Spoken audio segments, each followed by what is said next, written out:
now be seated.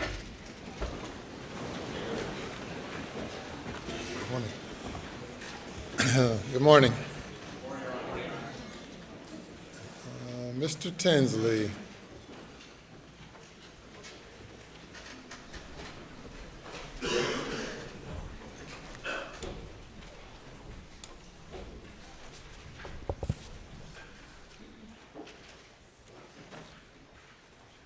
You may bring the jury.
Thank you. Good morning. Good morning.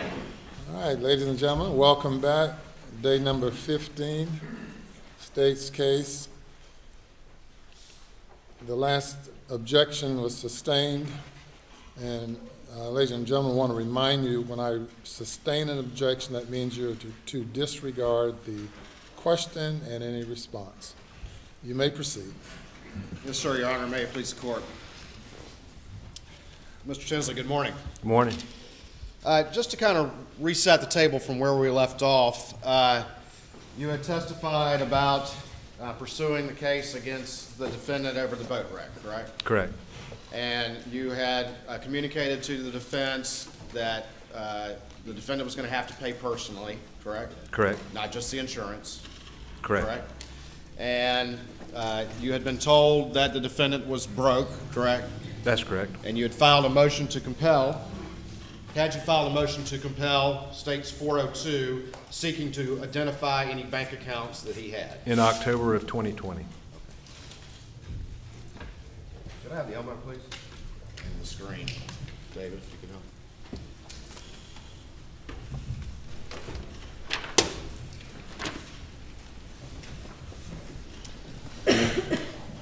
help. All right.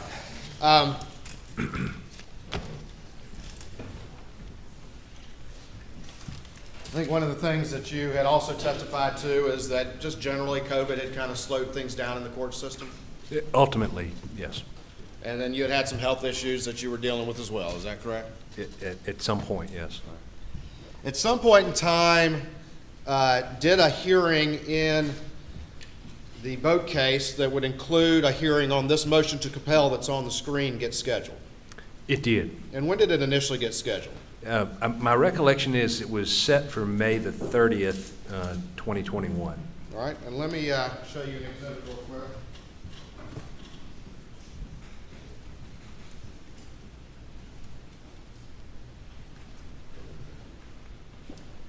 I'm going to show you what's been marked as States 404 and see if you recognize this document.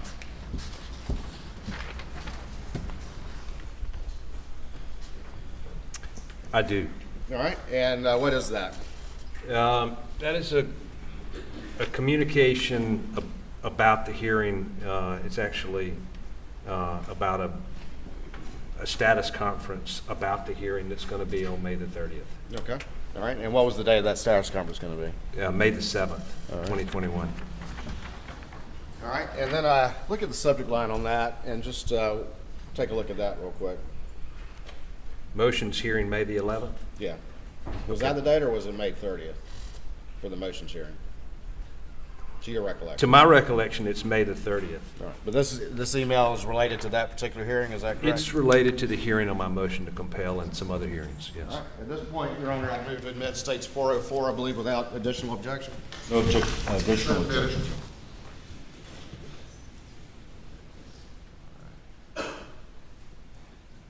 Was that the particular email we were just discussing? It is.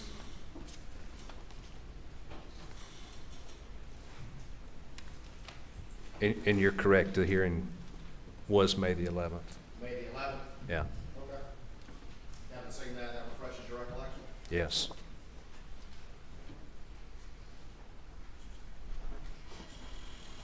We'll show you now what's been marked as States 405.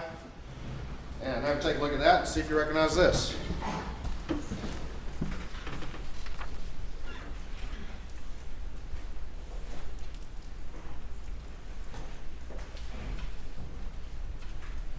I do. All right, and tell me what this is, please. It's an email from Judge Hall, who had been assigned the case about the hearing. John Tiller, who was Alec's lawyer in the boat crash case, was diagnosed with pancreatic cancer about the same time, just before I found out I had cancer. And so he had a chemotherapy treatment that was going to run long the day of the hearing. He didn't always know when his treatments would be, but about a week before he would know. And so the hearing needed to be rescheduled to accommodate John's treatment. All right, and just initially, when that request was made, what was the judge in that case's response? The hearing would go forward as scheduled, and one of Alec's other lawyers could attend. All right, so initially the judge denied that continuous request, is that correct? That's correct. And what happened after that that ultimately resulted in it being continued? I sent an email. John Tiller was my friend, and I didn't object to continuing it. And then the judge had a status conference, and at that point, we continued the hearing until June the 10th.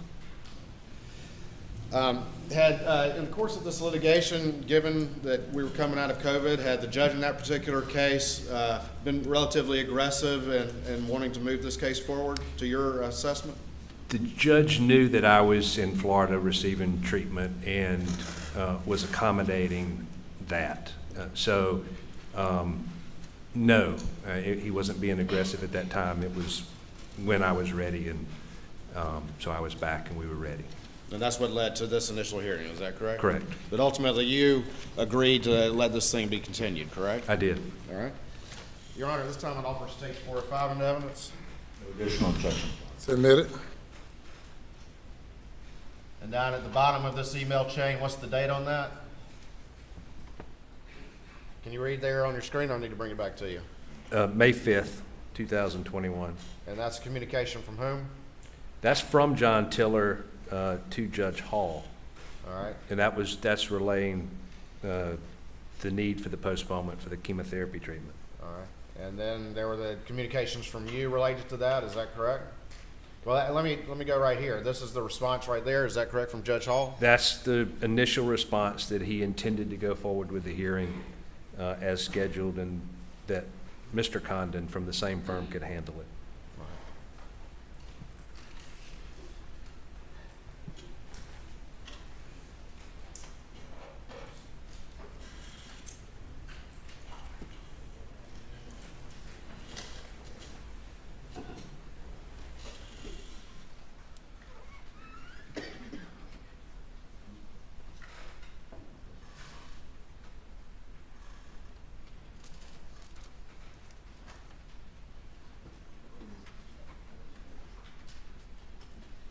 Show you now what's been marked as States 406 and see if you recognize this particular document.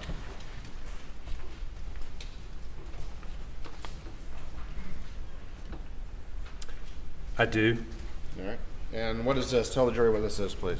That's an email from John Tiller. So after the email that's on the screen saying I intend to go forward, John Tiller sent another email explaining a little more detail what was going on, and that he had, I believe it says he had spoken to me and I had agreed. They were my motions. There were some other motions, but when it's your motion, you can agree to continue it if a party wants it continued and you don't object. And so that's what that's doing, is trying to get the judge to not go forward with the May the 11th date. All right, Your Honor, this time I'd offer States 406 into evidence. No additional objection. Submit it. All right, and the date on that particular email is? May the 6th. 2021. Did the judge ultimately, though, based on this series of emails, granted the continuance on this motions hearing, correct? Well, he gave us a status conference in which we did by video, and ultimately he agreed. Okay. And what day was the motions hearing that included the motion to compel rescheduled for? June 10th, 2021.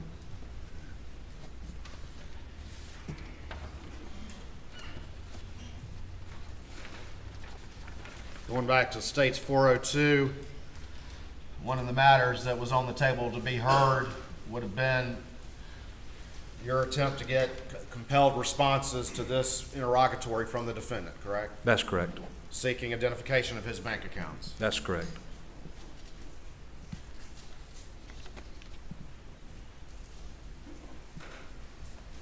You remember what day of the week? June the 10th, 2021 would have been? I believe it's a Thursday. How'd you hear about the murder of Maggie and Paul? I got a phone call sometime in the middle of the night, 11:30 after my recollection. That was on June 7th, 2021? That's right. Into June 8th, 2021? I think I heard it's still June 7th when I hear about it, but yes. On June 8th, 2021, did you have any conversations with any of the lawyers involved in the boat case or any communications? I believe so. I think that it was more of, there wasn't a whole lot of consideration to be given to the fact that the hearing wasn't going to go forward. It was sort of shock and horror of what had happened, and nobody really knew what to do in the moment. Of course, that hearing's not going forward after this, It correct? did not.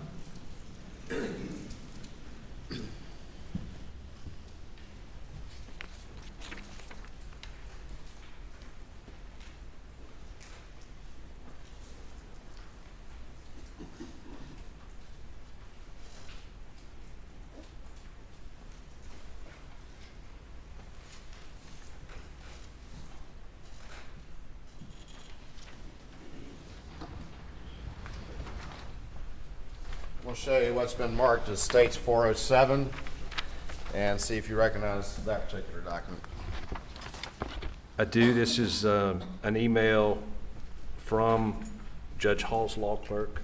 Judge Hall's over the boat crash case to me and the lawyer for Parker's, as well as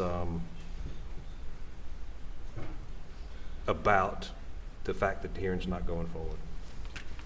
All right, this time I'd offer States 407. There's no objection. Say admitted.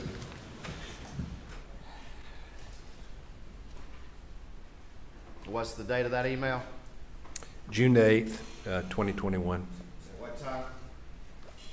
4:24 p.m.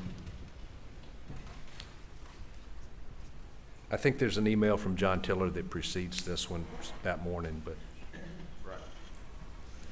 But ultimately, there were communications the following day that obviously we're not going forward with this hearing on the motion to compel, correct? yeah, pretty much immediately. And at that period of time, was there any date set in the wake of all of this for it to be reheard? There was not. In the wake of the murders, did you generally understand or have an idea of at least what had happened to Maggie and Paul, how they had been killed? I did. Just from media reports and the rest of it? That's right.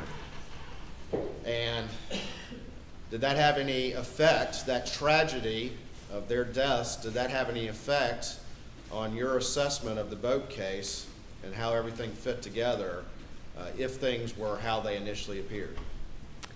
It would have affected, I mean, yes, it did, and it would have ended the case It would have ended the case against who?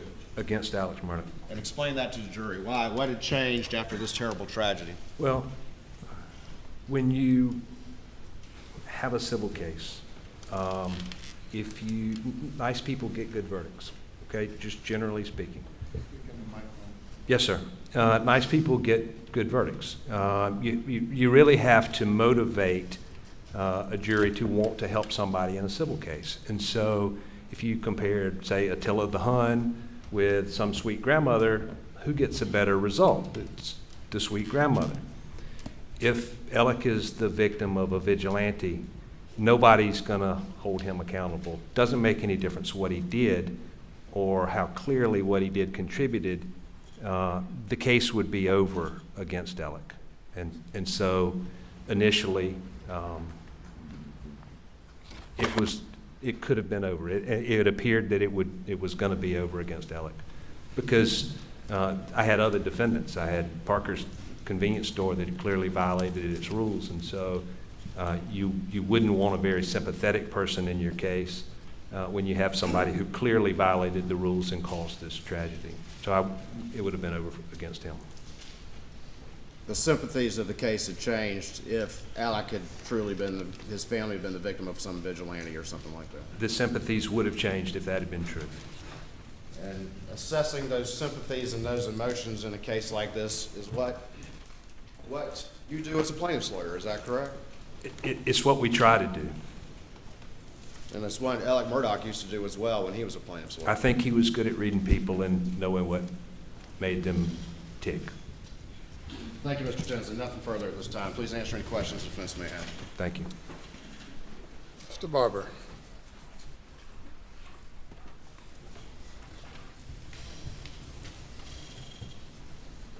Good morning, Mr. Tinsley. Good morning. Maybe just start asking a couple of questions that I think are just some things that we could agree on before maybe getting to some other things. Was there any life insurance for Maggie or Paul? I don't believe there was any life insurance on anybody, including Alec.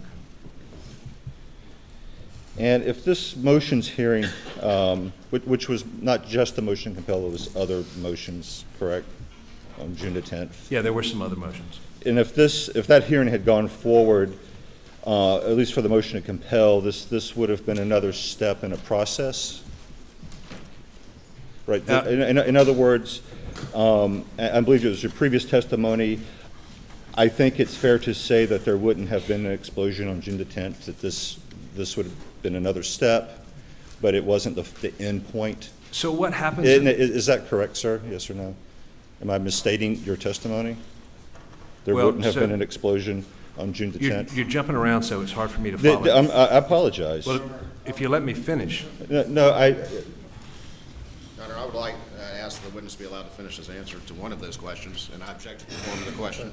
Pose one question. Yes, Your Honor. Did you previously testify, I think that it's fair to say there wouldn't have been an explosion on June the 10th? I'm sorry, Yes you or were no? looking down. I couldn't hear what you said. I'm sorry, I was reading it. I think it's fair to say that there wouldn't have been an explosion on June the 10th. Quote.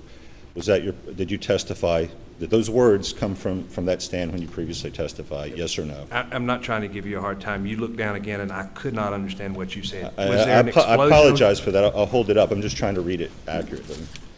I think it's fair to say that there wouldn't have been an explosion on June the 10th. Yes or no, is that your testimony previously? Just yes or no, It's possible. please. You're trying to turn it into something it's not, but I probably said words to that effect. Okay. No further questions, Your Honor. Any redirect? You're asked about the motion to compel being another step in the process, is that correct? It was a way to put pressure on Alec. Okay. But if, after that hearing happened, and an order granting a motion to compel had been issued, that starts a process that's going to run its course, is that correct? Objection, pleading. If a order is, I'm sorry, I'll rephrase that. If a order to compel is granted, tell us about the process that happens after that as it relates to your specific interrogatory we've talked about here today. Sure. The process starts on Alec's side way before.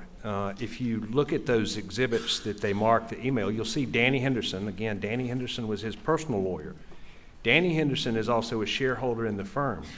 Danny Henderson is reviewing every single document. That's how meticulous Danny Henderson is. He reviews all of the account information before I get it. And nobody knows better what Alec's making than Danny Henderson. I mean, you'll see all these checks going out and all these payments being made, and Danny Henderson would have known. So the explosion. Object, Your Honor. Objection. The basis for the objection. Foundation. Response. Your Honor, he is, speaking of, Speaking of response to the objection. he has testified as to the fact of his interactions with that individual who actually brought him insurance documents to review. I think he has a basis to know. Foundation and your response to the objection. I believe he has sufficient foundation to address that from his personal knowledge, Your Honor. Overrule the objection. You may answer. Thank you, Your Honor. For instance, I had subpoenaed the phone records, not only Alex, his father's, but we also had John Marvin, Alex's brother's phone records. Danny reviewed those records for a long time before I could get my hands on them. Danny was involved in everything. He was at every hearing. He was at every deposition. He was intimately involved in every aspect of the case.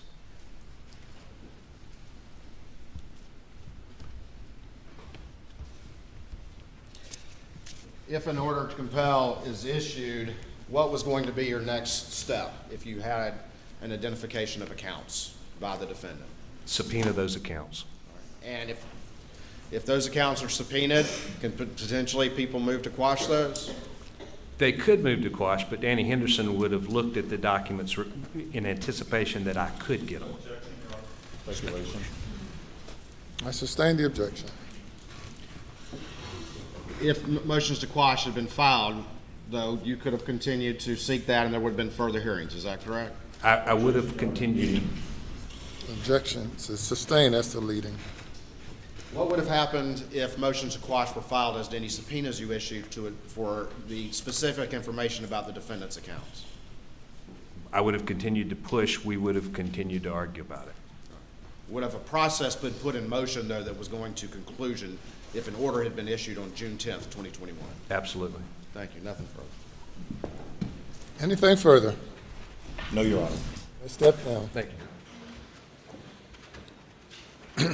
The next witness. May it please the court. Your Honor, this time the state of South Carolina calls Ms. Blanca Simpson.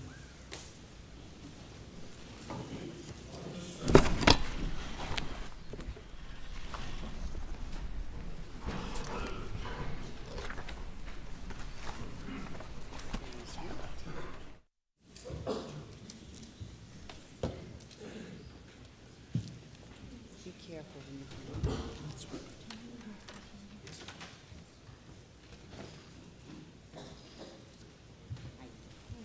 raise your right hand, left hand on the Bible. You affirm the testimony about the Lord's word in this trial shall be the truth to help you God. Take a seat in the witness stand. State your name again for the record. Spell your last name.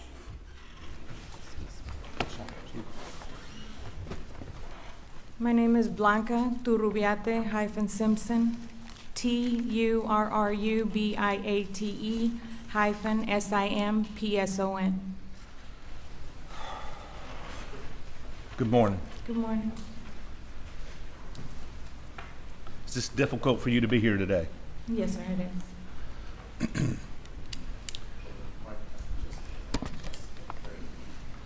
Will you please tell the ladies and gentlemen of this jury, Mr. Simpson, about yourself, where you're from, your family if you want to, and just kind of what you've been doing in life leading up to today, generally, please? Yes, sir. I'm originally from Brownsville, Texas. I joined the military at the age of 17. I was in Norfolk, Virginia for almost 9.5 years. I was stationed on the USS Puget Sound, USS Shenandoah, Naval Air Station Oceana right before I left. What'd you do there? Heavy equipment operator. Okay. And my husband was also a heavy equipment operator. We were both in the same field. We decided that the military was just not going to be good environment for raising children, so we made a decision. Instead of moving to Texas, we moved to South Carolina, where he was from. And we have 5 children, 34, 31, 23, 21, and a 17-year-old. They're all been raised down here in South Carolina. Any of them still at home? Yes, sir, 17-year-old. Where was your husband from? You said he moved back home. Where was he from? My husband's originally from Gifford, South Carolina. Say it again. Gifford, South Gifford. Carolina. Okay. And what does he do? He's a police officer for Hampton. When you came to South Carolina, you'd never been here before, correct? No, sir. Okay. What did you do when you got here besides the hardest job in the world, being a mom and raising kids? What else did you do? When we moved here, we had enough leave built that we didn't have to work for almost 2 months. So I went to, after about a week, I kind of got bored because I'm used to having hands-on doing something. So I went to the local Piggly Wiggly store in town and I asked I didn't know he was the owner at the time. I realized he was the owner after, if I could get a job because I was bored. And How many kids do you have? I have 5. Okay. But I only had the 2 oldest ones Okay. at that time. And so he said the only job he had was a stalker, and I actually had no idea what that meant because I had just graduated high school and went in the military, so I didn't know. But I told him I would take it as long as it would get me out of the house for a little bit. So I took that job, and then within a week, I got a call from another job that I had put in where it was brazing or welding at Scotsman, which is in Allendale County. And I figured, well, it offers benefits, and it would be better transition for the kids, dental, that sort of thing. So I went there. After about 2 weeks, another job called me and had better dental medical benefits for my kids. So that was the first time I went to work for the South Carolina Department of Corrections. I opened up Ridgeland Correctional Institution. I was the first class to graduate from Ridgeland Correctional Institution. I worked my way up from correctional officer to sergeant. I managed the outside details and the road crew on the interstate. Also, a crew that would go out to Hunting Island for maintenance to assist with the park rangers. In 2001, I was offered a job at the Federal Bureau of Prisons, and I accepted the job. So I left Ridgeland Correctional Institution, went to work for FCI Estill, Federal Correctional Institution, Estill, South Carolina, where I stayed until 2007. My job, basically, I started back from the bottom as a correctional officer, and before my year's up, I got promoted to the Special Investigative Support Tech Office, where I was responsible for managing, producing reports, weekly reports, and also profiling the Hispanic gangs, because there was not a lot of staff members that were bilingual. So my job basically became profiling, interviewing, and associating members, the inmate population with gangs. And how long did you do that? From 2001 to 2007. Not that anybody cares, but is that when I first met you? Yes, sir. Did you help me arrange a meeting with a prisoner I need to interview? Yes, sir. And why did you leave that job? Just burned. When you're the only one of the only ones in the office that's bilingual, and you're constantly getting called out for different incidents dealing with a Hispanic population that had grown up quite a bit from the time I got there, and still having to do your daily duties in the office, and nobody's helping you. You tend to burn out pretty quick. So If an I incident, made a decision to leave. so if an incident happened when they needed a translator, I Your was phone got called. I had to stop what I was doing and respond to whatever incident dealing with the Hispanic inmates. what did you do after that? I went into real estate for a little bit, which was not so good because that's when the market crashed. And again, for the jury's edification, what year is this when you quit the prison? And 2007 you're living where? in Brunson. I'm sorry. Brunson, So how long did you stay in real estate? maybe about a year and a half. Your family's grown at this point, I presume? Yes, sir. Okay. And did there come a point that you met the defendant, Alex Murdaugh? Yes, sir. Can you tell them how that happened? Tell the ladies and gentlemen how that transpired. When I first moved to Gifford with my husband, like I said, I was bored, so I went to work at the grocery store. At the grocery store,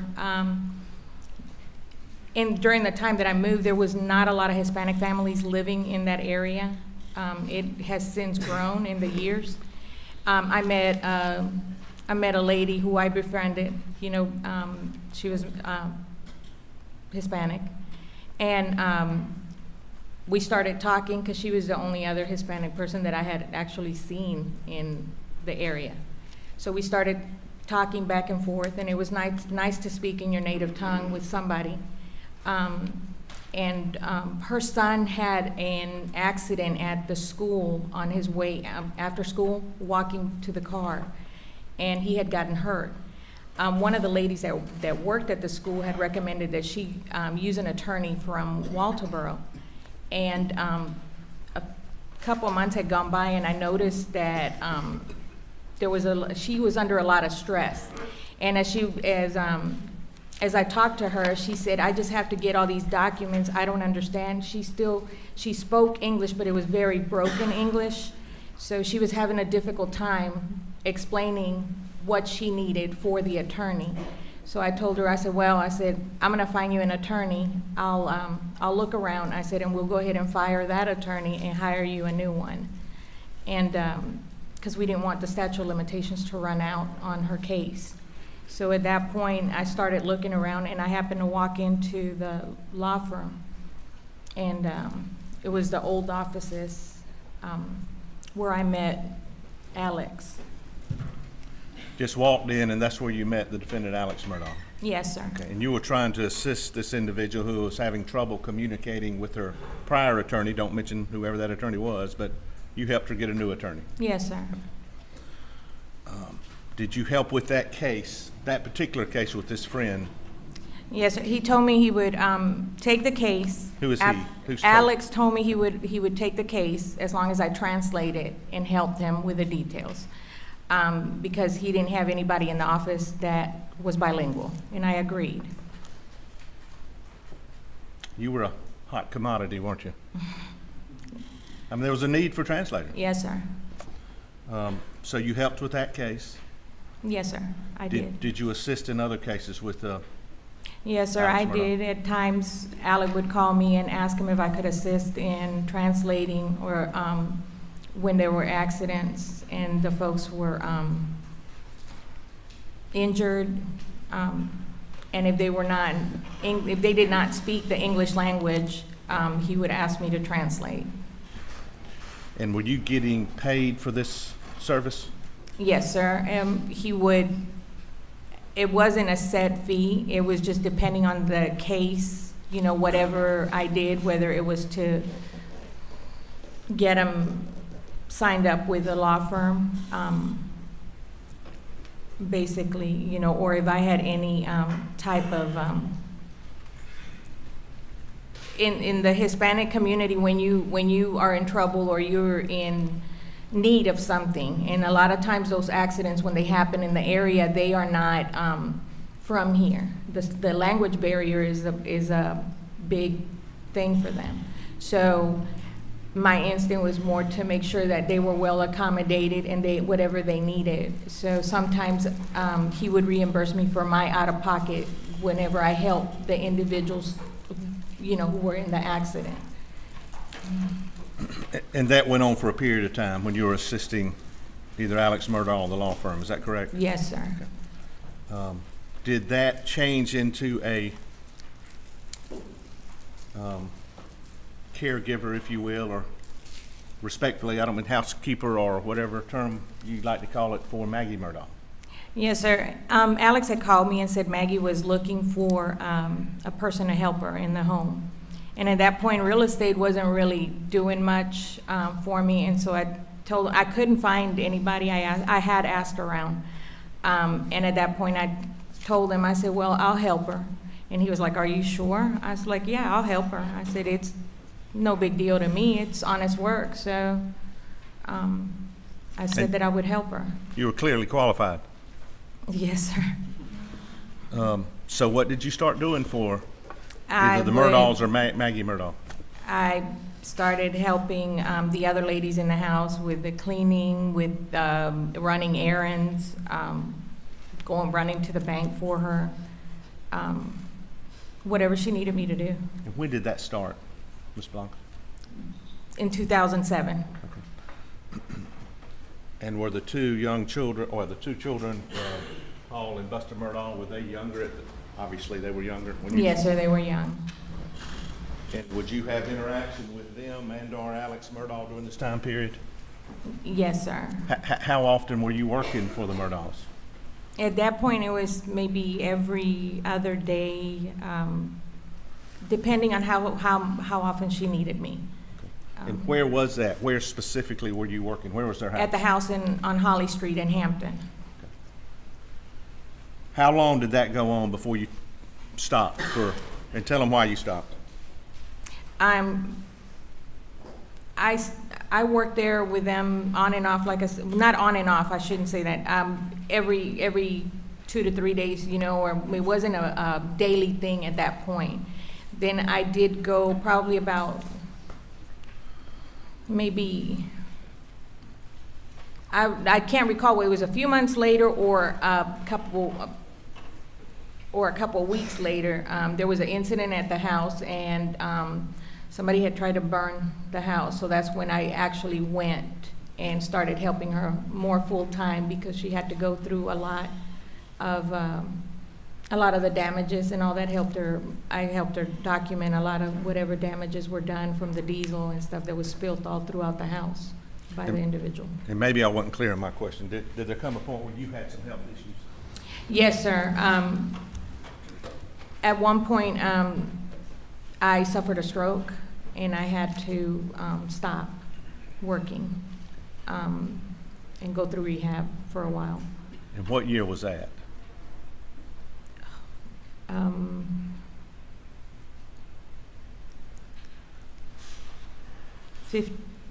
17 and 18, maybe? Yes, sir. Yes, Okay. sir. So prior to your stroke and you had to go to rehab, how long did you work for the Murdaughs? That was a few years by then. How long were you out after you had your stroke, Blanca? Maybe almost 4 years. Did there come a point where you went back and started working with Alex, with the Murdaugh family? Yes, sir. And tell these folks when that was. Shortly after the boating accident, I reached out to Alex and Maggie, and I told them if they needed anything that they could call on me. And at that point, Maggie said that she would like for me to come back if I was able to. So I told her I would. At that point, I was feeling better, so I told her that I would go back. And once I went back, it was like I actually never left. I was just informed the stroke was in 2015, not 2017. Yes, I apologize. Sir. Yes, sir. So after your recovery, you started working and actually called them, the Murdaugh family, and said, if y'all need anything. If y'all need anything, I'm here. And I don't think anybody will dispute that was in February of 2019. Yes, sir. Time period? Yes, sir. So when you went back to work with the family after the boating accident, tell these folks, what were your duties then? What was your job?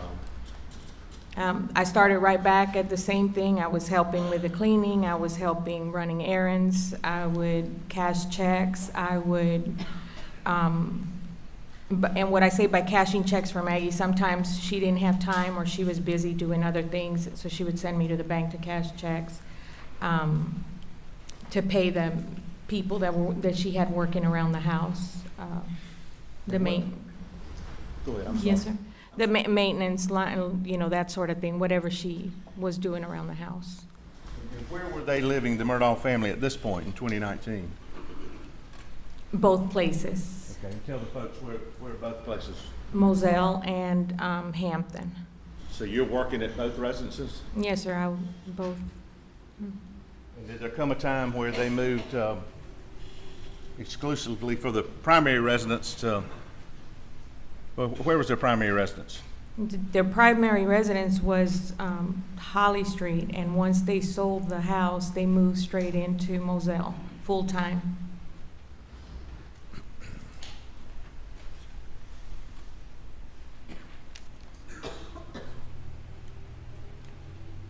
We hadn't heard much about Maggie, and I'm limited what I can say in a murder case, but did y'all get fairly close? Yes, sir. And when you had quit working for her and you had your stroke, did you ever see her during that time period when you weren't working for her? Yes, sir. Maggie would, I would see her in town, and she would often signal me to pull over, so we just used to stop sometimes and just talk and see how things were going at the local CVS, Just to catch up? just to catch up and see how everybody was doing. And prior, when you were working and after, would you, and I'm not asking you to say what, but y'all got close and would talk personal things? Yes, sir.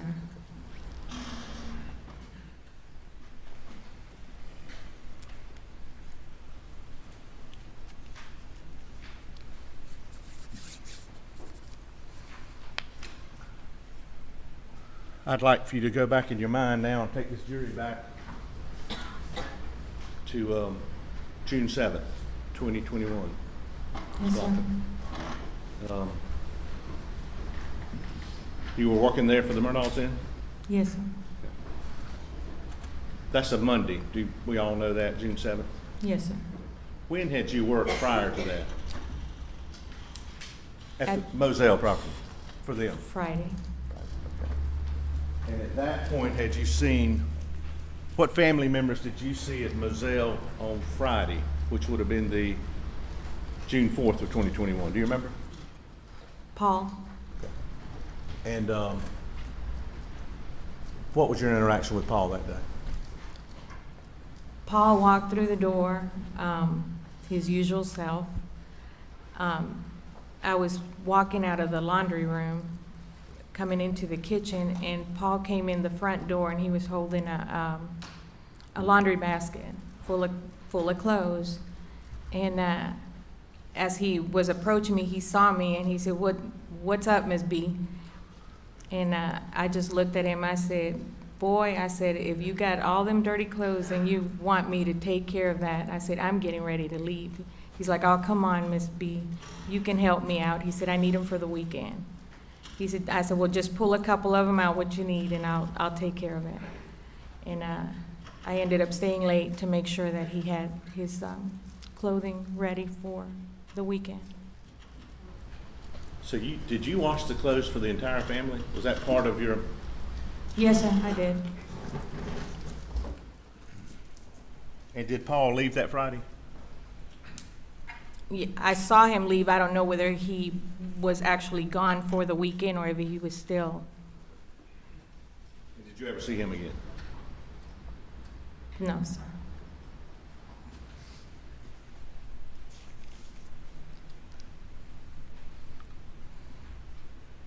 Did you have regular hours in June of 2021 that you worked at Moselle for the Murdaugh family? They weren't really set hours. Maggie was pretty, she was just easygoing. If I had stuff to do, if I had stuff to take care of, she wasn't really too keen on any specific hours. So, you know, if I had a doctor's appointment or if I had anything, she'd be like, okay, no, her main comment to me always was no worries. No worries. No worries. Well, June 7th specifically, were you scheduled to work at Moselle? Yes, sir.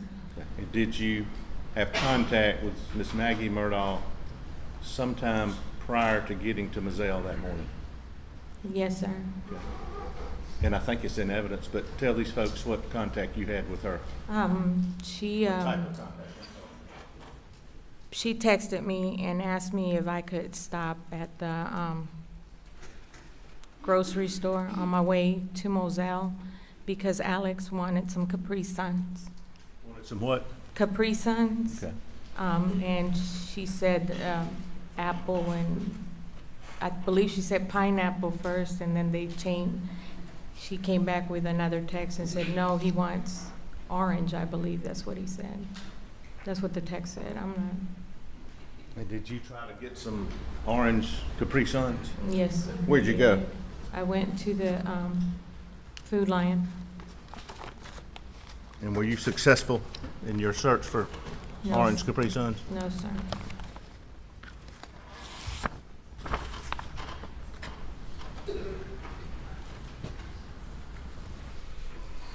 I'll show you what's marked States 54, Sparka.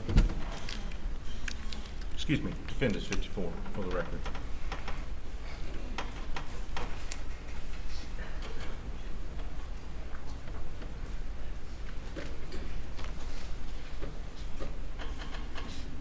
Did you have any other text with Miss Maggie before you got to Moselle? Yes, Maggie told me she had to go to a doctor's appointment, and she said that in the text, Maggie said, Alec wants me to come home. And she said, and in a phone conversation, she told me, she said, I left some food in the refrigerator. Is there any way that you can cook? Paul likes the way you cook. So she said, because I don't think I'll be back in time. So I said, yeah, sure. I said, I'll do it. So it was nothing. I finished what I was doing, and then I started cooking, making sure the meal was ready for when Paul and they arrived at home. Well, that afternoon. And we had another conversation on the phone where she told me, she said, Alec wants me to come home. And she kind of sounded like she didn't want to come home. Because she really liked being at Edisto.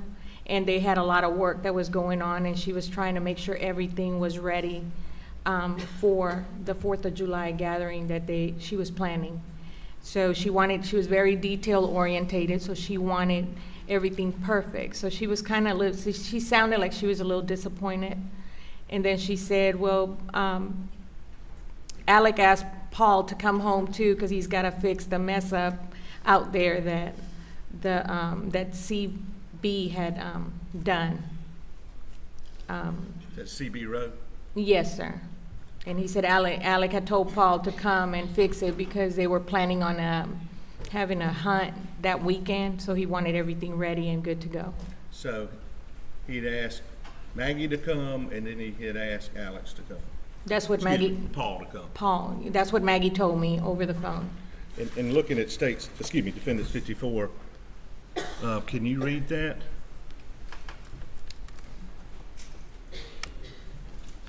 Text. He said, thank you. I'm waiting at doctor. Alex wants me to come home. I had to leave. Door open at Edisto, but trust Mexicans to shut and lock for me. His dad is back in the hospital. The last doctor claims not cancer, it's pneumonia. And then she's got some emojis. She said, Alec is about to die. Hope he doesn't go down there to sleep. Needs to take care of himself as well. And when she said, I trust the Mexicans to leave the door open, that didn't bother you? No, sir. Okay. When she said, I guess my question is, you said you didn't think she wanted to. Mr. Meadows, you're standing in front of the jurors. I apologize. When you had just testified you didn't think she wanted to come home, was work being done at Edisto? Yes, sir. Okay. And did she like being at Edisto? Yes, sir, she did. And when would she stay at Edisto? Any chance she had. Okay. Where was a time of year that she liked being there more than other times? Yes, sir. Come around spring, summer, she preferred to be in Edisto. And I guess, was she at Edisto the night, Sunday night, do you know? Where was she Sunday night? I'm not sure. All speculation, unless she knows. She can answer if she knows. I'm not sure.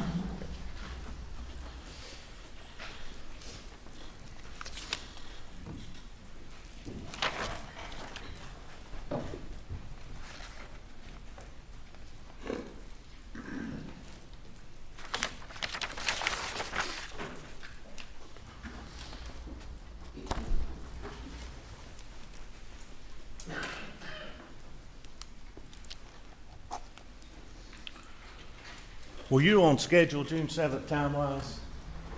Were you running late? What time were you supposed to be there?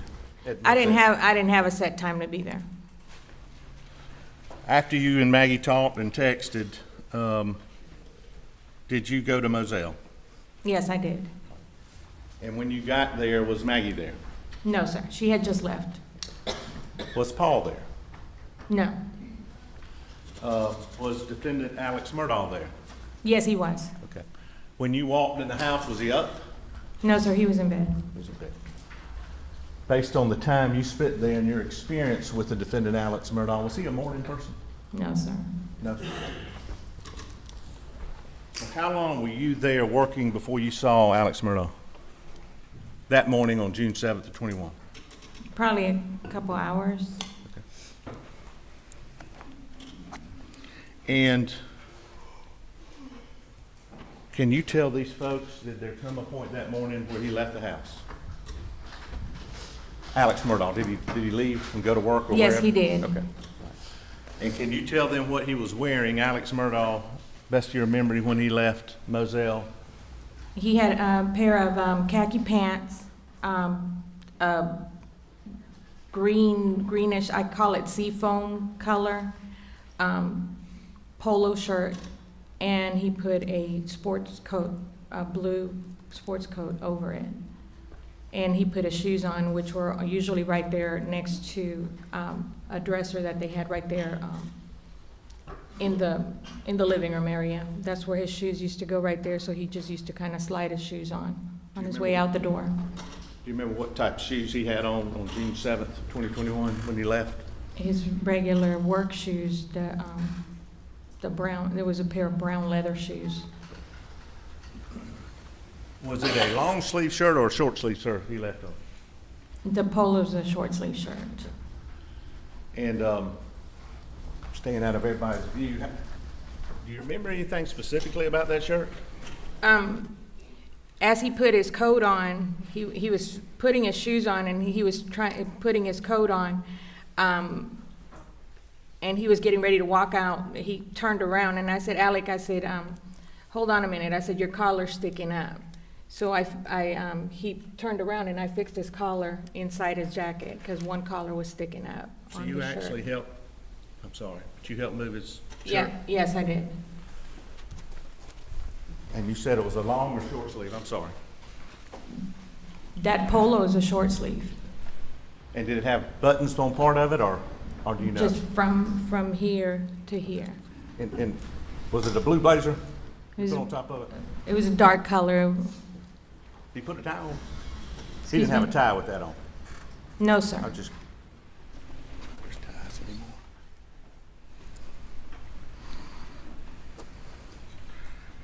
Now, Miss Maggie had asked you to fix dinner for the family. Did you do that? I did. Can you tell them what you make? She called it steak burger, but it's cube steak and gravy, some white rice, and some green beans.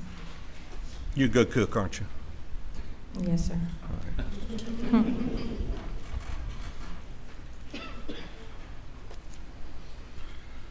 Did you see or talk to Maggie ever again after those texts or those phone calls? Before I left Moselle, I texted her and I said, the dinner was on the, I believe I texted to the effect that I left dinner on the stove for them. And,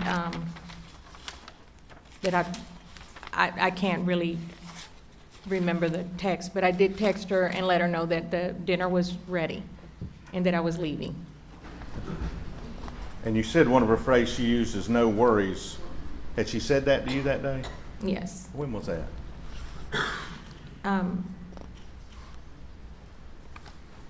It doesn't matter. I can't remember. You got a family of your own, right? Yes, sir. Did you, when you left Moselle, what did you do? Pick up my son at school. And your husband's working? Yes, sir. Law enforcement? Yes, sir. And when you got home that night, did anybody call you that night? No. When did you hear about the murder at Moselle of Paul and Maggie Murdaugh? The next morning when I was getting ready to go out there. The next morning? Yes, sir. Okay. How did you hear? Alex called me. And what did he tell you? He didn't call, he called you the next morning? He called me early the next morning. And what did he say to you? He sounded shaky on the phone. You could tell he was, his voice sounded really shaky. And he said, B, they're gone, they're gone. And my initial thought was, did she go back to Edison? That thought didn't cross my mind that he meant that they were dead at that time. You just didn't comprehend what No, was sir, going on? I did not. So he told me again, he said, no, B, they're dead. And at that point, I don't remember because I believe I dropped the phone, my husband got the phone. I don't remember after that. You literally dropped the phone? Yes, And did your husband get on the phone? I don't remember. I don't remember. All I remember is when he said that they were dead, I dropped the phone. And I believe I said, I'll be right over. I'll be right over. Did he, the defendant Alex Murdaugh, tell you which way to go when you got to the house? He said him and Buster were at Alameda, so I told him I was going to Alameda. You know, I wanted to make sure they were okay, and so I went from my house to Alameda. And then when I got ready to leave Alameda, he said, well, when you go to the house, go in the front because there's a lot of sled agents by the kennels. You can't go in that way. And he said, just try to straighten up the way Maggie liked everything, you know, in the house. He said, you knew her the best. He said, you know how she likes stuff. So I did. I went to the house. So you went to I went into Moselle from Alameda. To start with? Yes, I did, to check on my Buster and Alec. To comfort him? Yes, sir. And at his request, you went to Moselle to start cleaning up and getting the house in order? Yes, sir. He said there was going to be people probably stopping by and bringing food and stuff. He said, I just want the house to look the way Maggie would like for it to look. So I said, okay. And I went to the house. Did you have a usual way that you went in to Moselle, entrance-wise? From the house, I would, if I was coming from my house, I would come in on the, I call it the Miley's side. So I would actually enter the property through the kennels. And if I was coming from Hampton, or if I, you know, in the other direction, then I would use the front entrance. But normally I use the kennel entrance coming from my house. When you got to Moselle, we're now on the morning of June 8th, right, of 2021? Yes, sir. Okay. Did you see anybody in the property before you got to the main house? No, sir. And when you got to the main house, take us right there. blanket. Right now, as you're walking in the house, what were your observations?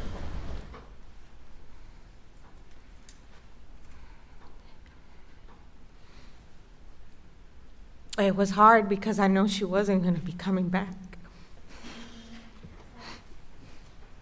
And I didn't want to move. I didn't want to move her stuff.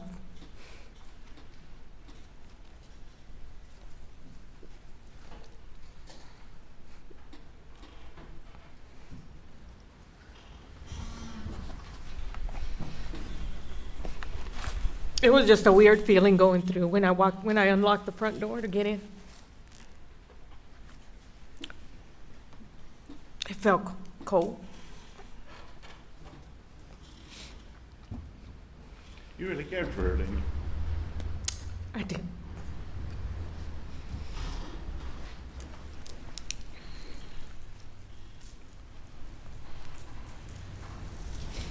What'd you do when you got inside?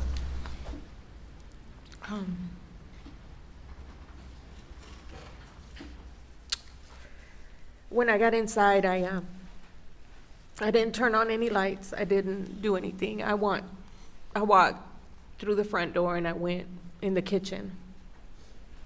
And I was kind of, when I looked in the kitchen, I kind of just stopped in my tracks and I looked at the stove. And I was kind of, I don't know what the word is.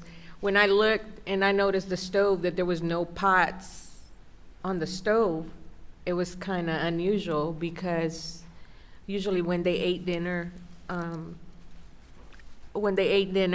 the night before, the pots usually stayed on the stove. Very, very seldom would she put, certain meals in the refrigerator. A lot of times it was just left on the stove until the next day. And the pots were not in the sink and they were not on the stove. And then as I walked through, if you walk through the kitchen, like you're going to, from the kitchen, if you walk through the kitchen, if you go to the left, there's two freezer and a refrigerator, and the laundry room sat right there to the left. There's a back door to the back porch, and then there's the laundry room door. They're both right there. And as I turned to go to the laundry room, I noticed that her pajamas were in the middle of the doorway, right in the middle, laid neatly in the middle of the doorway going into the laundry room. It was her pajama pants, a pair of underwear, and her pajama top. Was that unusual? That was very unusual. Why? Because she wouldn't lay her clothes out like that, not in the middle of the door like that. It just didn't look right to me. And you took care of the house? Yes. You took care of the clothes? Yes. And not to get too personal, but sometimes you can't help it. Were the underwear there with the pajamas unusual? Yes. Why? She didn't wear underwear with her pajamas. No underwear with pajamas. But that struck you. No underclothes with the pajamas. But that struck you as unusual. They were there with the pajamas. Yes, sir, because the underwear appeared to be clean, not dirty.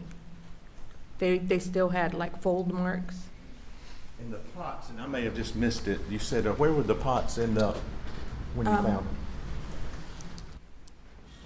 After I looked at the pajamas on the floor, the way that they were set, I turned around and I said, well, I wonder where the pots are. So I opened the refrigerator door, and the pots were sitting inside the refrigerator with lids on them. And I was like, who did this? I don't know at that point, but that was not normal for the whole pot to be sitting in the fridge. Did you make any other observations in the house, the bathroom, or anywhere else? In the master bathroom, was,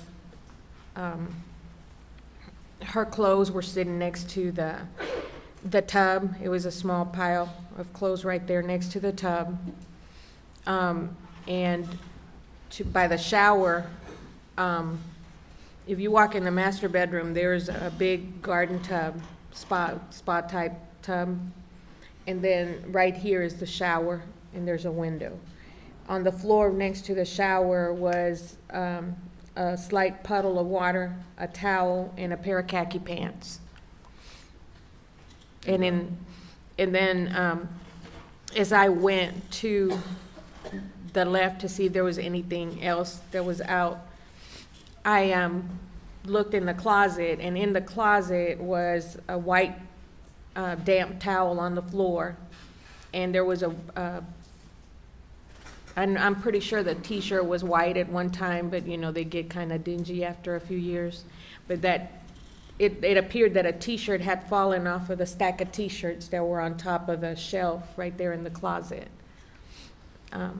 It was laying on the floor next to the towel. When you took care of the home, was that, tell us how the clothes were laid out, the shirts, the shorts, were you saying up on a shelf, or the shirts, how were In the closet, there was a shelf. There was some shelves, smaller shelves right here. Then there was some long ones. Maggie used to keep her clothes on these. And then there was a shorter one, kind of like little box-looking, you know. Alex used to keep his clothes, his belts and stuff in that. And then on top, there was also an area where he kept T-shirts. They were folded, and they were kept on the shelf. When you say T-shirts, I know what a T-shirt is, but I mean, were they T-shirts like I'm wearing right now, or were they T-shirts with pockets? It was usually, they would be T-shirts, like if they would go, like when you go to a restaurant and they have like the logo of those type of T-shirts. He had a big collection of those. And would you put them on the shelf? Yes, sir, I did. Did you iron T-shirts? Yes, sir, I did.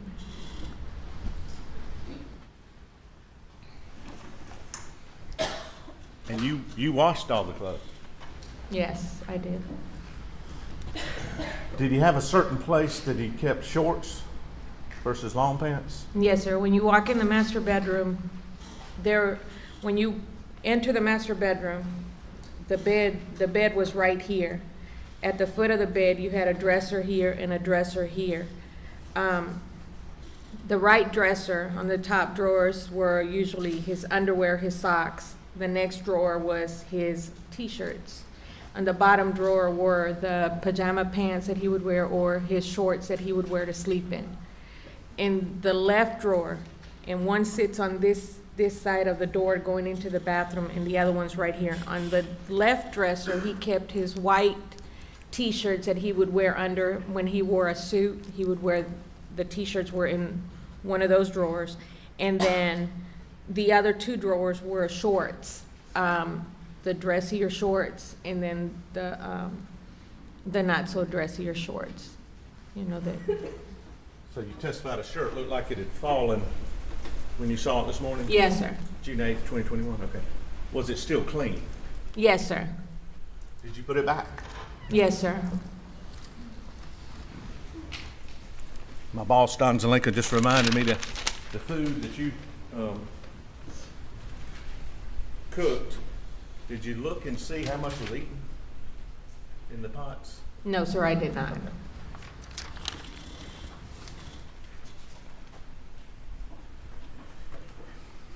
Now, you said there was a damp towel. Where was that? In the closet, on the floor. And I know what damp means, but when you touched it, did it feel? It was damp. Okay. What did you do with it? Took it to the laundry room. And you said there were some pants there. Yes, sir, there's a pair of khakis by the shower. And what'd you do with those? Took them to the laundry room. Did you wash them? Yes, sir. Can we go to the...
Please do not discuss the case.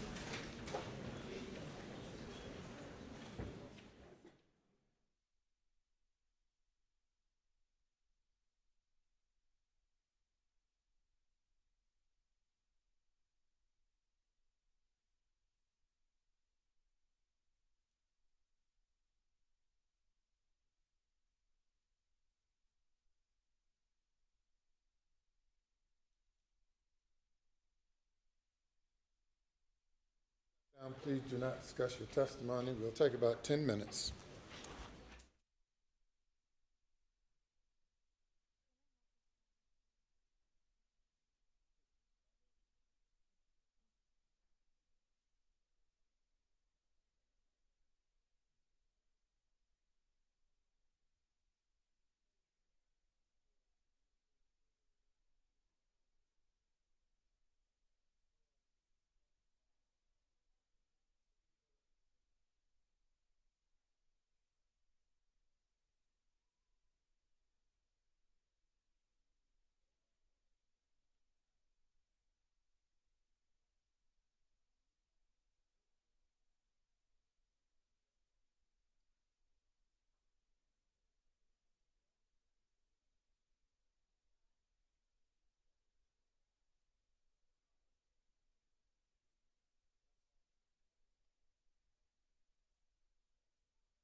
You may bring the jury.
Thank you. You may proceed.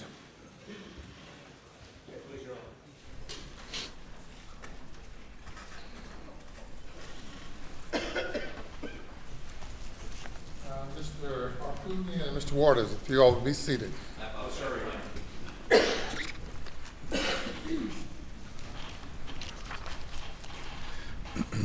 Ms. Simpson, Yes, sir.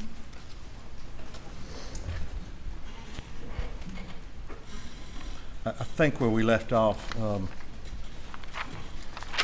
me kind of try to refocus myself. I'm going to show you what's entered as State 7. Just, can you see those pants in State 7? Yes, sir. Do you recognize those Can't pants? hear your response. Yes, sir. Okay. You recognize those pants in State 7? Yes, sir. And how do you know those? How do you recognize them? I took care of the laundry. Have you cleaned them? Yes, sir. Okay. Where were these pants kept in State 7? The left dresser and the third drawer, third or fourth drawer. You know They weren't in the ones where, he had one drawer with shorts that he would usually wear on the weekends, you know, the dressier ones. Those were kept in the drawer underneath that specific drawer. So you know what drawers these were in? Yes.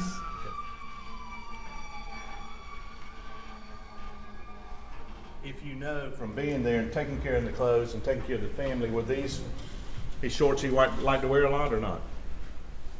Did you see him in these shorts much? No.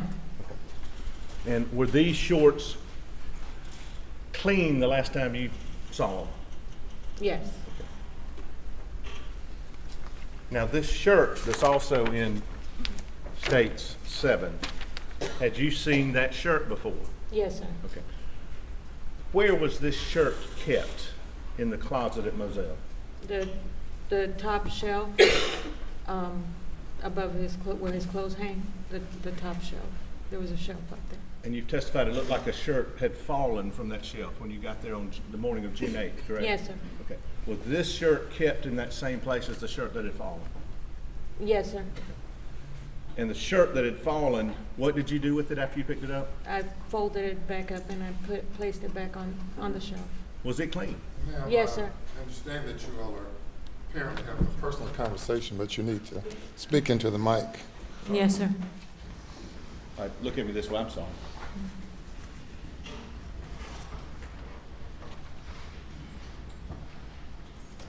Had you cleaned this shirt that's in state 7 prior to June 7th of 2021? I probably did. And where would it have been placed after you cleaned it? Where would you have put it? Up in the closet if there was no more room in the drawer.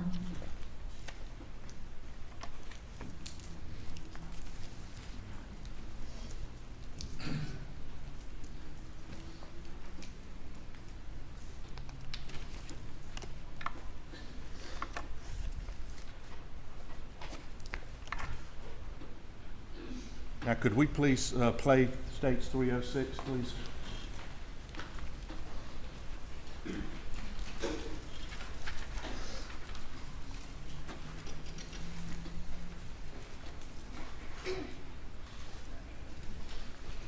Can you see, would you look right there at your monitor?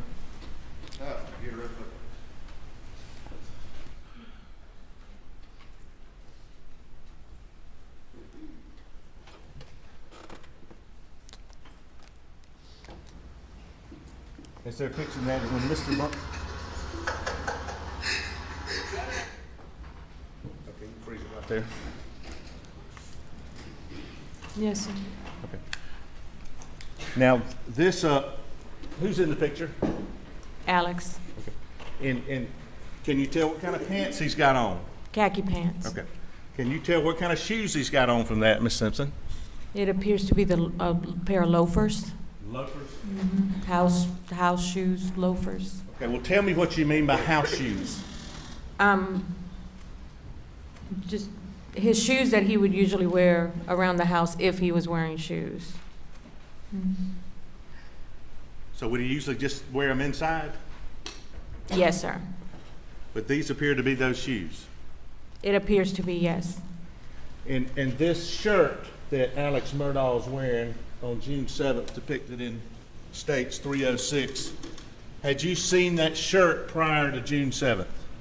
It was in the closet. Okay. And what type of shirt is that? A Columbia shirt. Columbia shirt. Yes, sir. Okay. And how many of those type shirts did he have? He had a few in the closet. And what color is that shirt? Just like a greenish aqua seafoam color. Why do you keep using the term seafoam? I'm not fussing, I'm just asking. The term seafoam, when Maggie was looking at different color palettes to paint, that color came up in one of the color palettes. So we would refer to it as a seafoam. But that's the term that was used for that color in one of the color palettes that she had. After June 7th of 2021, did you ever see that shirt again? No, sir. There was like a pink one, a white one, a baby blue in the closet. I do not remember that shirt being in there. And on June 8th of 2021, in the morning hours when you came back over there, was that shirt there? No, sir. Were these shoes that you called house slippers, were those there? No, sir. Did you ever see those house shoes again? No, sir. And where did he usually keep them? In the closet.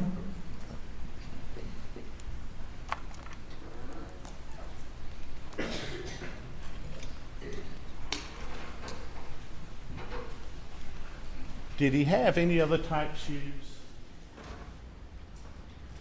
Canvas or any kind of boat shoes? He had a lot of shoes in the closet. Do you remember any shoes that were canvas type shoes? The Boat shoes, like the Sperry. Spirit shoes? Yes, sir. And do you remember those? Yes, sir. They used to sit in the closet. They used to sit in the closet. After June 7th of 2021, did you ever see the Sperry boat shoes again? No, sir. I do not recall seeing them in the closet. Never, ever. No, sir.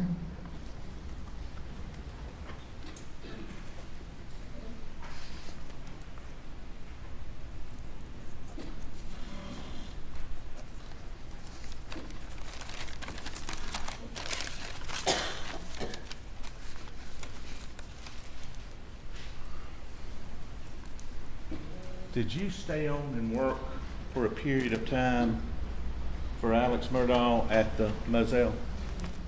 Yes, sir. I did. And did your day-to-day functions change after June 7th as far as Moselle itself? Yes, sir. They did. Well, tell them how that happened and what the change was. After Maggie and Paul were killed, Alec did not stay on the property. On the 10th, when I believe his father passed away, after Solicitor Murdaugh. yes, I believe after the service that we had for him at the cemetery, Alec called and asked if my husband and I would stay on the property because him and Buster were not going to be able to stay there. So we agreed to take care of the property and maintain it while he said until he decides what he's going to do with it. And did, in fact, you and your husband start residing there for a period of time? We did. And what, were you paid for that? Yes, sir. Okay, well, do you mind telling them how much?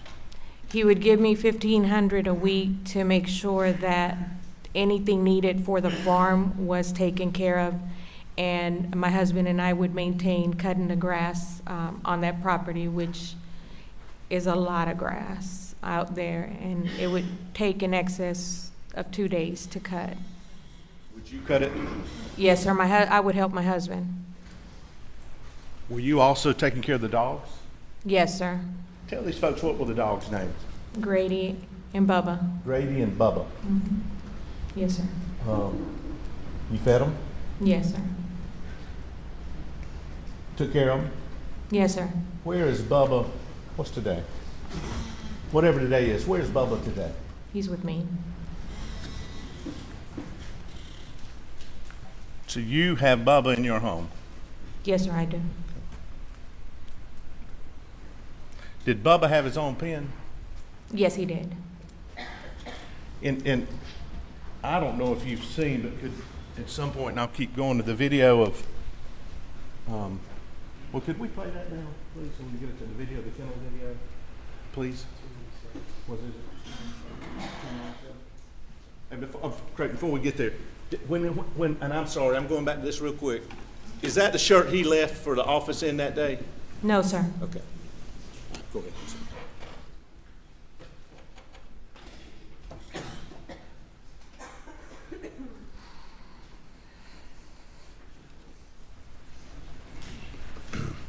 Had you ever seen Bubba with an animal in his mouth?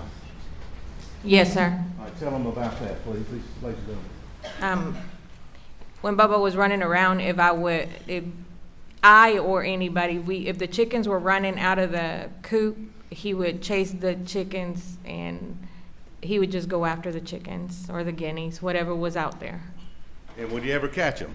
Yes, he would. All right. And how would Bubba, the chicken, get out of Bubba's mouth? And You have to make several attempts to get the chicken out of his mouth, and at points he would growl at you if you tried to take his toy. Basically, that's what he. in your experience in being there, was it easier for a family member or somebody Bubba knew to get the chicken out? If he's stubborn. Yes, sir. Okay. But would it take a period of time to get the chicken out of Bubba's mouth? Yes, it would. Okay.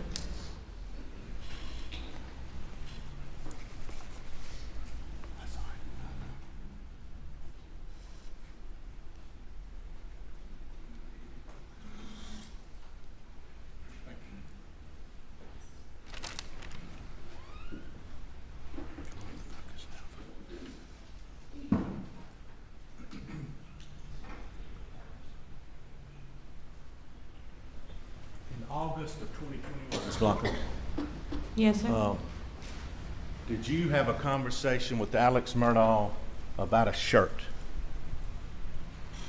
Yes, I did. And let's go back. Where did this take place? At the little house. All right. What do you mean, the little house? After Paul and Maggie were killed, Alec was not staying at Moselle. My husband and I were, and he would often stay in different places.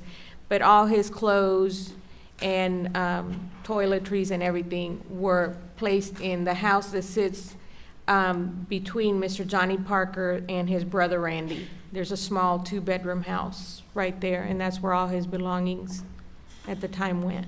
And where is that located? In Hampton. Okay, in Hampton. And who furnished this little house with clothes and toiletries and made sure stuff was there? I did. And who was Alex Murdaugh staying there with when he stayed there, if anybody? He never stayed there. He would just go and get his clothing and eat whatever, if he would have a snack or something. He wasn't really eating. Well, during the month of August, do you remember him having a conversation with you about a shirt? Yes, sir. Did you find that to be unusual? Yes, sir. Okay. Tell them what the conversation was and why you found it unusual. Please. He walked in to the little house, and I was getting ready to leave, and he said, "B, I need to talk to you." And he said, "Come here, sit down." So I went in the living room. I sat down, and he was pacing back and forth in the living room. And he said, "I got a bad feeling." He said, "I got a bad feeling." He said, "Something's not right." And then he said, "Well, there's a video. There was a video that was out. I hadn't seen a video." And he said, "You remember the shirt I was wearing, that Vinnie Vines shirt?" That's what he said to me. And in my mind, I was saying, I don't remember a Vinnie Vines shirt. It was the polo shirt. But I didn't mention. He said, "Well, you know what? I was wearing that shirt." He said, in the that day. And still, I was just, I didn't say anything, but I was kind of thrown back because I don't remember that. I don't remember him wearing that shirt that day when he left. I know what shirt he was wearing because I fixed the collar, and the collar's a different material. And I don't know what a Vinnie Vine shirt is. But when he left that day, was he wearing a Vinnie Vine shirt? Or was he wearing the collar you've described? It was a polo shirt. Polo shirt. Just using your common sense, did it appear to you he was trying to tell you to say, "I was wearing this shirt"? Speculation. Objection is sustained. That's the form of the question. How did you take that conversation? I felt confused at first, and then I know what he was wearing the day he left the house, and I was basically confused. I didn't really know whether he was trying to get me to say that shirt, if I was to be asked that if that was a shirt he was wearing the day. Ms. Blanco.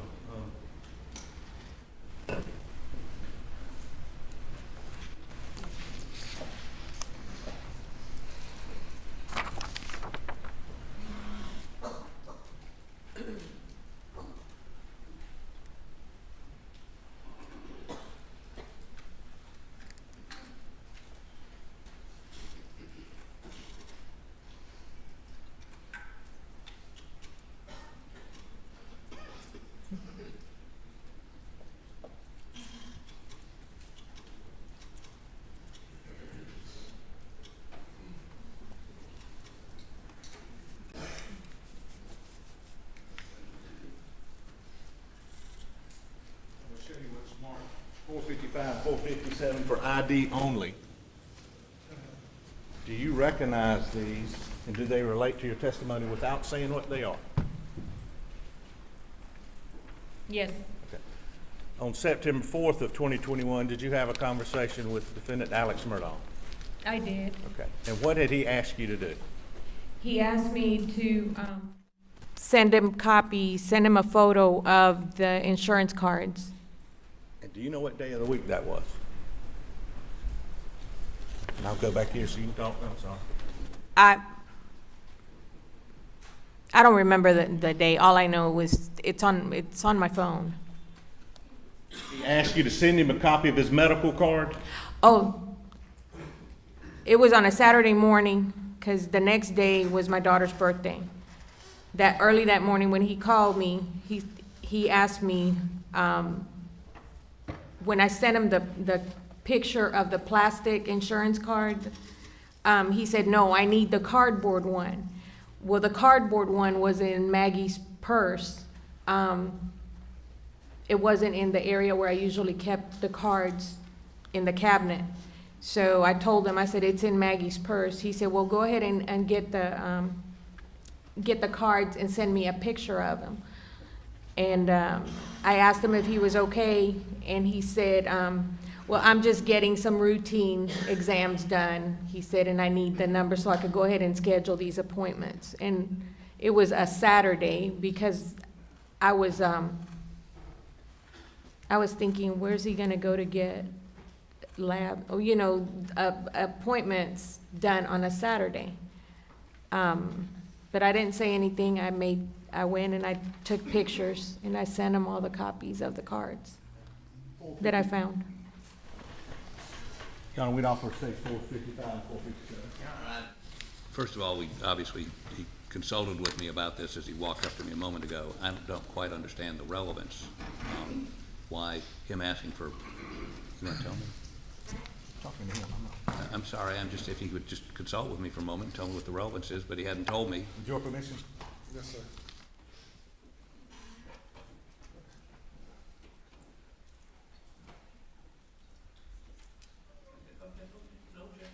Sorry, Your Honor, we sort of just talked, surprised.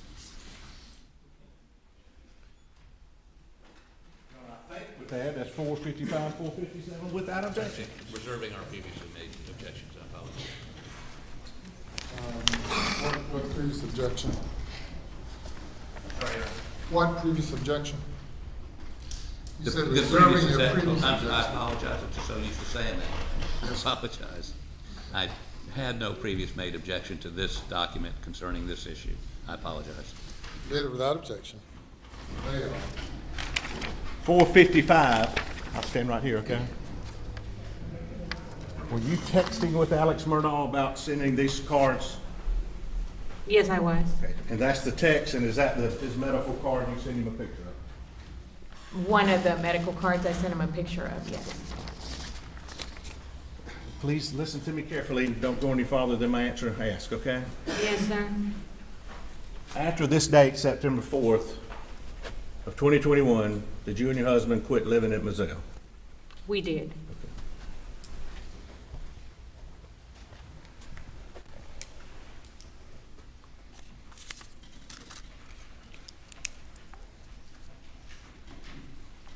A couple other questions, and I know everybody will be glad I'm sitting down. In addition to cleaning the house, did you ever look at Maggie's Mercedes to try to clean it afterwards? I did. What, if anything, did you find? As I was cleaning the vehicle, removing her, I would object unless she gives a date, or at least a range of dates. Do you remember when that was? that was about a week after. Okay. After the murders? When did you, do you remember when you cleaned her car? I cleaned the car when they asked me to pick it up from the the impound sheriff's department. And who asked you to pick it up? Randy and his wife had dropped off Paul's truck, and they were getting ready to leave to go out of town, so he asked if my husband and I could go pick up the Mercedes from the impound and bring it back to the house. And did you clean it after that? I did. And what did you find, if anything? But she still had paint, for the Edisto house, that she was trying to touch up some areas at the house, and she had some pillows that she was gonna return. And as I moved the seat to clean, to vacuum underneath the driver's side seat, I found her ring. Or what? Her ring. Her wedding band. Now, did Maggie, based on your time with her and experience, like being at Moselle by herself? No. And leading up to the murders, was she anxious about anything? She had a conversation with me. She had a conversation with me a few months prior. I walked in the house and Maggie said, "Hey, Blanc," she said, "I got to talk to you. I got something to tell you." And so she said, "Let me make some coffee." And she went and made a pot of coffee. She made me a cup, she made herself a cup, and we went. She said, "Let's go talk." And we went into the hunting room, and she closed the door because Alec was sleeping in the bedroom, which is on the other side of the house, but she closed the door. When Maggie closed the door, Hearsay. Response? Judge, I think, was she anxious about money issues? Your Honor, I object to. Well, I know you objected, and But he is. I understand your objection. Well, I don't care what you're doing. There's an objection to the previous question. The objection is sustained. While entertaining the objection, you cannot pose another question. The objection is sustained. I apologize. Yes, sir.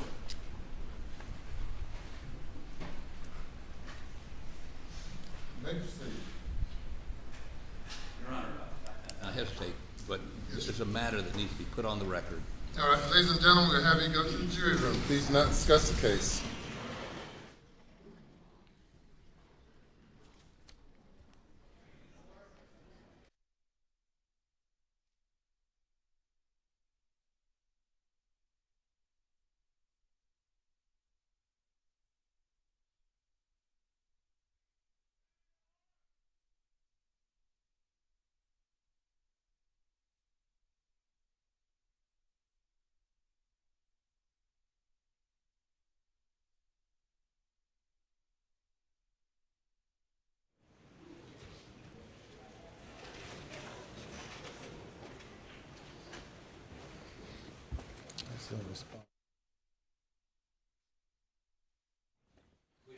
Yes, sir. If everyone will be seated. Yes. I objected to a conversation. We're aware of that conversation, but I objected knowing where he was going, which was, and in that same interview, by the way, that she gave about a statement where Maggie said that she was concerned about money, she also indicated Maggie was never concerned about money. Either way, it's hearsay. He said before Your Honor ruled, was she concerned about money or wasn't she concerned about money? He testified, which is to hearsay. I would move for mistrial. I think that's unduly prejudicial based on the last 3 weeks we've heard of financial misconduct on part of the defendant. I would move for mistrial. I would move that it's not mistrial because I don't think, even if you give this jury an instruction, you can't unring the bell. You can't correct that. And now I've had to draw attention to it, even more so by objecting to it. He knew that was wrong. Thank you, Your Honor. All right. Mr. Meadows. Your Honor, and for the record, I apologize for that question. I don't have to say it. I'm Well, sorry. we're not here about apologies. Go ahead. And I can't help it. Yes, sir. Judge, under 803, and what I should have brought to the court's attention first, 803.3, we think this would be admissible hearsay exception, then existing mental, emotional, or physical condition. The statement of the declarant's then existing state of mind, emotion, sensation, or physical condition. We think it fits under that rule, how she was, and that's all I was going to elicit. That's it. I won't go, and hearsay was coming out a little bit there. A lot of hearsays come out in this trial. They wasn't objected, and it just was rolling. I wasn't trying to plan that part ahead. But I do think respectfully it comes in there. We'd like you to consider under 803.3, Judge. And that's what I should have said before I asked the question. Again, for the record, say I'm sorry. 8033, the following are not excluded by the hearsay rule even though the declarant is available as a witness. A statement of the declarant's then existing state of mind, emotion, sensation, or physical condition, such as intent, plan, motive, design, mental feelings, pain, and bodily health, but not including a statement of memory or belief to prove the fact remembered or believed, unless it relates to the execution, revocation, identification, or terms of declarant's will. All right, Mr. Harpootlian? Obviously, Your Honor, I don't think that's covered by 803. Why not? Well, because it's the declarant's,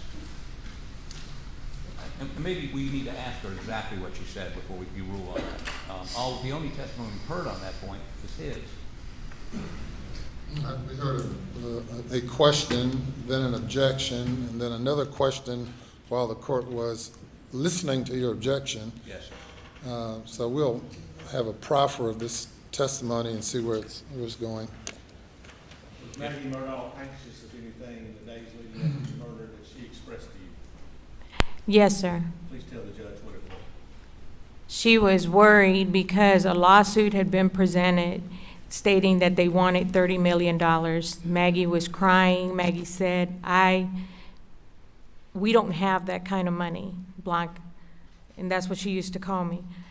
She said, we don't have that. She said, if I could give them everything that I got and make this go away, she said, I would do it in a heartbeat. She said, I'll start over. We'll start over. She said, I just want it gone. This moment, we're listening to a proffer. Go ahead. Would that be instead of that long, would that be like money issues that she was worried about? The money issues dealing with the lawsuit. And Your Honor, that's all I was going to offer. I asked for money issues. I wasn't looking to even go in detail on what she said there, that long colloquy. Yes, sir. I don't quite understand how this fits into, first, what you allowed in under 403, 404B, and res gesta. Right. It is her perception that the lawsuit, for $30 million, is putting financial stress on her. There's not any. She's not relating that Alex has any stress on him. He's the one on trial. Her perception that the $30 million was concerning her. I mean, she's not accused. That is, Maggie Murdaugh is not the defendant here. There's no connecting it to the defendant.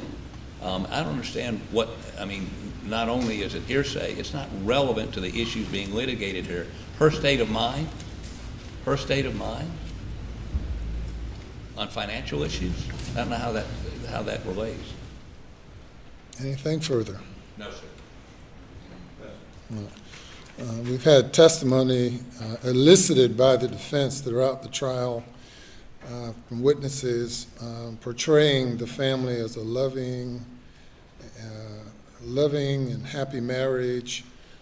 Question posed to Mr. Gibson, I believe it was, and to the other friend of Paul's and Buster's, as to whether the family was anxious or seemed to have any concerns or issues going on at the time.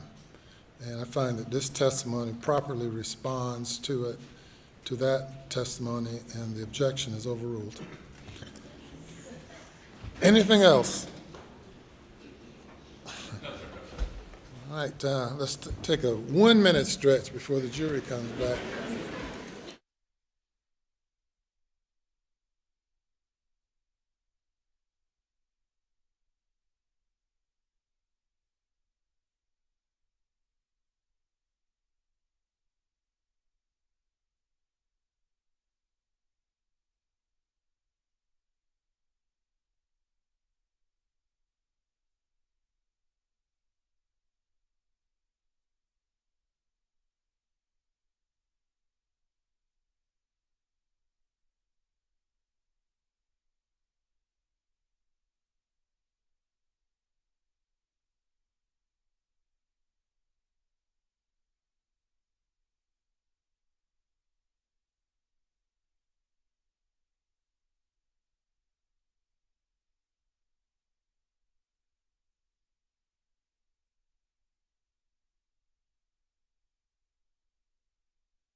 Denying the objection, the motion for mistrial is also, the motion is denied.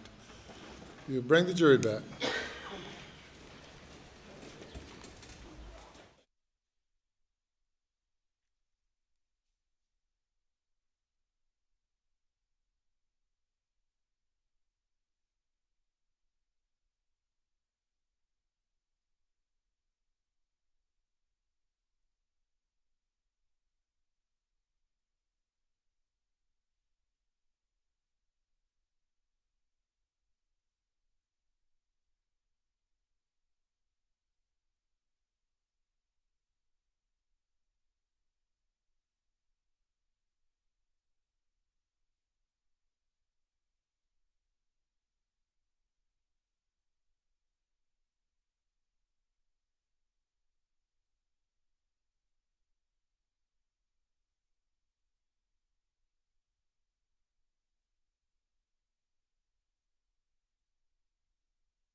All right, thank you. The last objection is overruled, and you may proceed. Ms. Simpson, in the days leading up to the murders of Paul and Maggie Murdaugh, based on your time with her, was Maggie Murdaugh anxious about anything? She was concerned about the amount of money that they were requesting on that lawsuit. 30 million is what she told me.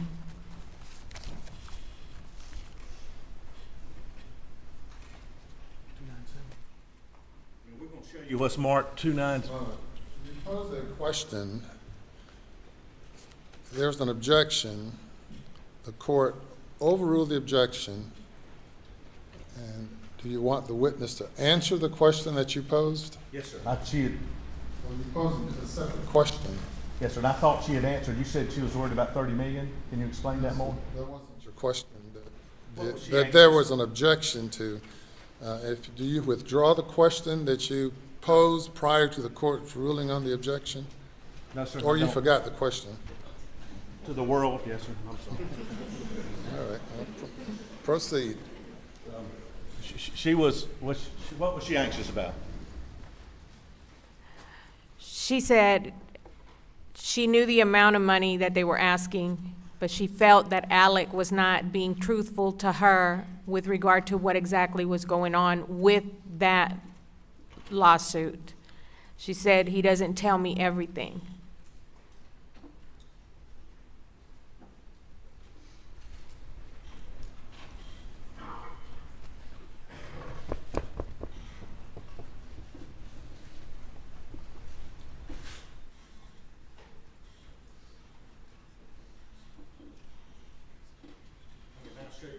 States 297. Excuse me, entered as 297.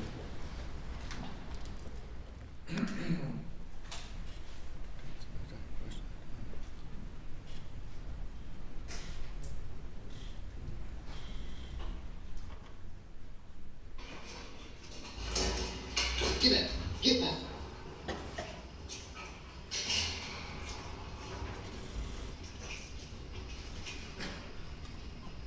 Quit, Cash. Quit. It's okay. Come here. Come here, Cash. Shit. Close to it. Cash.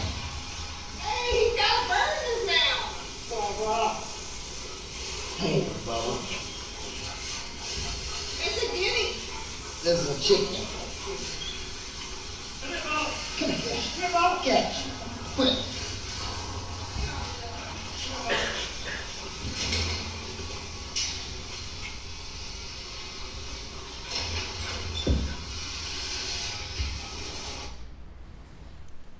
Ms. Blanca, had you seen that before? Yes, sir. Okay. And I think maybe in prior statements or something that, had you said, do you recognize voices on there? Yes, sir. Who do you recognize? It's Paul, Maggie, Alec. And have previously, have you said in a memo or a memorandum in interview that you thought you may have heard another voice? Yes, sir, I did, at a distance. But having listened to it again, have you listened to it this week? I mean, it's not on TV. Have you seen it? I have. There's only 3 voices, Alec, Maggie, and Paul. So after hearing it several times, is that your conclusion? Yes, sir.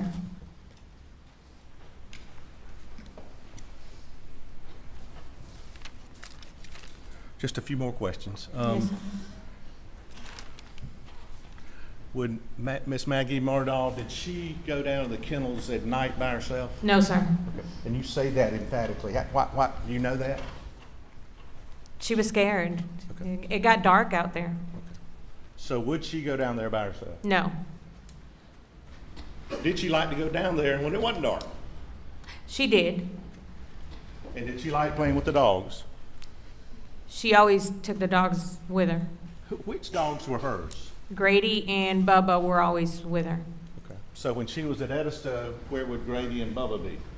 She would, sometimes she would take both of them, but the majority of the time, in the last few months, she was alternating. She would take one or if not the other. Can you tell us about the defendants? Did you ever see him with his cell phone? Alex Murdaugh, did you ever see him use his cell phone? Yes, sir. Can you tell the jury his habits with the cell phone? Would he have it a lot? Did he use it a lot? Yes, sir, he did. Okay. He was always on his phone. Say that again? He was always on his phone.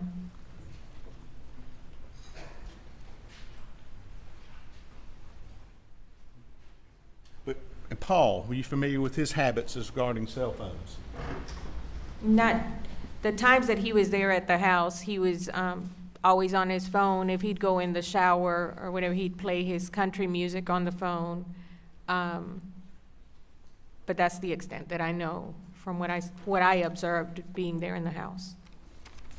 And when you were on June 8th, and you've talked about it, and I'm not trying to rehash that, but on June 8th of 2021, when you went to clean up the house, is that pretty much what you saw in the bathroom, the pants and the damp towel?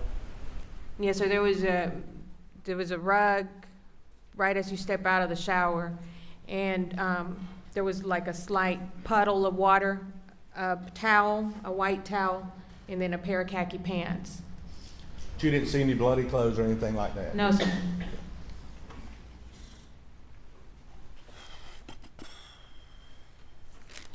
Beg the court's indulgence, just a few seconds, Judge.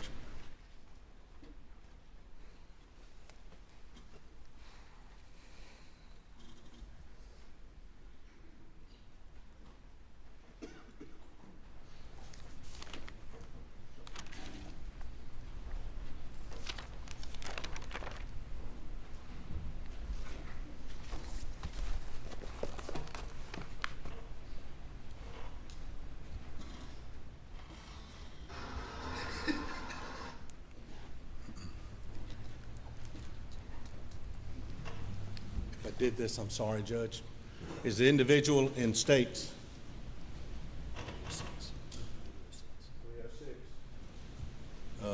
Is that individual in the courtroom? Yes, sir. Okay. And would you please, is it Alex Murdaugh sitting between Mr. Harper Sitting and right Mr. there. Yes, sir. And the record is reflecting. Thank you, Judge. Have you ever seen that shirt again? No, sir, not to my knowledge. Have you ever seen these shoes again that he's wearing here? No, sir.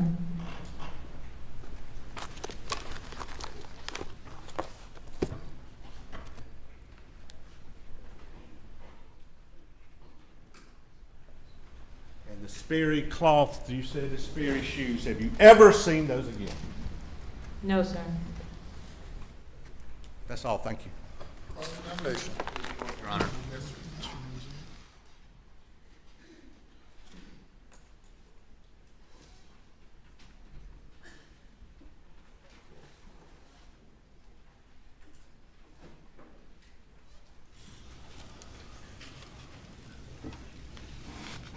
Ma'am, my name's Dick Harpuglia, and I represent the man you know as Alex, right?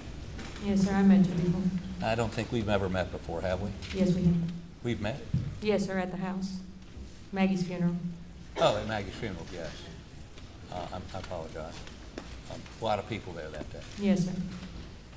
Alex has always referred to you when people ask who you are as his friend, correct? That is correct. Never called you his housekeeper, right? That is correct.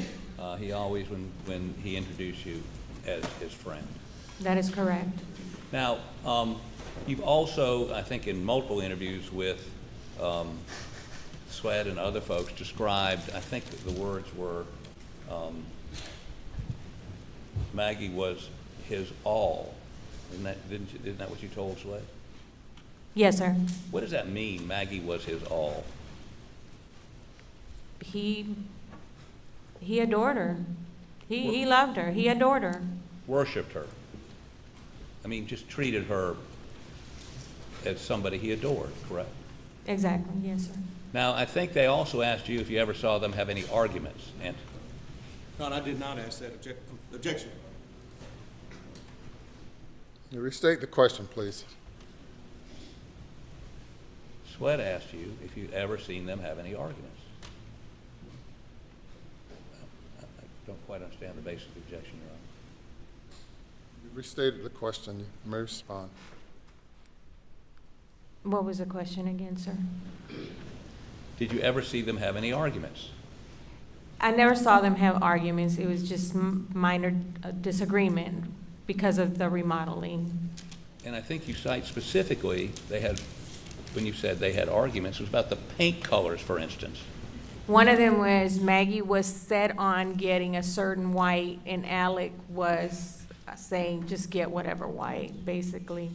You know, he didn't care. She wanted a specific white, and he just didn't care. But you never saw them have any violent arguments or argue about money or argue about relationships. It was all the minor things that most couples go through, picking paint colors and those kinds of things. Is that correct? Yes, sir. To some, they would disagree on, it wasn't that they disagreed. The only thing that I remember Maggie saying was that she just wanted him to sit still and listen to her for at least 10 minutes at a time because he was always on the go. Is that an uncommon complaint between husbands and wives or wives to husbands? I want you to just listen to me. Is that right? She would get frustrated because of that. Right. You ever tell your husband that? Just listen to me. Sit, please. All the time. Okay. So let me talk a little bit about the morning of the 7th Yes, sir. and then the morning of the 8th, because I understand you left before Paul, Maggie, or Alec was on the Moselle property on the 7th, correct? Yes, sir. Okay. And we're going to talk about those texts in just a minute between you and Maggie, but you fixed some dinner for them. I did. And did you set a table, or did they have to go get their own plates and put them out? No, I left the food on the stove.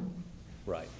And normally, the next day, the pots would still be on the stove, right? Yes, sir.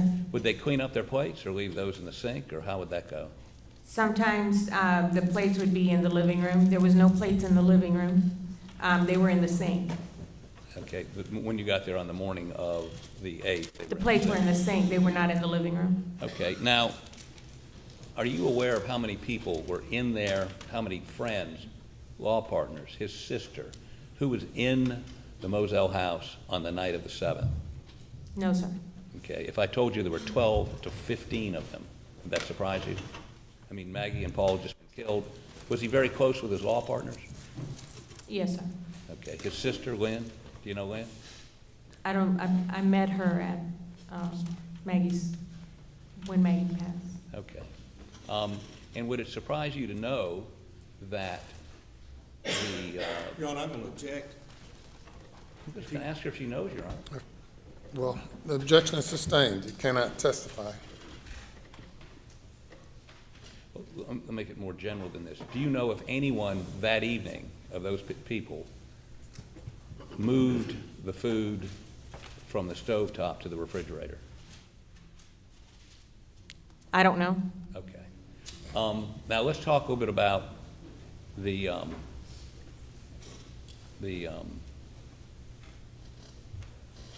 room, the bedroom, and, well, let me ask you this. Let's back off just a little bit.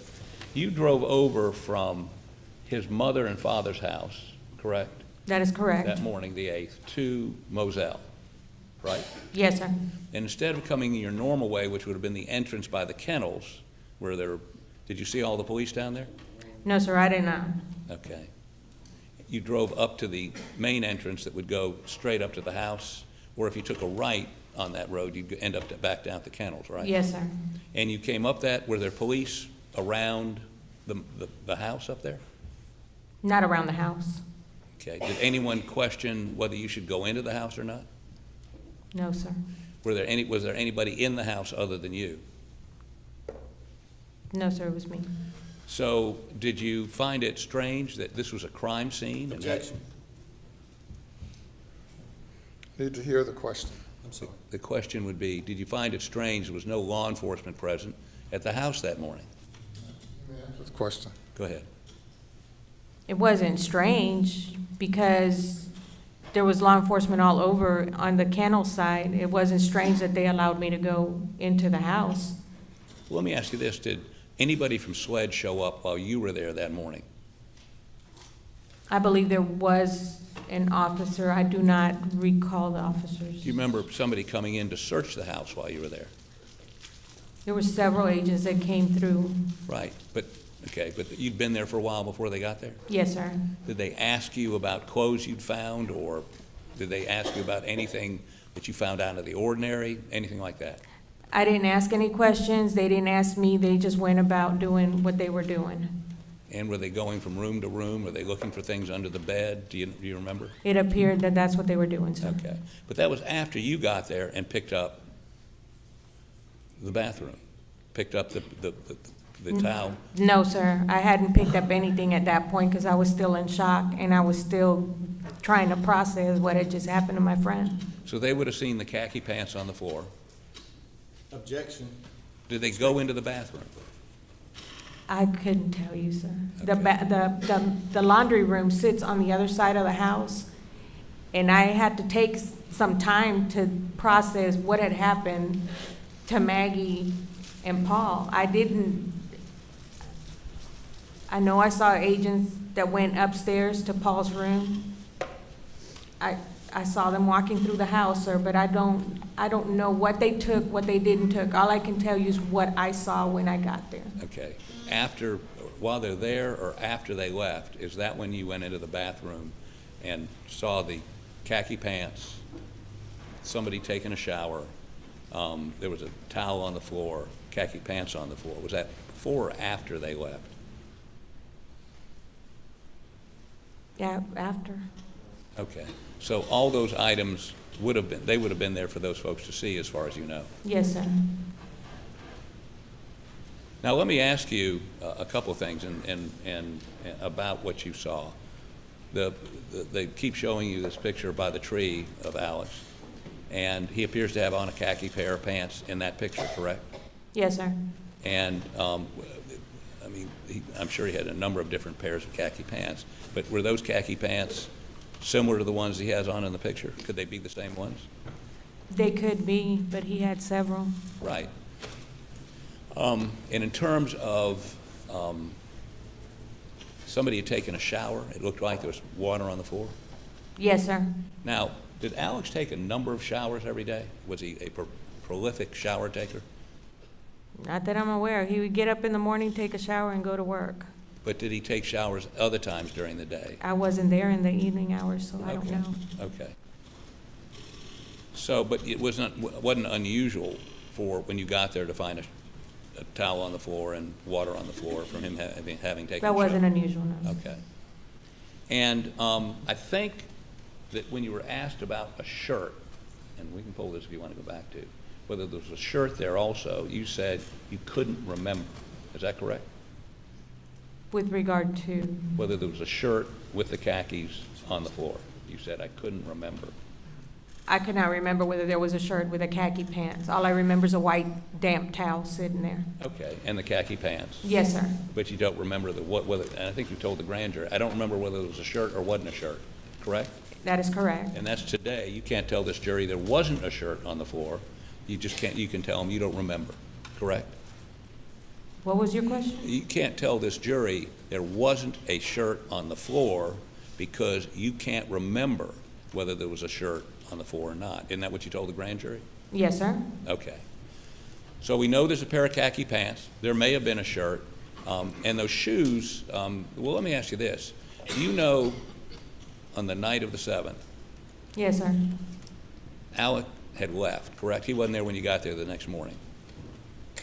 No, sir, he wasn't there. Okay. And matter of fact, he never spent another night at Moselle that No, you sir, knew. he did not. She knows, Your Honor. You can answer if you know whether or not he's ever spent another night there. After the murders, did he ever spend another night at Moselle, to your knowledge? He did not. So when he left that night, on the night of the 7th, and went to his mother and father's house, you don't know what clothes he took with him, what shoes he was wearing? You have no idea, correct? That is correct. And were you aware that SWED had confiscated the clothes that he had on? At that moment, I didn't. Okay. Well, you are now. Yes, sir, I do know now. Okay. A white T-shirt, pair of shorts that he showed you, and whatever shoes he had on, some sneakers, right? I didn't see the sneakers, but I saw the clothing items. Okay. And so he had to put on, if they did that, other clothes to go over his mother's house, correct? Objection. Would it stand to reason he'd have to put on other clothes or go in his underwear? I would assume so, yes. Okay. Do you know what he wore over at his mother's house? No, sir. Do you know whether he wore those shoes? No, sir. You don't know. So Your when, Honor, objection to, objection. Basis for the objection. I don't To know. which question? To that last one, shoes, I don't know what specificity he says to those shoes. I don't know what he's. I'm sorry, the shoes that you say you saw in the Snapchat photo, you say you never saw again, right? That is correct. Okay, you don't know whether he wore those shoes the night of the 7th over to his mama's house, do you? I don't know that. I wasn't Okay. there. And you don't know what he wore over there, correct? That's correct. I wasn't there. He may have even worn that shirt that you said you never saw again, correct? Objection. Objection's overruled. Right? Correct. Okay. Now,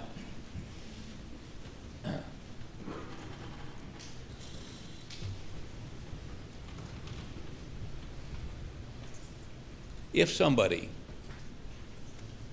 alleged that those khaki pants was at what Alex was wearing the night of I'm going the... to object.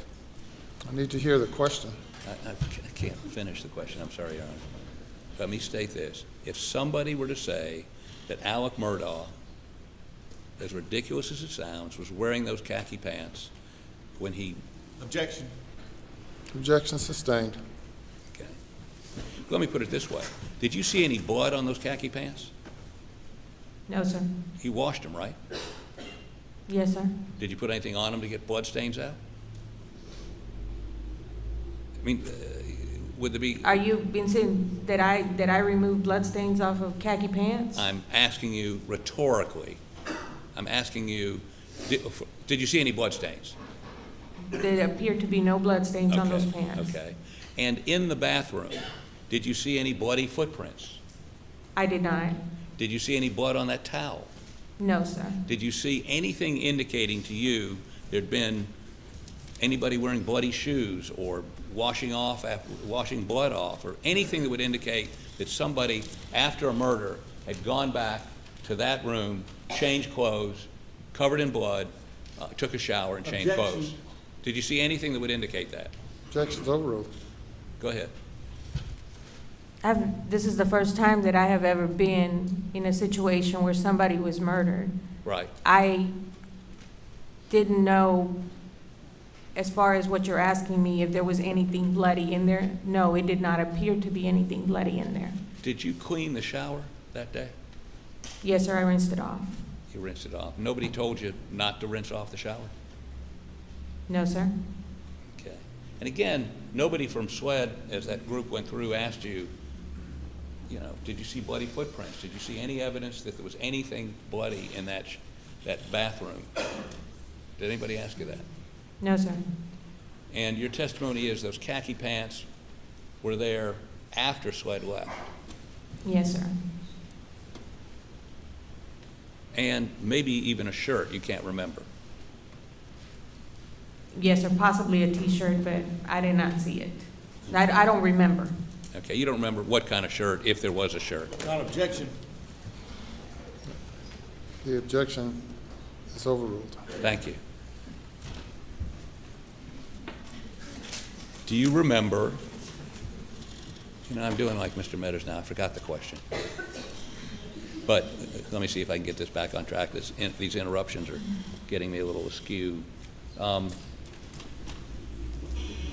So, I think you've already asked and answered that. Now, let me talk a little bit about the cell phone service in Moselle. You had a cell phone? Yes, sir. And the servicer was who? What was it, Verizon? Or do you know? The cell phone carrier is Verizon, yes, sir. Okay. And so, did you ever have any trouble getting a signal anywhere on the Moselle property? Up at the house, down at the dog kennels? Was it sporadic? Yes, sir, it was. Okay. And sometimes you'd be talking to somebody and they'd drop off, or the call would end, not because you ended it, because the service was bad. Yes, sir, you were moving around in the house, certain areas, you could not get a signal. What about down from the kennels? It was touch and go in the kennels.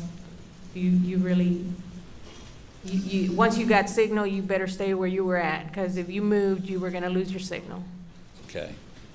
So it would not be unusual at the kennels, if you did move, that if you were having a conversation or getting texts or trying to answer a text, you wouldn't be able to do so. Like I said, it depends on where you kind of knew the areas. At least for me, I already knew that if I had to make a call or send a text, I would walk out the kitchen door straight to the edge of the corner right there on the porch and make my call and not move.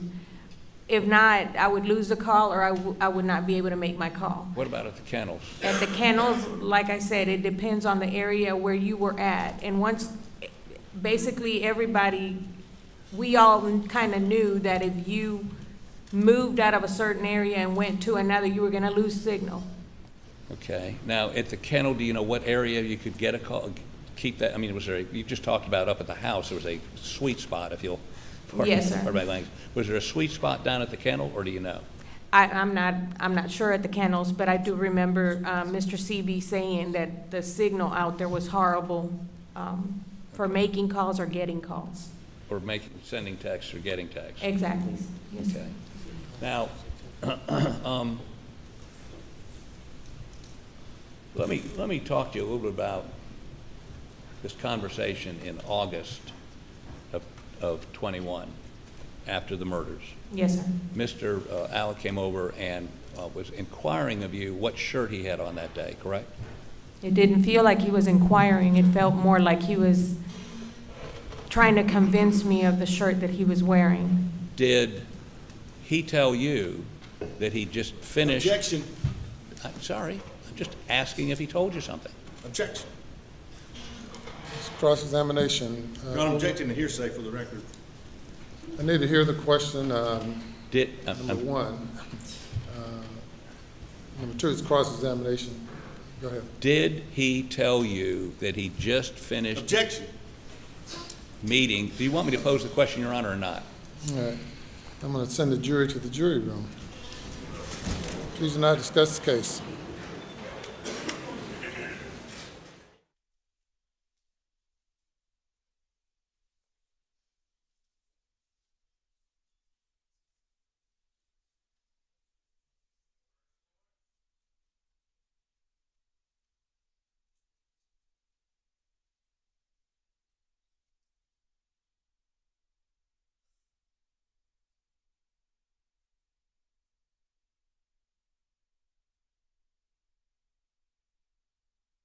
Be seated. Okay, what is the question? Just wait 1 second, Your Honor. Let me see if I can get back on track.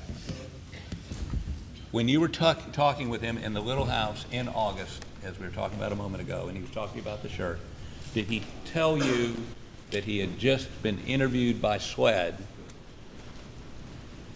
who'd shown him the Snapchat photo, and he was attempting to figure out what he was wearing that day.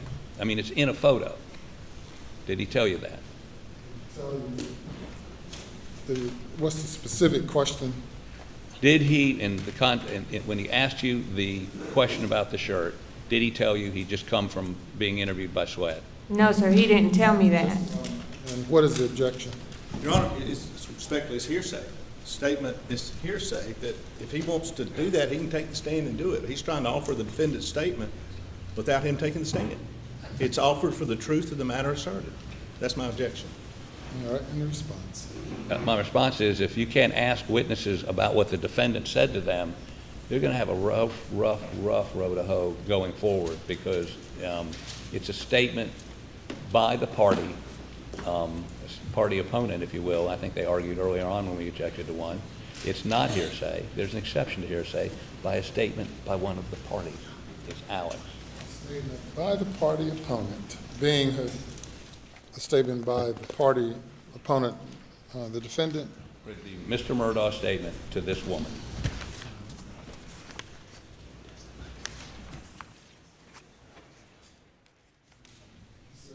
Others?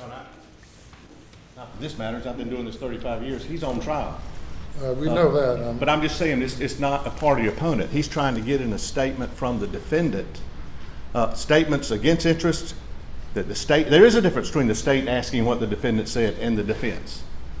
And if they hadn't objected to some, they thought that's their prerogative, but they're trying to offer the defendant's statement in evidence without him taking the stand.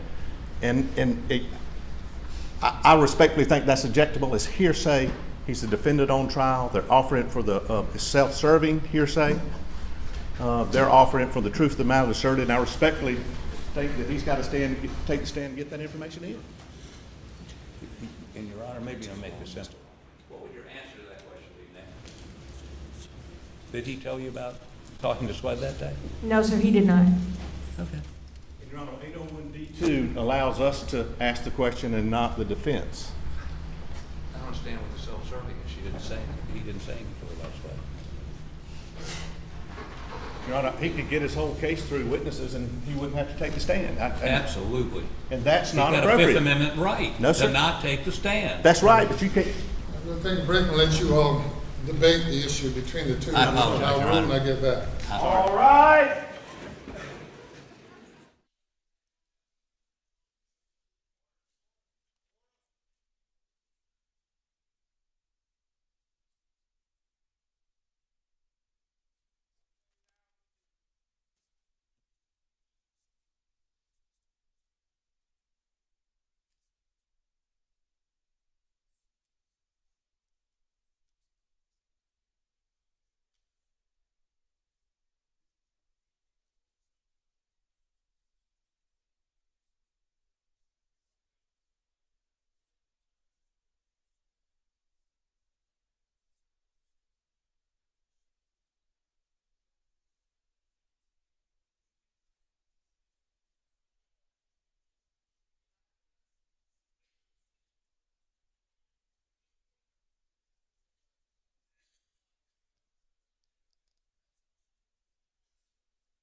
You may now be seated.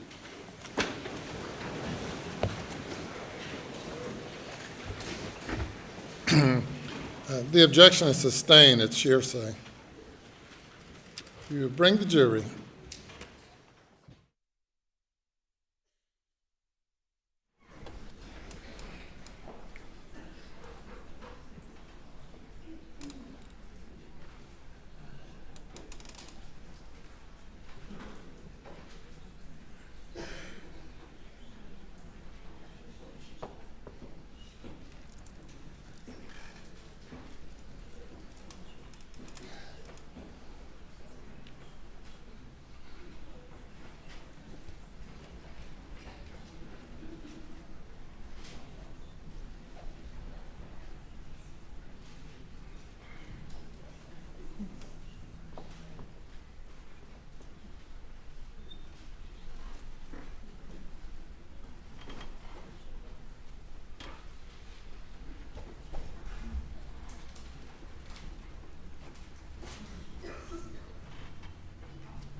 All right, thank you. The objection is sustained. Your next question. Please support, Your Honor. Yes, sir.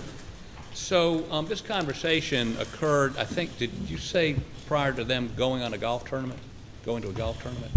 Yes, sir. He said Randy had just dropped him off so that he could get his clothes, because him and Buster and Randy were going golfing. Him and Buster and who? Randy. Randy, okay. We're going to a golf tournament that weekend? I don't know if it was a golf tournament or what, but I know he said they were going away, they were going golfing. Okay. And speaking of Buster, can you point Buster out in the audience for me, please? Buster, where? Oh, you're back there. Okay, I'm sorry. Stand up, please. Yes, sir. Is that Buster? Yes, sir. Okay, y'all always had a great relationship, right? Yes, sir. Okay, He's a thank you. good kid. I'm sorry? He's a good kid. He's a good kid. Okay, so one of the other questions I have is, did you ever see Paul with any guns? Yes, sir. No? Yes, sir. Oh, I'm sorry. And did he have guns around all the time? Yes, he did. Matter of fact, there are all guns all over that place, right? In the vehicles, on the go-karts, sometimes in the hangar. So did Paul ever leave guns? Just where, if he was, for instance, down at the hangar, would he ever leave guns down there? I have found one occasionally out there. A pistol or rifle? A rifle. You know what kind it was? No, sir. Okay. And do you know if he ever left any down in the feed room? Not in the feed room. I'm not sure about the feed okay, room. you never saw anything in the No, feed sir. room. I believe in one of your statements I read that sometimes he'd leave him somewhere and actually there'd be rust on the rifle or the shotgun or whatever. If he left it on the golf cart outside, he would sometimes leave it laying across, and I would get it in the morning, and already the dew would rust off. And that would be a golf cart he would drive down to the kennels, for instance? Yes, sir, whichever one he was in, and he preferred the gas. The gas one is usually where I used to find Gas? golf cart? Yes. Okay. And so that would be a way he would get down to the kennel sometimes? Sometimes, the majority of the time, he was either in Dolly or in his own truck. In what? Dolly, What is Dolly? the F-250. I forgot, y'all name all your trucks, or they named all their trucks, right? Yes, sir. Okay, so most of the time he would be in a truck, but sometimes he would take the golf cart, if you will, down there. Yes, sir. And apparently sometimes he had guns in the golf cart. Yes, sir. Okay. Now, let me touch a couple of other things.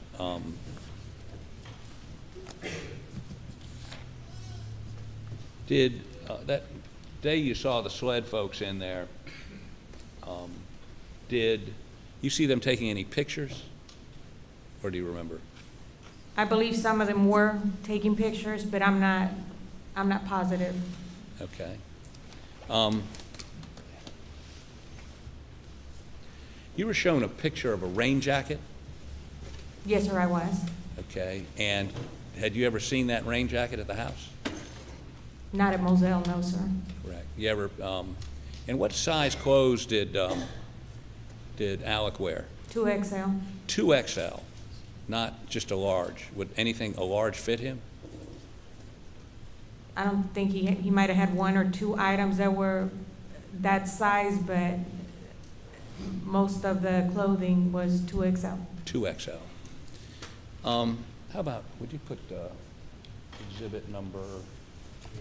Yes, please. And blow it up for me, please.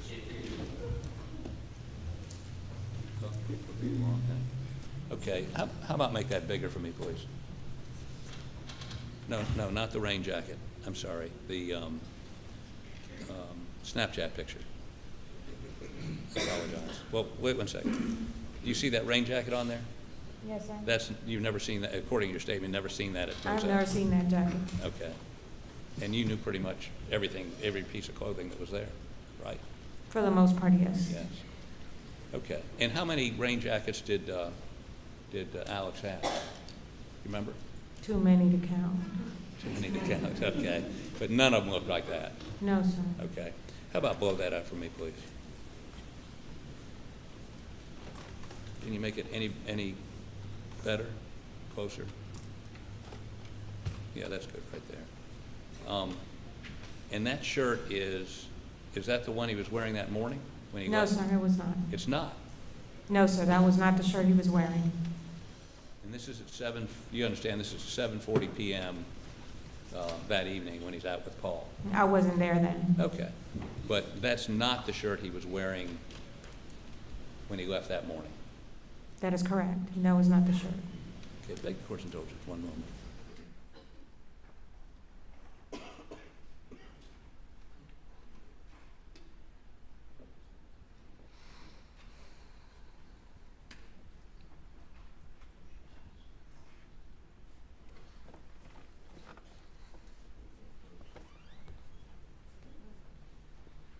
You were aware he had clothes at his office, kept clothes at his office? Yes, sir, among other places. Where else would he have Car. clothes? He have it in a car? Yes, sir. Where else? In Edisto. I'm sorry? In Edisto. In Edisto, okay. But if he was in the Moselle area, if he was going to change his shirt from in the morning, would he have changed it at the office or got something out of his car?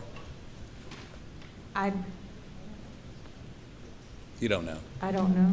Okay. I don't. Okay. Now, let me show you.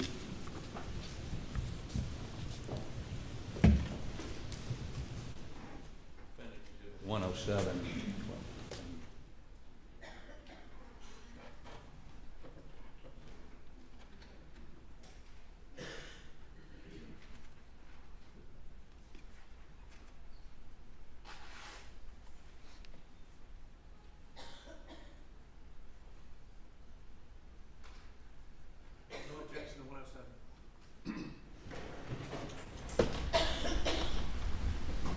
Can you tell the jury what that is, please?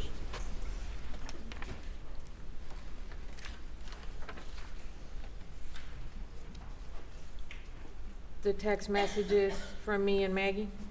Okay, and this is on June 7th, 2021, right? That is correct. And the first one, I'm just going to try to hurry this up a little bit. She asked you to stop. Yes, sir. She says, will you stop by, this is at 7:05 a.m., stop by the store and get Alex Capri Suns. He likes orange and pineapple flavor plus mountain cooler. Thank you, I'll pay you back. You say, I will. She says, thank you, get 2 boxes. Now, after that conversation, there's a text at 3:28 p.m. Blanca, dinner's on the stove, just left. So you left there at about 3:30, correct?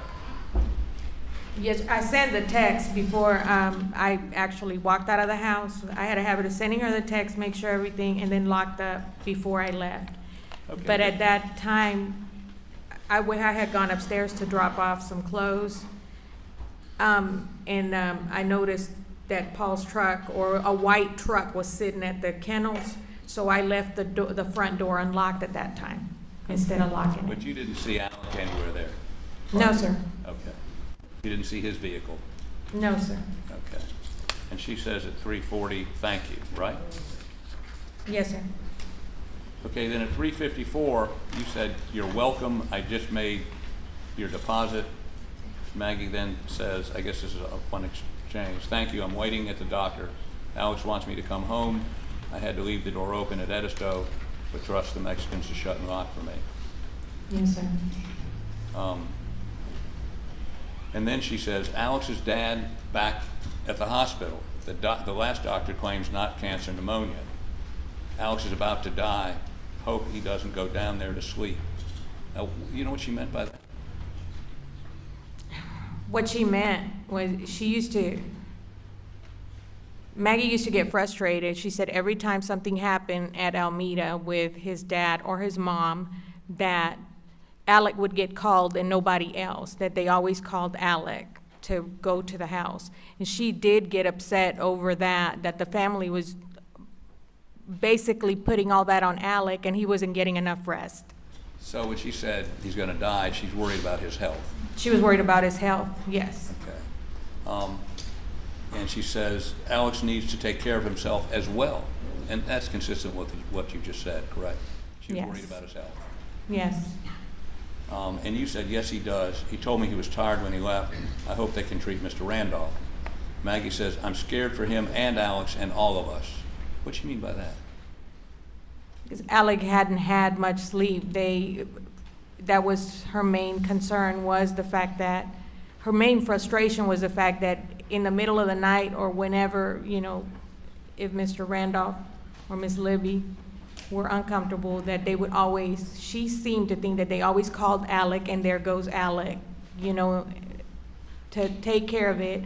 And she felt that it wasn't fair that he was the only one having to take him.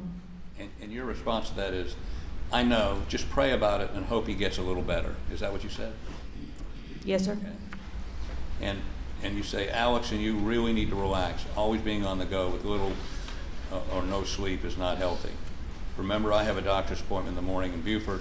If I get done early, I'll go to Moselle. I'll let you know. And she says, no worries, right? Yes, sir. Now, oh, you've got the exhibit. You can take that from him and hand it to, okay. So,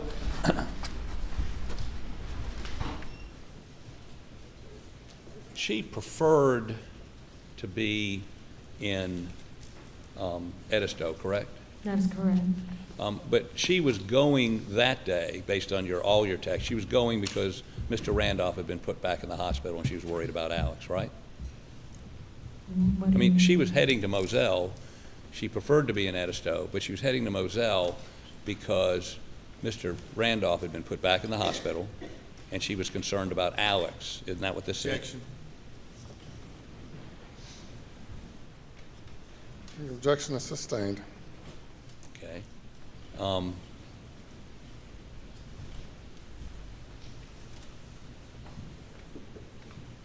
She indicated to you that Paul was coming in your telephone conversations, correct? That is correct. And did she indicate in your telephone conversations that she needed dinner for her, Paul, and Alec, right? Yes, she did. And did she indicate in any way that she did not want to go to Moselle to have dinner with Alec, Paul, that night?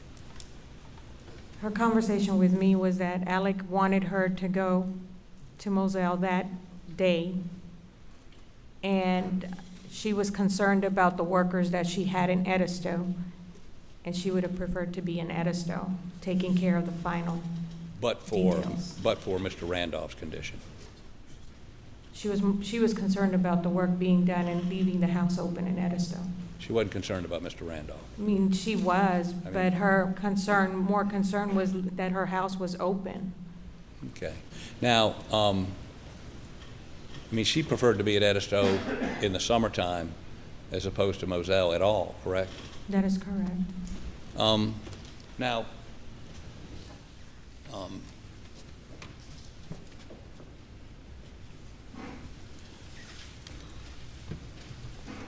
Let me ask you, did SWED ask you about at any point about the clothes that Alex was wearing on the 7th? At some point, did they ask you that? Not until recent. Recently, right? Yes, sir. Okay. And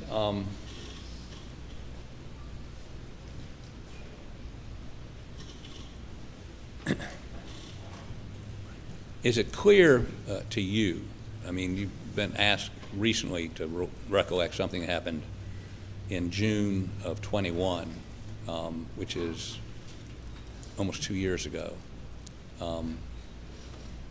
Did they ask you other questions about what happened on June 7th when they asked you about the clothes? They asked me where I was. They asked me what I was doing. They asked me when I saw Alec leaving that day, my discussions with Maggie. They requested to see my phone, which I gave them so they could see the text messages, phone calls that we had had. Okay. You and Maggie were very close. We were. You and Alex were close also, were you not? Yes, sir. And did you feel like a member of the family? Yes, sir. Had you ever heard from anybody about any, well, strike that. Did you indicate that Maggie, one of the things Maggie told you was that she was not, after the boat case, she was not being treated very well by the people in Hampton, correct? That is correct. They shunned her, they were rude to her, those kinds of things. That is correct. Did she also indicate to you that she was concerned about Paul because he'd received a bunch of threats? Objection. The objection's overruled. Did she ever indicate to you she was concerned about Paul because Paul had received threats? Yes. Okay, beg the court's indulgence.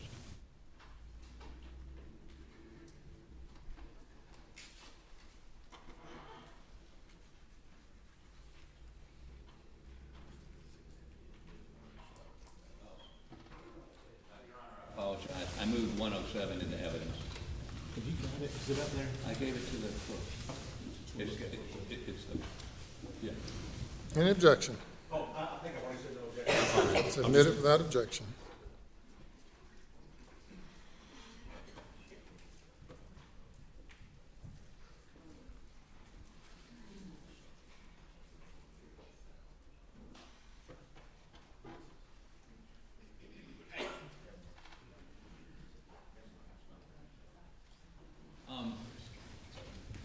That same morning of the 8th, did you clean the gun room? I didn't go in the gun room. I went in there, but I didn't do anything in the gun room. Didn't pick anything up? No, sir. Okay, and when you went into the kitchen that morning, was there anything that would indicate to you that other people had been there the night before? Like glasses or bottles of water or anything? No, sir. Okay. Thank you. Any redirect? Hey, please, court.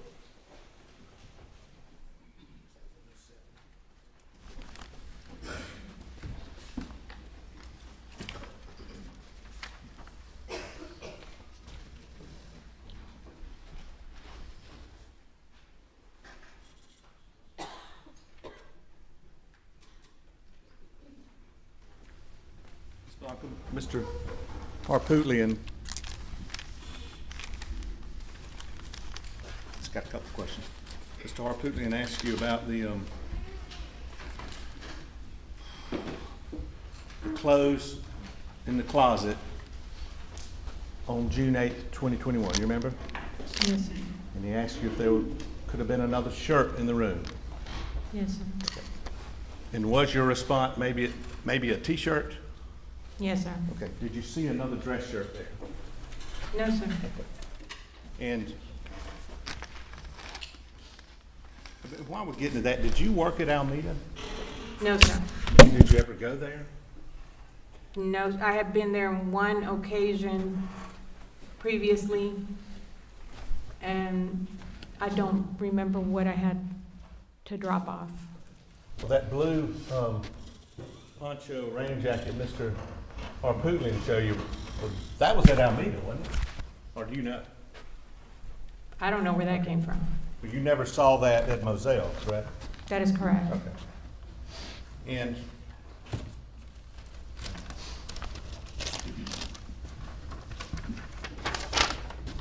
state 7, well, first of all, this is states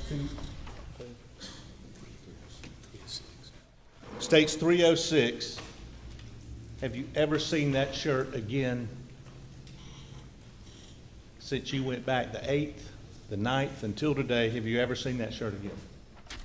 No, so once I moved a lot of the belongings to the little house, he had packed some of the clothes up, but over the weekends and stuff, when they were going from place to place, I noticed that he was purchasing different clothing items, shorts, shirts. So there was a couple of new ones in there, which still was not that shirt. It was some of the newer ones. Who was purchasing a lot of shorts and shirts? Alec. After this event? After the murder? Yes, sir. On the weekends when they were gone with the family, if he was going different places, he would come back like that Monday or Tuesday, and there was like new items within the clothes. New shirts? New shirts. New shorts? Yes.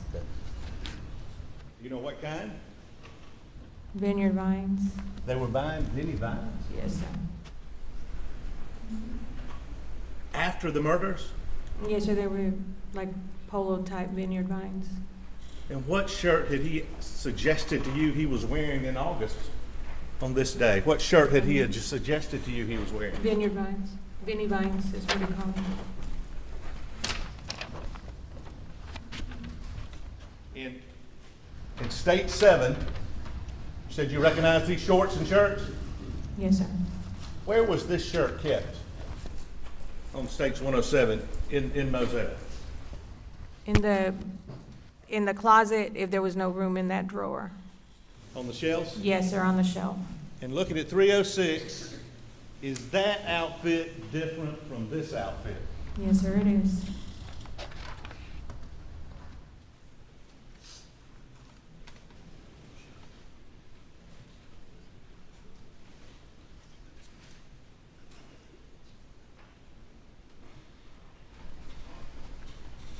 And I think Mr. Harpootlian showed you 107. Whose idea was it for Maggie Murdaugh to come to Moselle on the evening of June 7th? Objection, Your Honor. You can testify if you know. Your Honor, hearsay. You can testify if you know. Maggie texted me that Alec wanted her to come to Moselle. And is that on 107 that Mr. Harpootlian just put in? Yes, sir, it is. That's all, thank you. Yes, sir. Put that up for me, please.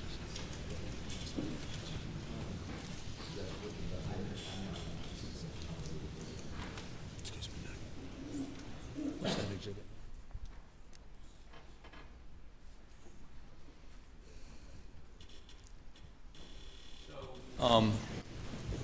Just a couple questions. After Maggie's death and Paul's death, did you notice he was losing weight? Yes, sir, he was. Dramatic loss of weight, right? Yes, sir. So the clothes we can see him in that picture, he's fat is the wrong word, but overweight kind of guy, big guy, fleshy looking guy, right there, okay? Now, so he needed to buy new clothes because the other clothes were falling off of him, right? I assume so, yes, sir. Yes. So it wouldn't be unusual for him to need to buy new clothes because he's losing weight. I guess. Okay. Now, this is 306. This is the picture, and you say this is a shirt like a Columbia shirt, right? Yes, sir. Now, a Columbia shirt, don't they have a logo that says Columbia? Yes, sir. Either on the sleeve or, You see one on here? I don't see anything on this shirt. The style of shirt is the Columbia style shirt. It's not you're not saying it was a brand name Columbia shirt. You're saying it was a Columbia style shirt? Yes, sir. Okay. And your testimony again is this is not the shirt he walked out with that morning, He did not walk out with that shirt that morning. but those could be the khakis he walked out with that morning. Possibly, yes. Okay. And when you say you never saw that shirt again, you did see those khakis again, did you not? Yes, sir, I washed those khakis. They were in the bathroom. I'm assuming it was the same pair because he only had a few that he wore. Right, okay. And in addition,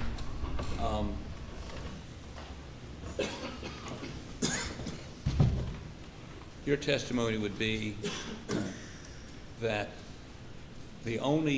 well, I guess you're saying that morning he didn't have that shirt on, but he had those pants on. Could possibly have those pants. He had several. Okay. And would you scroll down to the footwear, please?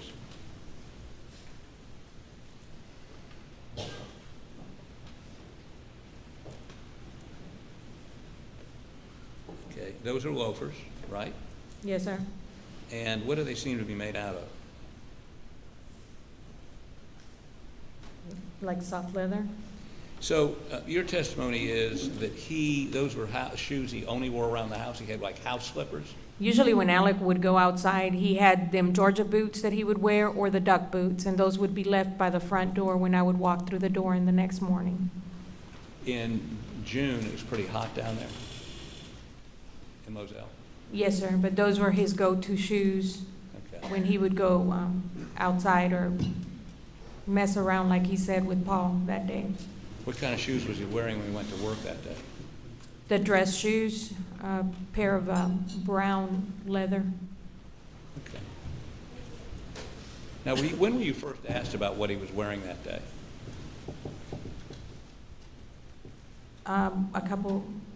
Maybe a couple of days when they interviewed me.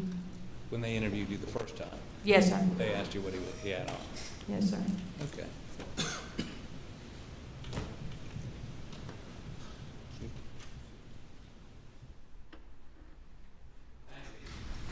You may step down.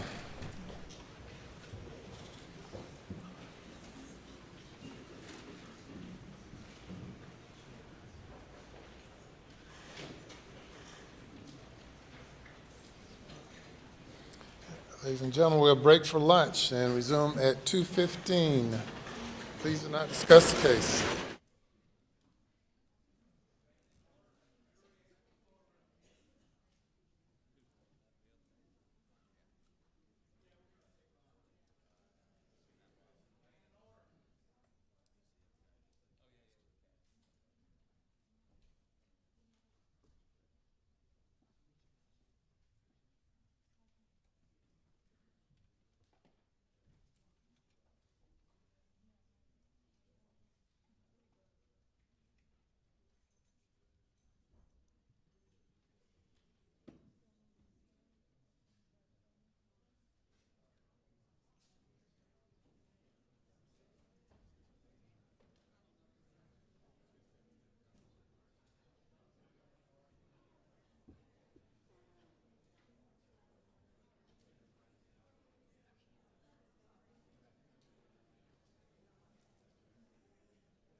may now be seated.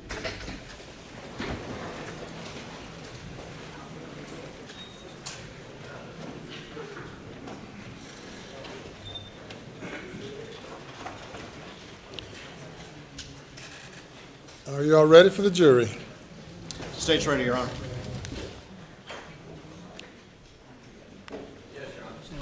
Bring the jury.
Very good. Welcome back.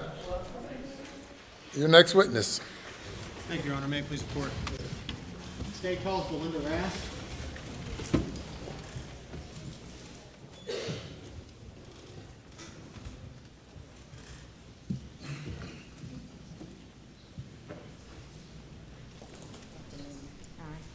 Raise your right hand, left hand on the Bible. Do you affirm the testimony you're about to give the court in this trial shall be the truth, so help you God? Thank you. Take a seat in the witness stand, please.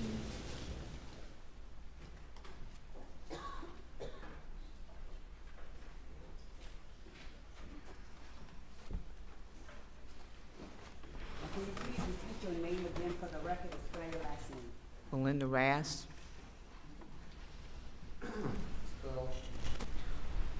R-A-S-T. Belinda, good afternoon. Good afternoon. Before we begin, Belinda, are you hard of hearing? I am. Okay. So is it important for you that you can read what I'm saying in order to better understand the question? Correct. Okay. If at any time I say something and I've turned my attention away, just please let us know and I'll re-ask the question, okay? Okay. All right, Belinda, tell the jury a little bit about yourself. Where'd you grow up? Where'd you go to school? And what was your professional training? I grew up in Barnville. I went to school right there in Barnville and Hampton, Wade Hampton High School. And I'm a CNA. I worked in a hospital and home health. All right, CNA is a certified nursing assistant. That's correct. So did you work in nursing before moving into private home health? I did. Okay. And are you now employed as a private home care, like health provider? I'm a private home caregiver. Okay. And Belinda, I'm going to ask you to put that microphone as close to you as you can. You might have to move it a little bit. Thank you. Okay. Okay, great. All right, well, tell us a little bit about what private home care would be. When you work with one individual or two in a home that's not, like in a hospital or a nursing home, and you take care of that one individual or two at most, and you do their care, whatever it might be. Like when I started at the Murdaughs, Miss Libby was up and about. We just had to watch her, make sure she didn't wander away. She could go to the bathroom. She knew when she had to go, but you had to make sure she cleaned herself and just make sure she eat and stuff. And then with her, her health deteriorated. Her illness got worse. And so she went from that to now she's bedridden, and we have to feed her, turn her, change her, whatever is needed. She doesn't know when she's going to the bathroom or whatever, so we have to monitor her real close. And I know we skipped ahead, but who do you currently provide home health care to? Miss Libby Murdaugh. And how long have you been providing that? A little over 4 years. And I think you just said it began as kind of one job, and has it evolved over time into being a more significant job? That's correct. Belinda, are you nervous being here today? I am. Would you say that you've become fairly close to Miss Libby over these years? I have. She is, to me, she's family. She's like my family away from home. So you care about her? I do.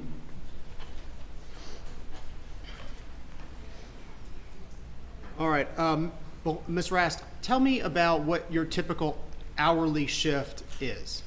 From 8 p.m. to 8 a.m. All right. And do you occasionally work weekends?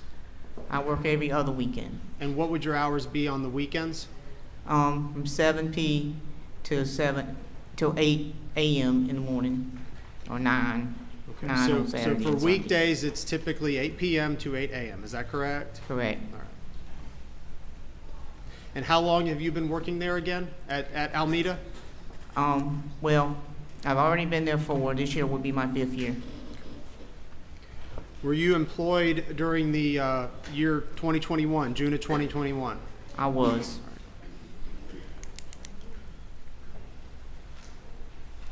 All right. Do you remember the day, June 7th of 2021? June 7th. June 7th. That's the that date. Yeah. That was the day I was called and told to come to the house that they wanted to tell me something. Were you supposed to work that day? Were you scheduled to work that day? I was. All right. And what happened? Why were you not on duty that day? Well, one of the other employees wanted to be off, and I switched with her, Miss Shelley. She had some plans with her friend, and she wanted to be off, and she asked me would I trade with her, and I told her yeah, I would do that. And of all the nurses that work with Miss Libby, is that fairly common? If someone has a conflict, you can call them to try to arrange some sort of change in schedule? All right, so you were off on June 7th, but you would have been working what hours? If I had been there, I would have been working. At that time, we were working from, that was on a Saturday, I think, or Sunday. We were working from 3 p. until, 3 in the afternoon until 9 the next morning.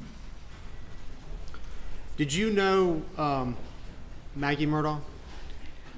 Briefly, I met her, I had seen her several times at the Murdaugh house, but personally know her, no. Did you get to know Paul Murdaugh? Yes, I did. Okay. And how did you get to know him? Well, he came to see his grandparents, Mr. Randolph and Miss Libby. Did he come more often than perhaps others? Yes, he did. All right, well, tell us a little bit about him. Well, he was always very polite. He always offered to help do things for Randolph and Miss Libby. He would like, Miss Libby liked ice cream, so he would always say, Miss M, Grandma M, because that's what they called her, would you like me to get you some ice cream? And she would usually say yeah, because that was her thing, and he would say, get it for her, and he would tease her about it, but he always give it to her.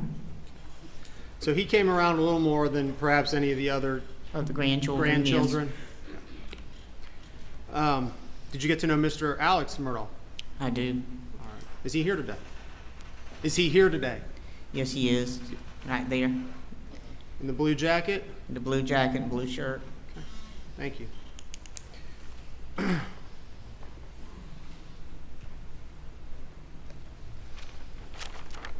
On your shift, from the normal shift, 8 p.m. to 8 a.m., how often would you say Mr. Alex stopped by in those years that you've been there?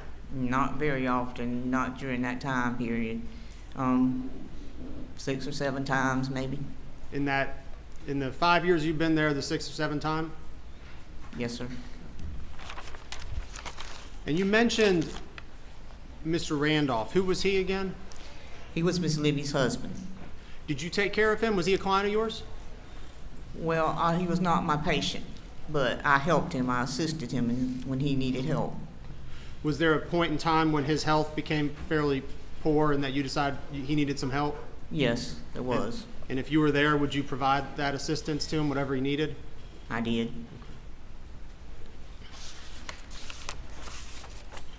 All right. Was there ever a time when Mr. Mr. Randolph, do you know when he passed away? Yeah, June the 10th. So it was shortly after the murders of Maggie and Polk? Correct. Before he passed, was there ever a time when the defendant came over later at night? When he was called,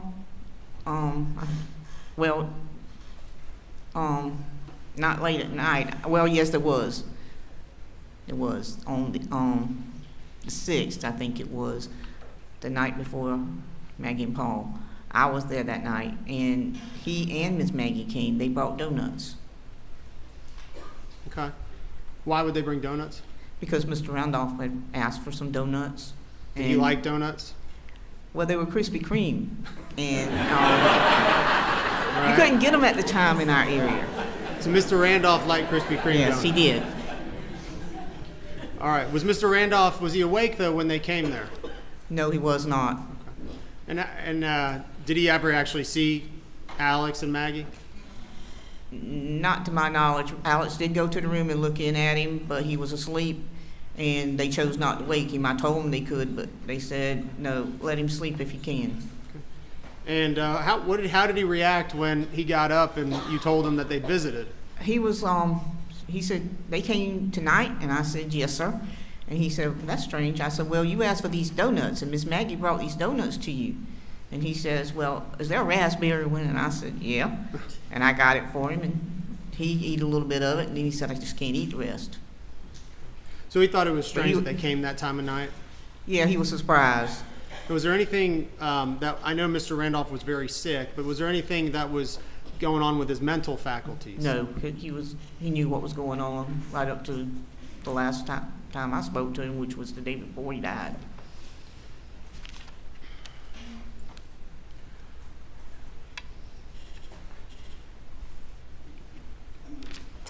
And tell us a little bit in your experience with treating Alzheimer's patients, people with declining dementia.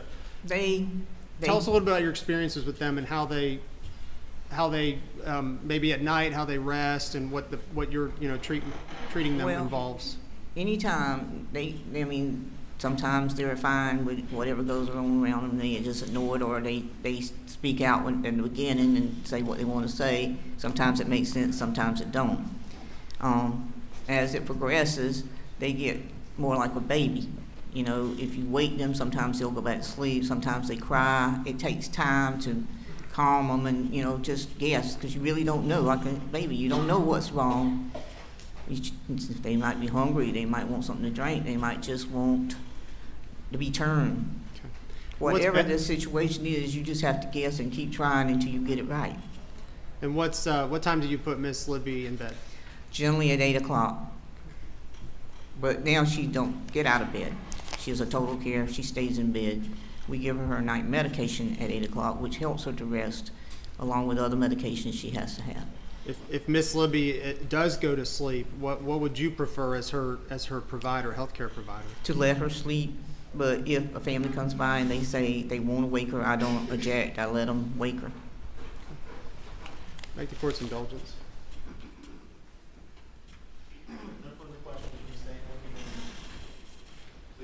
Yes, sir. My name's Dick Harpootlian. Can you read my lips? Dick I think so. Okay. And I represent Alex. Okay. Now, let me just focus in on, I guess, the reason you're being called here today. You were asked by the state, was it strange for them to show up that Sunday night at late? It was unusual. That was the word you used, not strange, and that's the word you used in your statement you gave about 10 days after the murders to Swad, isn't that right? That's correct. Did you know they'd been to a ball game in Columbia before they stopped by? Did Mr. Murdaugh No, tell you sir, that? I did not know that. Okay. And if Mr. Murdaugh, Alec, had stopped by normally during the daytime, you wouldn't have been there, correct? That's correct. Okay. And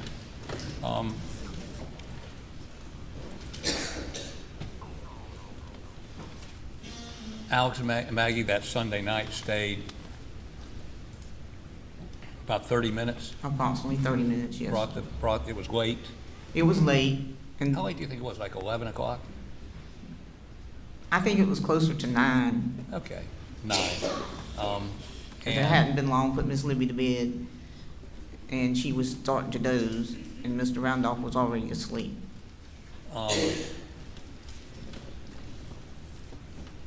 And Miss Libby, let's say 2-3 years ago in 2021, what was her state? She has dementia, is that correct? She does have dementia, well, was it back Alzheimer's dementia. It is basically the same thing. Okay. It affects the body in the same way.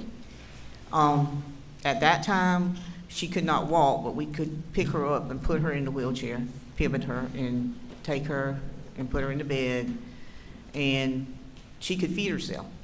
But now, she is deteriorated and she can't feed herself. She can't even give herself a drink of water. Mentally, did she recognize her sons when they came to see her? Sometimes, sometimes not. And has that gotten progressively worse? That is how it works.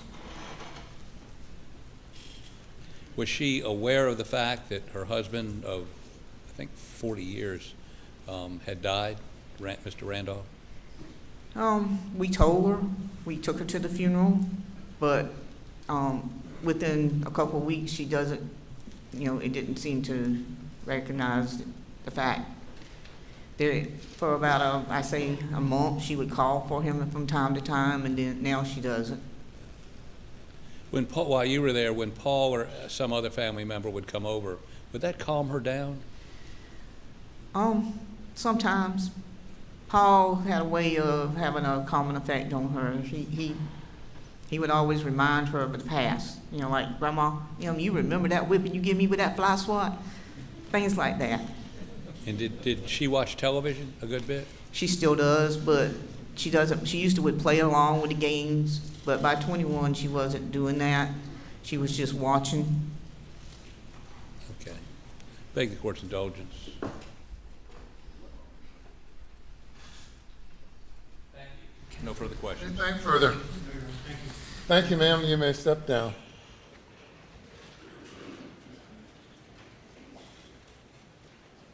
Next witness.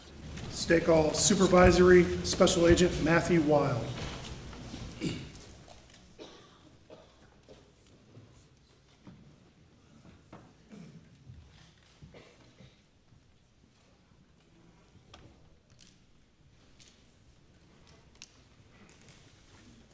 your right hand. Left hand to the Bible. Do you affirm the testimony about to give before the next trial shall be the truth, so help you God? I do. Thank you for sharing that. Take a seat in the witness stand.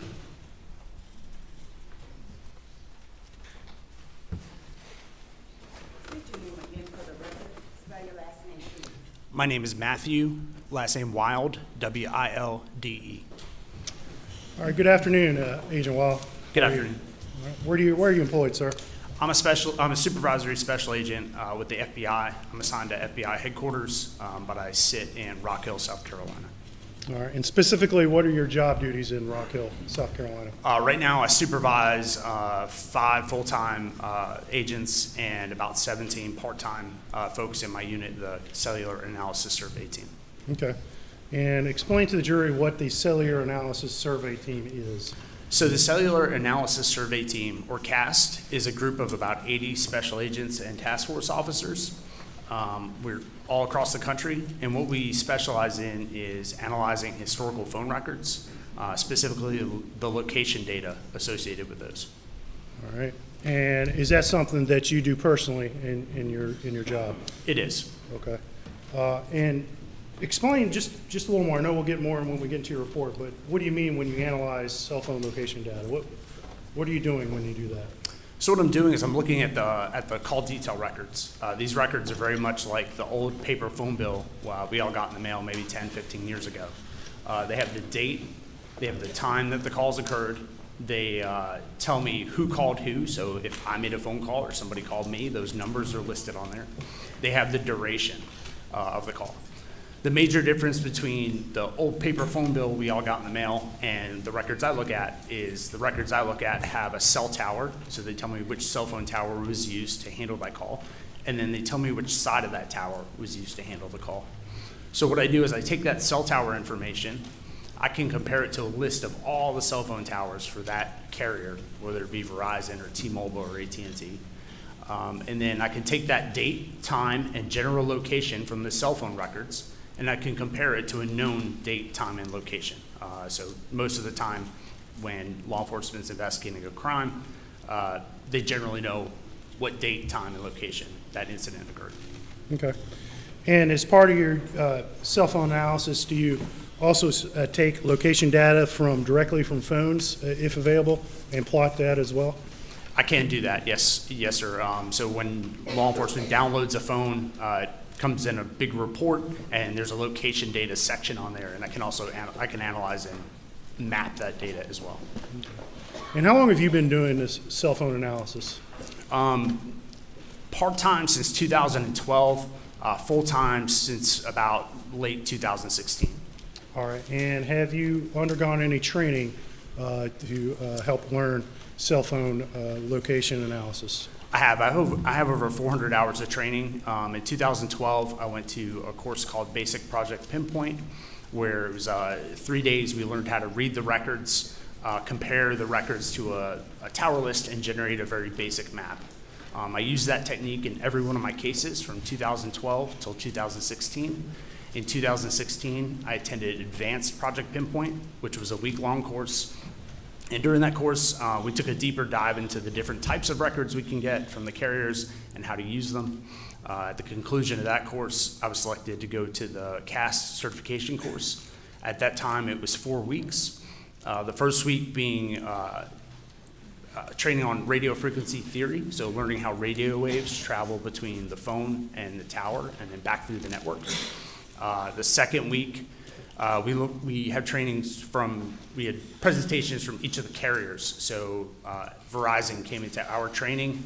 We learned from the network engineers. Those are the people who design and maintain the network. And we also learned from the records custodians. Those are the people who provide the records to us. The third week, we did drive testing. So I have a piece of equipment I can put in my car. I can drive around a specific cell phone tower, and I can figure out generally how far that tower reaches. And then the fourth week was a moot court exercise where we had a real case. We had to read the records, generate a map, go out and do a drive test, and then testify to it. And at the conclusion of that, I was certified. Now, every year since then, I've attended the CAST recertification course, which is usually 4 days where we go back and meet with all the carriers. We get technology updates. And then because we're located around the country and sometimes in different parts of the world, we do case presentations to each other on what we're seeing in our respective areas. Okay. And in your role as a CAST supervisor and prior, have you ever been qualified as an expert in court before? Yes. How many times? Over 130 times. All right. So you've done this a time or two before? Yes, sir. All right. When you've been qualified before, specifically, what have you been qualified as? I've been qualified as an expert in historical call detail record analysis and cellular technology. All right.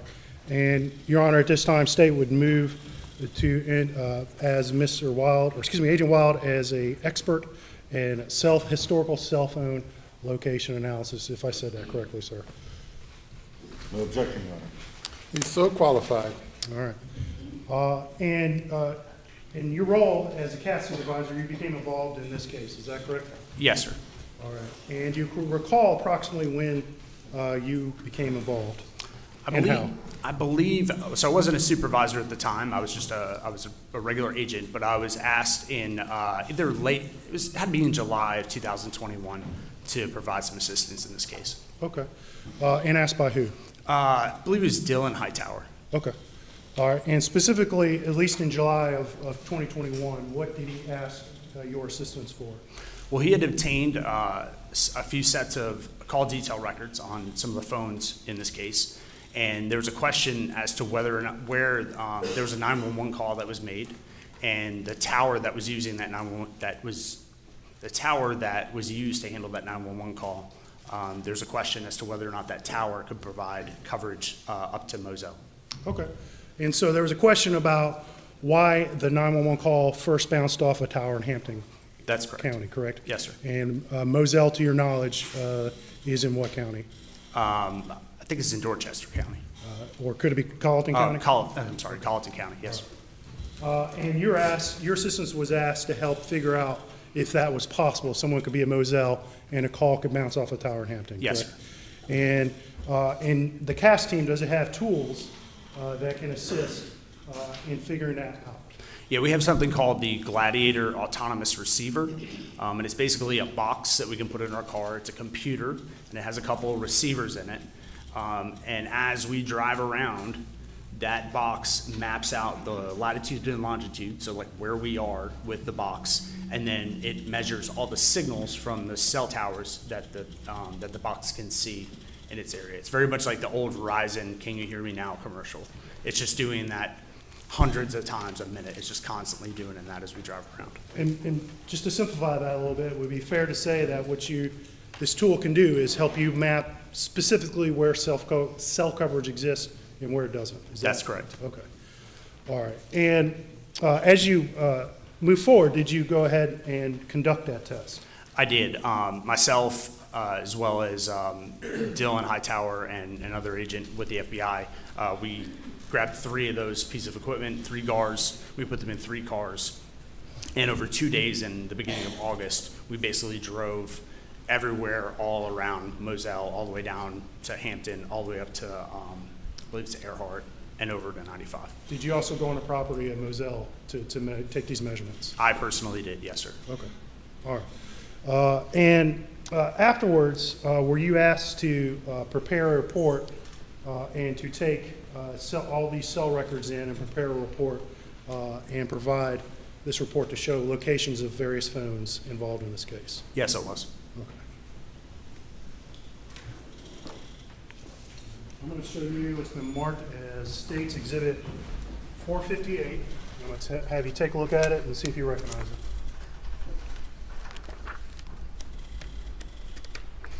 Yeah, this is the report that I generated for this case. All right. And when you say generated, what kind of information did you take in to help you generate that report? Well, so I had to take in the cell phone records, so the records that were received from Verizon. I had to take those in. I had to also take in the Cellbrite downloads that came from one of the phones. And then I also had to, after we did the drive test, create some maps to kind of show and display that data. Okay, and for this report specifically, there's a couple of numbers that we don't want read, but whose records did you look at? And for Maggie, Paul, and Alex, you can read their numbers, but whose Verizon records did you look at? I'm sorry, I couldn't hear the end of your question. I'm sorry. Whose Verizon records did you look at? Oh, I looked at Alex's, Paul's, Maggie's, and then there's Marty Cook and CB Rowe. Okay. And did you prepare a report showing locations off of towers where those various phones were on the days of and surrounding the murder? Yeah, I showed the general area where the phones were on the days surrounding the murder. And you mentioned you got some Cellbrite data on a phone, correct? Yes. Do you remember who you got that location information from? I got that from Britt Dove at SLED. Okay. And specifically, whose phone whose location data did he provide you? That was Paul's location data. All right. And did you plot those locations provided on your report? I did. All right. And those would include times as well, correct? Yes, sir. Okay. All right. At this time, State would move to enter Exhibit 458 in evidence. No objection, So admitted. All right. And Your Honor, the State would move to enter this under seal because there's some phone numbers included. I do have a redacted copy that we're going to publish for now in the jury, in the audience.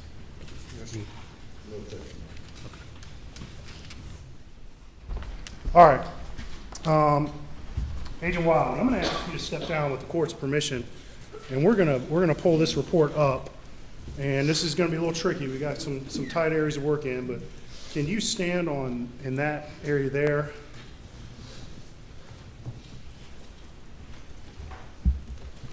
Give me a moment.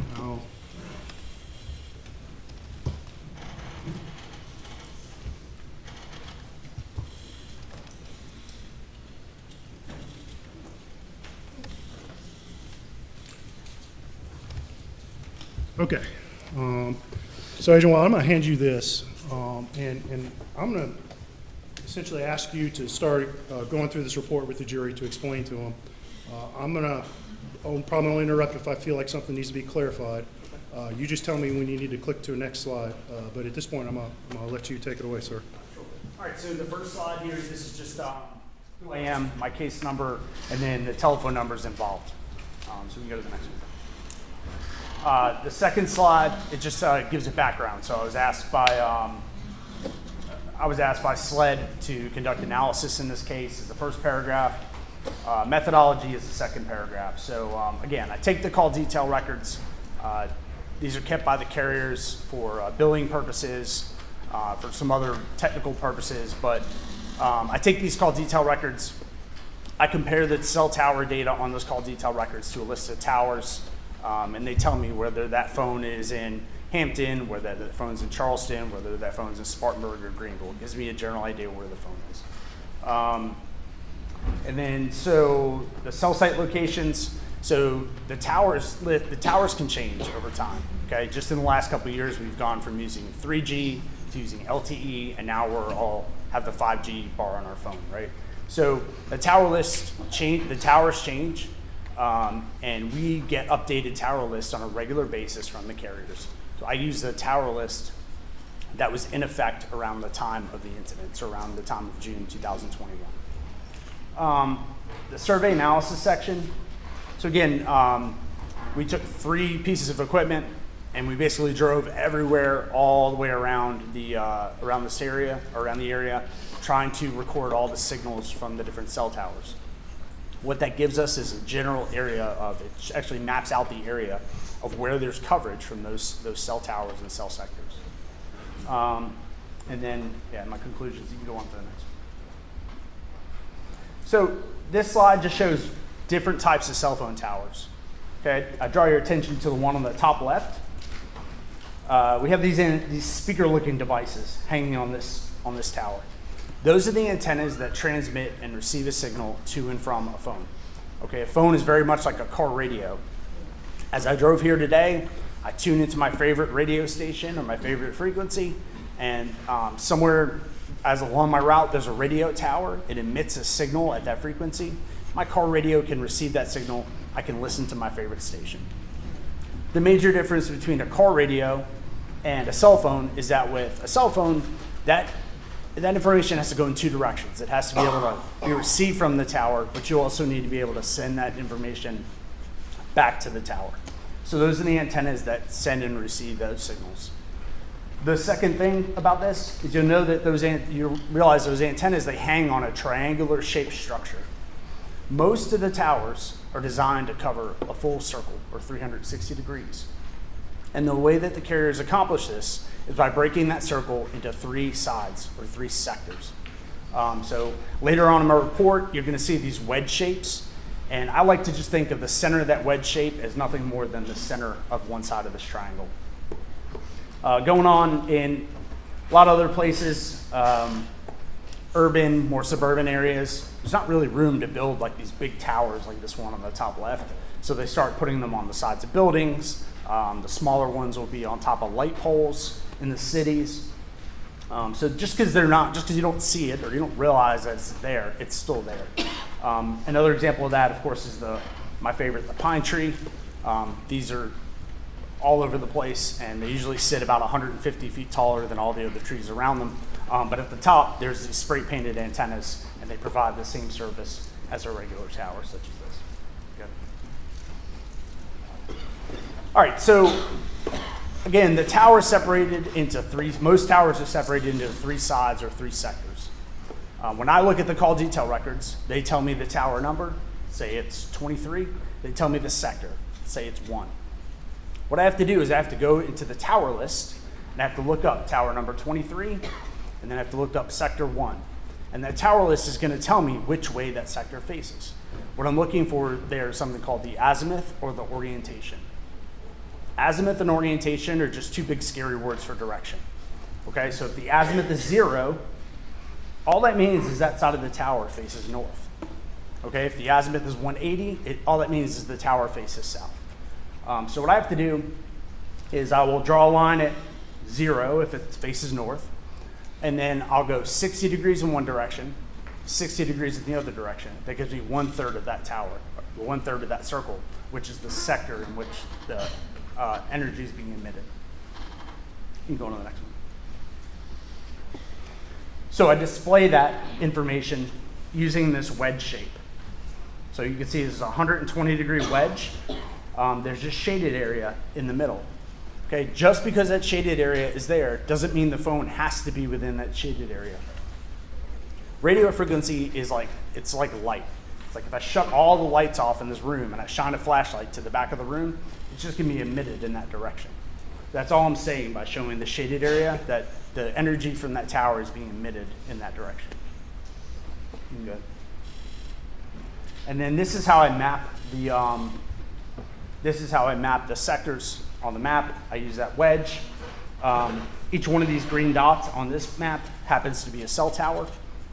And so generally the phone's going to be somewhere within this wedge, within the arms of this wedge, but somewhere between the tower that's being used and the next one in that direction, but closer to the one that's being used. Yeah. All right, another set of records that we can get, something called RTT, or timing advance. This is a Verizon case, so the records we have are called RTT records.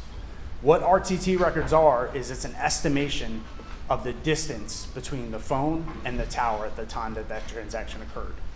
All right, so what we get is a regular wedge, like we know which tower, we know which side of the tower is being used, and then Verizon tells us approximately how far the phone is from that tower at the time that it's used. Okay, this is based on like a basic time over distance theory. We know how fast the signals travel. They travel at the speed of light, and then all we have to do is time them from the time it takes to go from the tower to the phone and back to the tower, and then we can estimate the distance. So the phone, when these types of things occur, we have these records. What we're going to have is this hot dog, or this wedge, this shaded wedge here, or this shaded band here, and that phone's going to be somewhere inside that band or just slightly inward from the band. And would could you use another word for that shaded band? Could you call it an arc? Would that An be arc, accurate? yes, sir. All right, so now this slide, this is going into the actual case here. So this is showing the legend. So this is where all the locations in this case are located. Starting with the top left one, the red pin here in the center of the page, that's the address of the crime scene on Moselle Road in Island.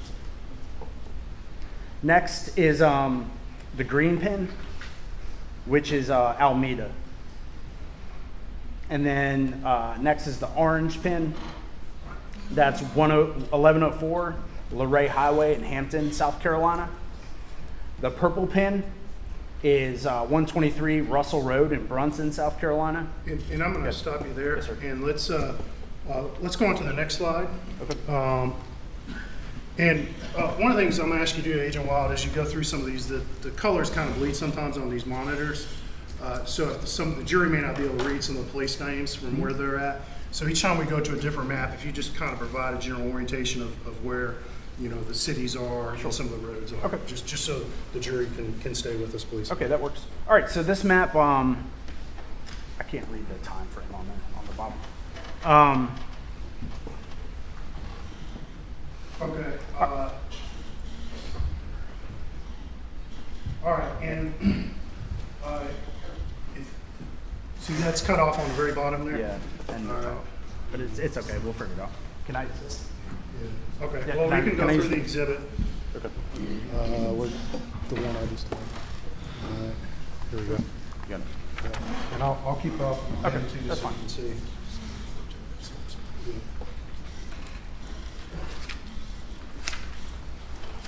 Okay, so this is, Thank you so much. all right, so what's the time frame on So this the slide? time frame for this one is June 7th, 4:53 p.m. to 6:09 p.m.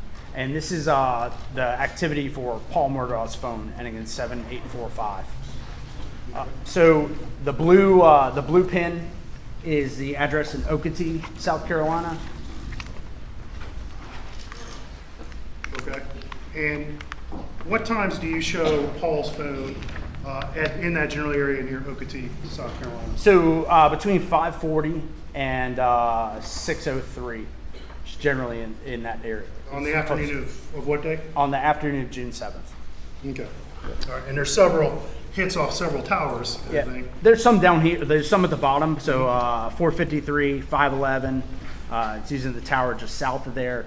And then 521 through 609, the phone is using the tower north of it. And just so the jury understands, you know, this is that sector you were talking about a few Yes, minutes sir. ago, right? So when the tower pinged off this at in this sector at this time, in theory, that phone could be anywhere within this sector, correct? That's correct. That phone could be anywhere within that sector. It could also be slightly outside of that sector because those lines, I can't go out to this tower and look up and see those three lines coming off. It's kind of like a fuzzy area between the sectors. So the sectors aren't hard and fast every time? Correct. Okay. But, you know, it's just as in your general experience, you know, within what range will you usually see a phone ping off a particular tower? What's the general max range? And I know it can vary. Well, it can vary because it depends on where the phone is. You know, in a rural area, the phone could be 6 to 8 to 10 miles from the tower, and it can use that tower. It just kind of depends on where it is. Because towers are usually pretty far apart out in rural areas. In rural areas, I mean, they're set up for population density. So in rural areas, not a lot of population, a lot of farmland, they're going to be further apart. Whereas if you get closer into the city or suburban areas, they're going to be closer and closer together. And as a general rule, do cell phones try to connect to the nearest tower where they have the best signal, correct? Well, the cell phone tries to connect to the tower and sector it sees as the best signal. That's not always the nearest tower, but most of the time it is. Oh. And so Paul's phone is in the area of Okatee starting 5:30 p.m. to about 6:09 p.m. on the afternoon of June 7th. That's correct. All right. And just so it's clear for this jury, we say Paul's phone, you can't testify as to who was holding that phone, correct? That's correct. I have no idea whose hand that phone was in during each one of these calls. All we know is that was the phone that we believe he was using. But Paul's phone is in these areas during these times? It is. Okay. Okay, we'll continue with Paul's phone. So And- this next slide is 6:17 p.m. through 7:30 p.m. And basically at 6:17, the phone is way south down here on the bottom of the page. And let's do some general orientation here. All right. What's this town right here? Can you read that? Yemisi. Okay. Yep. And this is where? That's Varnville, Okay. And that green was again what? Almeida. Okay. All right. And red, and this red up here is? That's the Moselle. Okay. All right. So what do you see this phone doing during this time frame starting at 6:24 p.m.? Yeah, so between 6:17 and 6:53, it's traveling north from the bottom of the page up to the side and then kind of to the top. And then finally, where it uses sector 1 here at 7:05 and 7:30, it's consistent with being in the area of Moselle. Okay. And this is just a pinging in this area at 6:24, correct? Yeah, these are just the phone calls. These are the phone calls that are coming on the phone. Those are the towers that the phone is selecting as the best tower at that time. And this general direction seems to be traveling up north, and Okatee would be somewhere down in this area off the map, correct? Yes, sir. And that's off to the, for the record, off to the right and below where this slide is. And then you see the general progression north towards Moselle, correct? Yes. And we see sector 3 here. And what time is it pinging in sector 3, just due south of Moselle? It's at 6:53 p.m. Okay, and then we see it switch over to Sector 1, which is a north-facing sector, correct? Yes, sir. And what time is it in Sector 1? 7:05. Okay, And then at 7:30, it uses that same sector 1 at a distance of 2.91 miles, which is in So the it's- area of Moselle. so it's 7:30, it's somewhere in this arc, like we talked about before, correct? Yes. Yes. The arc, the number provided by Verizon is not necessarily 100% accurate, right? It's not, because depending on where the phone is, if the phone's out in the middle of the field, 1 mile from the tower, it should register at a mile. But if the phone's in a house, or let's say the phone's in this courtroom, those signals have to go through the exterior walls of the courtroom, hit my phone, then go back out through the exterior walls. And that might slow the signal down, which will make the distance just slightly further. So it's generally reliable, but not necessarily exactly accurate when you see that RTT distance, It's correct? it's not exactly accurate. That's Okay. correct. All right, but regardless, at 6:53, it's pinging to the south of Moselle in Sector 3, and at 7:05, it's pinging in the same sector where Moselle is to the north, correct? Yes. And so what inference can you draw, in your opinion, of what the cell phone did between those two times? Well, between 6:53 and 7:05, I mean, it could have moved from Sector 3 to Sector 1, or it could have been on the line between Sector 3 and Sector 1 at that time and just bounced back and forth. But you would agree that generally this direction is towards where? Towards Moselle. Okay. Yes, sir. Okay, and we're on the next slide. And tell us what we see. This is still Paul Murdaugh's phone, correct? It is. This is 7:30 p.m. to 8:40 p.m. Okay. So here on the right side of the page, starting at 7:30, there's those activate RTT hits at. And that was the same from the last That's the same from the last one. slide, okay. Right, and then 7:33, there's another RTT hit and a call. Or, I'm sorry, another RTT hit on this tower to the bottom left. And then where those arcs overlap, when they're in close timing to each other, that's generally where the phone is going to be. And so you can see that the arcs overlap in the area of Moselle. So by about that time, 7:30 to 7:33, would your opinion be that cell phones in that area? It has to be somewhere in the area of Moselle. Yes, sir. And then we have other calls at 8:40, 8:32, and 8:40 on here as well. Okay, at 8:40, and it pings off of this sector at 8:40? Yes, Is that sir. correct? And that's sector which off this tower? That's Sector 1 off of that tower. And again, same direction as Moselle? Yes. Okay, and what do we see on this slide? This is 9:03 p.m. on June 7th. And so here there's a call, and then there's an RTT distance of 3.11 miles. Okay, and let's just do some general orientation again. The red is what? This red marker is what? That's Moselle. Okay, and the green is what? It's Alameda. Okay, and then what's this town right here? That's Varnville. Okay, all right, and we have a hit at 9:03:22? Yep. All right, and what, and it's off sector what? It's all Sector 3, but again, there could be a little overlap there between Sector 3 and Sector 1. Okay. And so there's a chance, I mean, the phone's likely still in the area of Moselle, it's just using a different sector. Okay, your opinion is it's likely in the area of Moselle? Yes. I know for a fact that there's signal from this sector in the And area then of you Moselle. have a slide to show that? I should, yes. Okay, all right.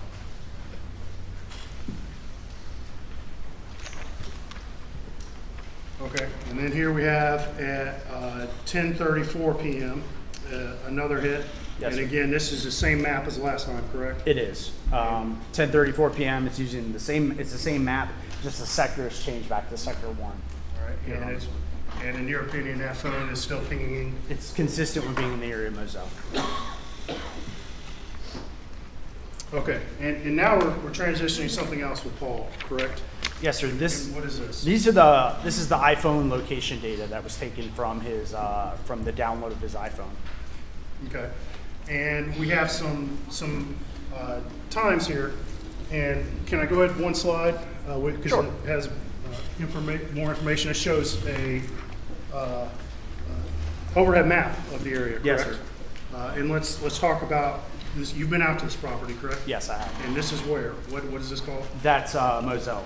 And what am I pointing at right here in the bottom middle part of the screen? That's the main house there. Okay, and then this area up here in the, basically due north of the residence, what is this area? That's the dog kennel or the hangar. All right, there's a big hangar building. Yes, and sir. there's a smaller series of dog kennels right next to the hangar building. Yes. Correct? Okay. All right, and we have some location data from Paul's phone here, correct? Yes, we do. So between 7:45 and 7:56, all these circles in and around the road and close to the kennels, that's where the phone is being used. And then at 8 o'clock, there's 2 hits down south of there at 37 and 100 meters. And we see these red circles. What is that red circle and what does it represent? So the red circle is the it's the area that the phone could potentially be within. The phone shouldn't be any further than the phone should be where the pin is, but it shouldn't be any further than the exterior of that circle. So sometimes the GPS information provided by a phone isn't exactly 100% accurate, correct? Correct. But it does, the phone information provides information that allows you to determine how accurate the location information Yeah, is. it's basically a level of accuracy. So if the level of accuracy is like 3-4 meters, I mean, the phone's going to be within this general area around me. But if the level of accuracy is, let's say, 5,000 meters, that just tells me it's here in town somewhere. Okay. All right, and we see some of those distances listed in your data here, correct? Yes, sir. So at the 7:45:31 hit, we see, and what is this number? That's the latitude and longitude. So that's like the specific point that the phone returned as where it was located. And then I see a number next to that. What is that? That's the radius, so the red circle in meters. And talking about this again, data point, what does that number say? 48. 48 what? Yeah, the 48 meters. Okay, so from the information side, excuse me, so from, if I understand what you're telling us, is at 7:45:31 p.m., the phone is at this lat, within about 48 meters of this lat and long, correct? Yes, sir. Okay, it's, all right. And then, you know, we see some different uncertainty area. So at 7:46:09 p.m., there's about 165 meter circle. So that's this much bigger circle. Yes, sir, correct? it is. Yep. All right, and then we see 52 meters at 7:56:06 p.m., correct? Yes, sir. All right, and then you talked about these hits, and down here at 8 o'clock. Yes. And we're going to advance one more slide to show the digital map. The previous slide had the exact same data, correct? Yes. All right. So we're still looking at a overhead aerial view of Moselle, correct? Yes. This is 8:04 to 8:05 p.m. Okay. And so now we're seeing some hits across this Moselle Road, correct? That's correct. And again, we see the location error value, and it's somewhere within these circles. It is. At those times, Yes, correct?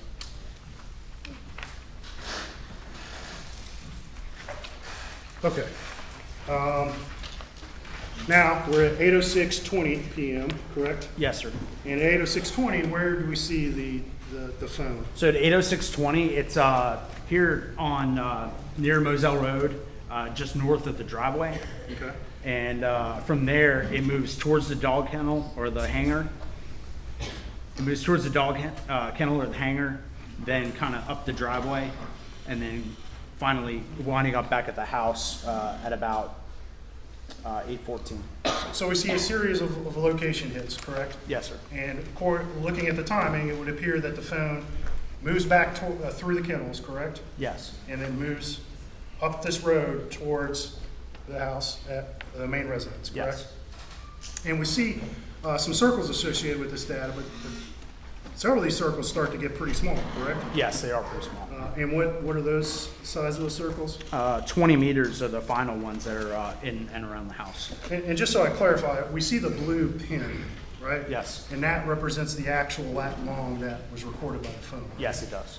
And the 20 meters means it's almost certainly within that circle. Yes. Within that particular pin, correct? Yes, sir. All right.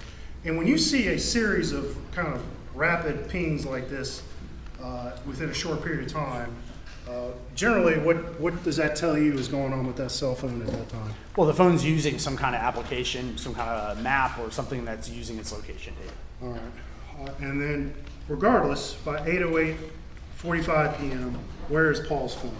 It's back at the house. Okay, and that's got a low error of how big? I'm sorry. An accuracy of 20 meters. An accuracy of 20 meters. Okay. And that makes a pretty small circle around the size of the house. It does. Correct? Okay. And there's another hit at 8:14 p.m. at the same place? Yes. it appears? Yep. Okay.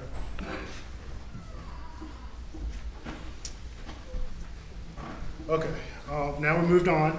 We're still looking at this overhead map of Moselle, and we have some more hits starting at 8:14 and going through to 8:35:07 p.m., correct? That's correct. And all these seem to be centered around the residence. They correct? are, yes. Now, there's some varying degrees of accuracy, correct? Yeah, there's one that goes up to 165 meters, but most of them are between 20 and 79. 8:35:07 p.m., that phone, Paul's phone, is within 20 meters of the Moselle residence, correct? That's correct.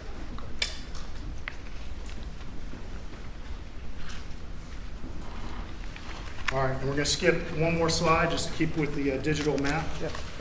And just so it's clear to the jury, this slide contains the exact same information, correct? Yes, it does. And then I just switched the map over from regular street map to the Google Earth map. Okay. All right, so now we see another series of phone location for Paul's phone. And this is again the night of June 7th, 2021, correct? Yes. All right, 8:38:07, where do we see that phone start pinging? Again, there's a 56 meter hit at right around the dog kennels. Okay.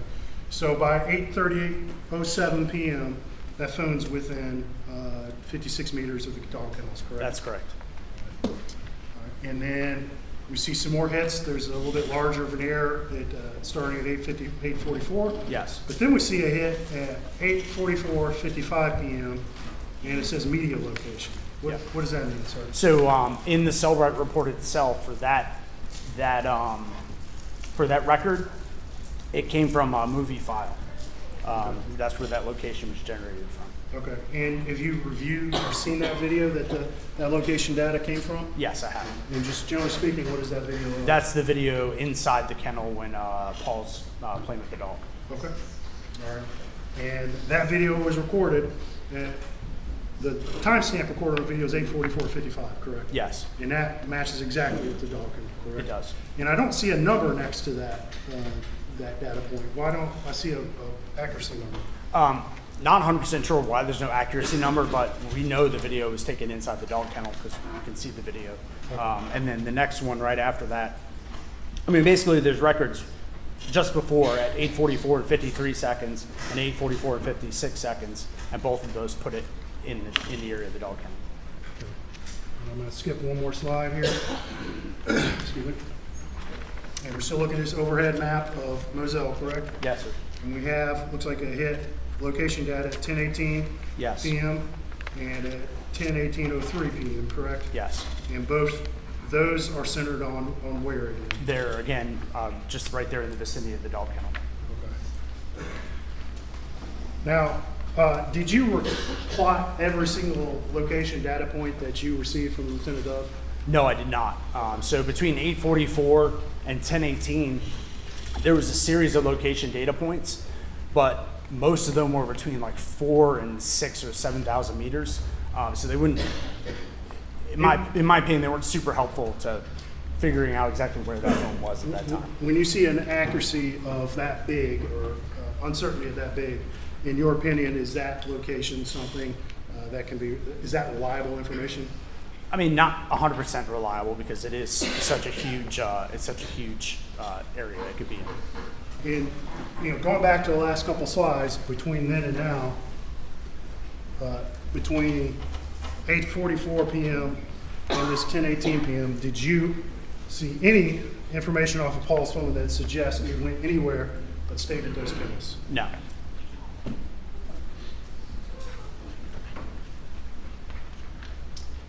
All right, now we're going to move on to Maggie's phone, correct?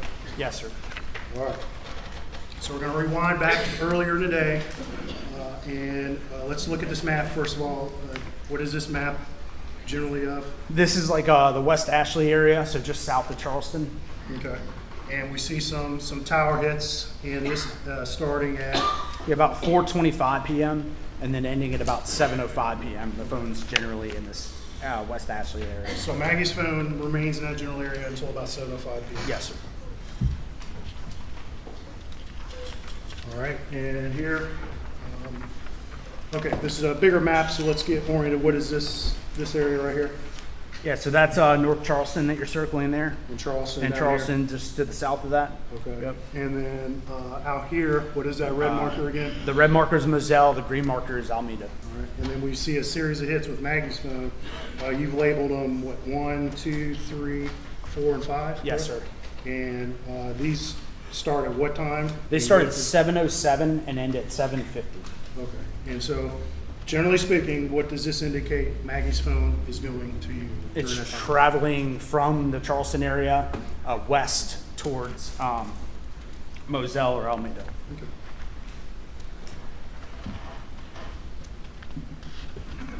All right, and here we have a hit at 7:50 p.m., 7:20 p.m., correct? Yes, sir. All right, and where is this? That's right in Walterboro, actually, right here. Okay, right here in Walterboro, Yes, correct? And did you take a look at what appeared to be Maggie's general route from Charleston out towards Moselle during that time? Yes. And what road would she most likely have been on to travel that way? Route 17. And so that route would have taken her right through the center of Walterboro? It would have, And yes. I think right out here, correct? Yes, sir. And so she's somewhere in this sector at 7:50 p.m., probably right in the middle of Baltimore, correct? Yes. All right. And just in your analysis, did you just looking for a rough number here? Did you calculate a rough drive time from here at the center of Walterboro out to Moselle? Yeah, it was under 30 minutes. Okay. Roughly 30 minutes, Roughly give or 30 take? minutes, yeah. Okay. And this ping is at 7:20 p.m., Yes. correct? All right. Now, were there any other, did you get any more tower information off of Maggie's phone for the rest of the evening? No, that 7:50 p.m. was the last tower hit I received, but that was on the records for Maggie's phone. Okay. And there were some phone calls to Maggie after 7:50 p.m., correct? Yes. But were any of those answered? No. Okay. And so you don't have any good tower information for her phone after 7:50 p.m.? That's correct. All right, now we moved on, and we're looking at whose phone? We're looking at Alex's phone. Okay, and what time frame are we talking about here? This is 4:10 p.m. to 6:25 p.m. Okay, let's get oriented here. This is the red marker is what? Moselle, And the green marker is what? Alameda. Okay, and then the town of, what's this town right here? Hampton, Okay, and Barnville is just south of there. okay, and we see some hits off these two towers between 4:10 and 6:25 p.m., correct? Yes. All right, and are you familiar with the location of the law firm formerly known as PMPED? Yes, All right, and is that in the vicinity of Hampton? it is. And would that be within these areas that Alex's phone? Yeah, that would be consistent with the activity on the phone records. Okay, and that's up until when? 6:25 p.m. All right, and here we are, the next slide, and again, orientation, green is what? Alameda, Red is what? Moselle. Okay, and what information do we see here? Here we have a number of calls between 6:40 and 9:10 p.m. and they're all using tower 159263. And that's That's this the tower? one shown, which faces north and is consistent with being in the area of the Moselle property. So starting at 6:40 p.m., you see him north in this sector, which is the sector where Moselle is. Yes, sir.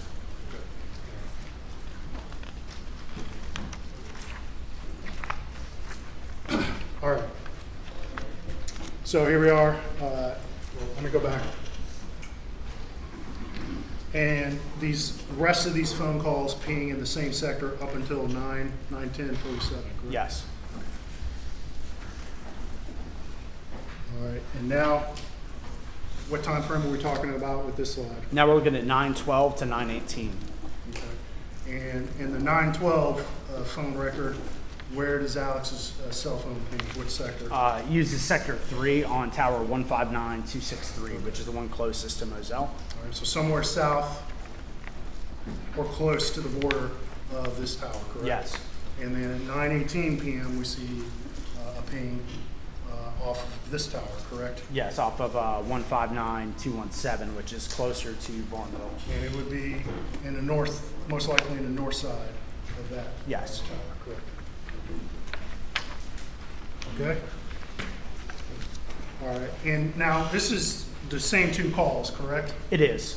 All right, but now I see some, looks like some shaded overlay over this. I'm going to give this back to you. Okay. What is that shaded overlay? What does it mean? So the shaded overlay is the coverage area that we're able to determine from doing that drive test with our equipment.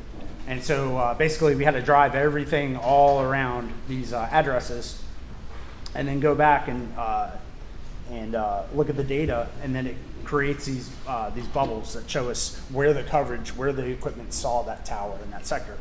And so here you can see that at 912, it's using the sector, it's kind of highlighted in green. And then at 918, it uses this one at the bottom, 159-217, that's in pink. Okay. And so what your drive test found is, you know, you kind of described those neat sectors at the beginning, but in reality, they're kind of more messy, correct? There are a lot more messy. And from what you found from actual field testing is you could get coverage off this tower in, looks like it's just south of Varnville, anywhere in this pink area. Yes, sir. Yep. And that's in that particular sector. What sector is that again? That's sector 1. All right. And then this green area, you could be anywhere in this green area and potentially be getting coverage from this tower up north towards Moselle. Yes. Now, there's some overlap, though. There between is. those, correct? So there's some areas where a phone could potentially connect to either tower, correct? That's correct. All right. And But in 2 minutes, I mean, the calls are 6 minutes apart. Right. So, I mean, within 6 minutes, the phone used both of these sectors at the same time. okay. And just as a final point, again, the sectors aren't exactly black and white, neatly drawn, correct? Correct. And so in reality, like this little green corner above this tower, a phone could be in that area and still be pinging off this sector Yes. of the tower. Absolutely. correct? Yes, sir.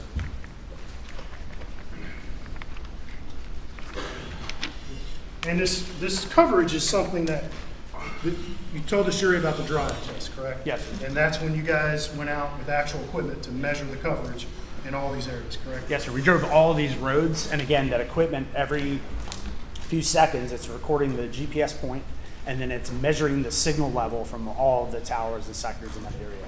And then what I do is I go in and I can read the tower and sector that was used by looking at the call detail records, and I can go in and select the coverage area, or this blob, for that tower and sector. So let's go on to the next slide. And we see now, we have some information starting at what, 9:20:34, correct? Yes, sir. So at 9:20, from 9:20 to 9:46, there's a handful of calls, all using tower 159-217, but using sector 2 that kind of faces towards the Alameda address. Okay. And then there's also one RTT hit at 9:34 at about 2.09 miles, which is consistent with being in the area of the Alameda residents. Okay. And that starts that phone's within the sector, it's starting at what time? 9:20, Okay. And last phone call on that sector is at what time? 9:46. And Alameda is in that sector, correct? It is. But if a car were driving up this road towards Varnville, and I believe that's Highway 378, or 278, Yes. excuse me, that's still in that same sector, correct? It is, So yes. if someone's in a vehicle on that 278, right there in that sector, you would get the same information. Yes. So, so at 9:46, if a car has already left Alameda and we're on 278, it would still ping in that same. It should, yes.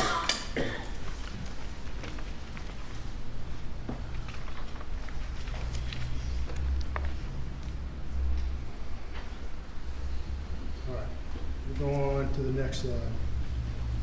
And this is still Alex's phone, correct? It is. It's just a zoomed-in version of the last slide. Okay. So it's the same information, but looking closer, and I probably should have made some of those points on this one, but we see that road 278 here, correct? Yes, sir. Within that sector. And there's Alameda, it's also in the same sector, correct? It is. All right. And so, in theory, unless for the RTT hit at 9:34, the phone could be anywhere in this arc, It correct? could be anywhere in that arc. And for the rest of these hits, it could be anywhere within this whole sector. It could be anywhere between this tower and sector and the next one in that direction. Okay. Okay.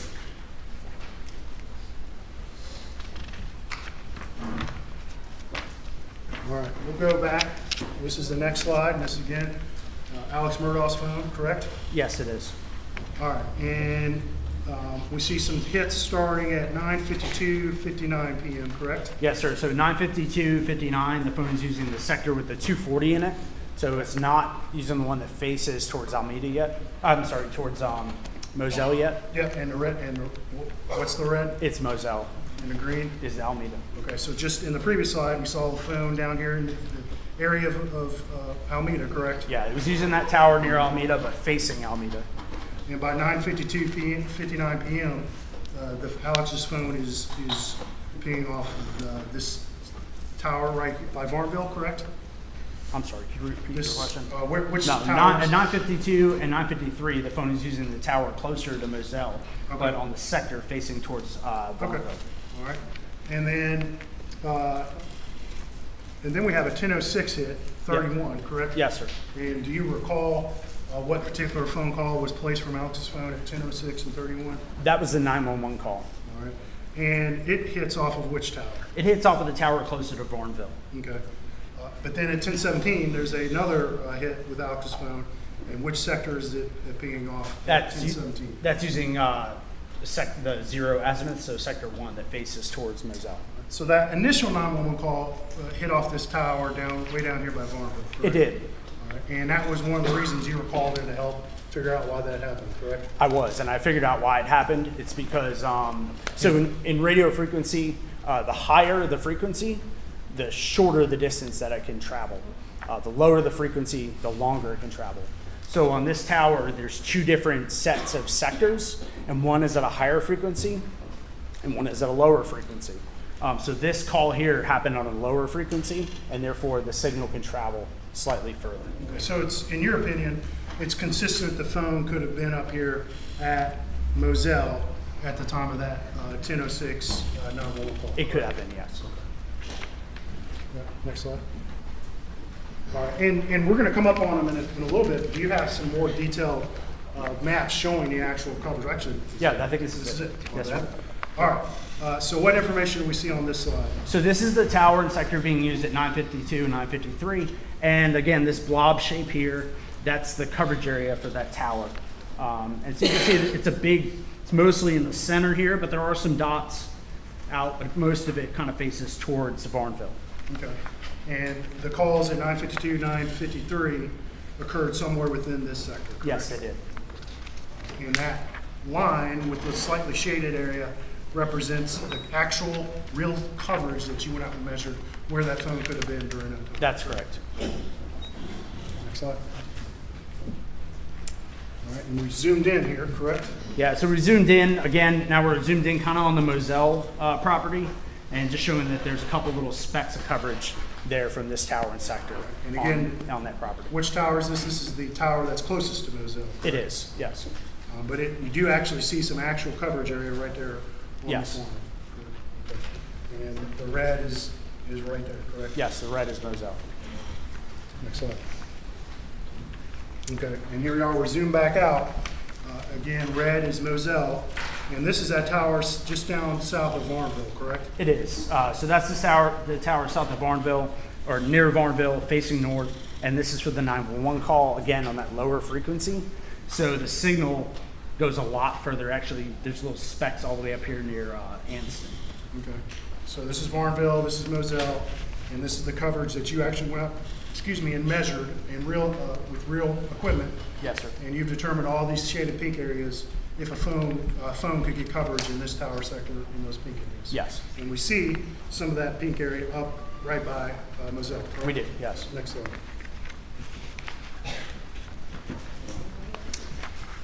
All right, and this is a 1017 ping, correct? Yes. All right, and it's in that sector. Now we're back to the tower that's closest to Moselle, correct? It is. And that's that north-facing sector. Yes, it is. Next slide. Next slide. This one. All right, and here we see, again, that 911 call at 10:06:31 p.m., correct? Yes, sir. That originally pinged off of this Varnville tower, correct? Yes. But we see, this is the two coverages overlaid between these two towers that both have coverage at Moselle, correct? Yes, it did. And you see some of that pink from that Varnville tower up right on the Moselle property, correct? Yes. But you see more from the green from this tower sector that covers that same property. That's correct. So, go ahead. Next slide. And here we're zoomed in, correct? Yeah, we're zoomed in now, and now we have both of the coverages showing. So we're showing the pink, which is from that tower down by Varnville facing north, and then the green, which is from the tower right here close to Moselle, also facing north. And you can see there's coverage from both of those towers actually in the area of the kennels. Okay. And in your opinion, that phone could have been right in that area for both these phone calls at 10:06 and 10:17 p.m. correct? Yes. And that's Alex's phone, correct? Yes. And it does appear there's more coverage from the green sector off of this closer tower, though, correct? There is. Excellent. Okay, and this is just the remainder of the night for Alex's phone, correct? It is, again, 10:19 to 11:18 p.m. And the phone mostly uses that tower closest to Moselle. There is another hit at 10:21 on the tower near Vaughnville.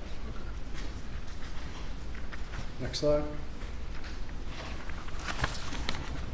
All right, and then continuing, what's the date on, So this is the next day at 6/8, correct? So this is June 8th, starting at 6:31 a.m., ending at 8:54 a.m., and the phone's using the tower and sector consistent with being in the area of Almeda.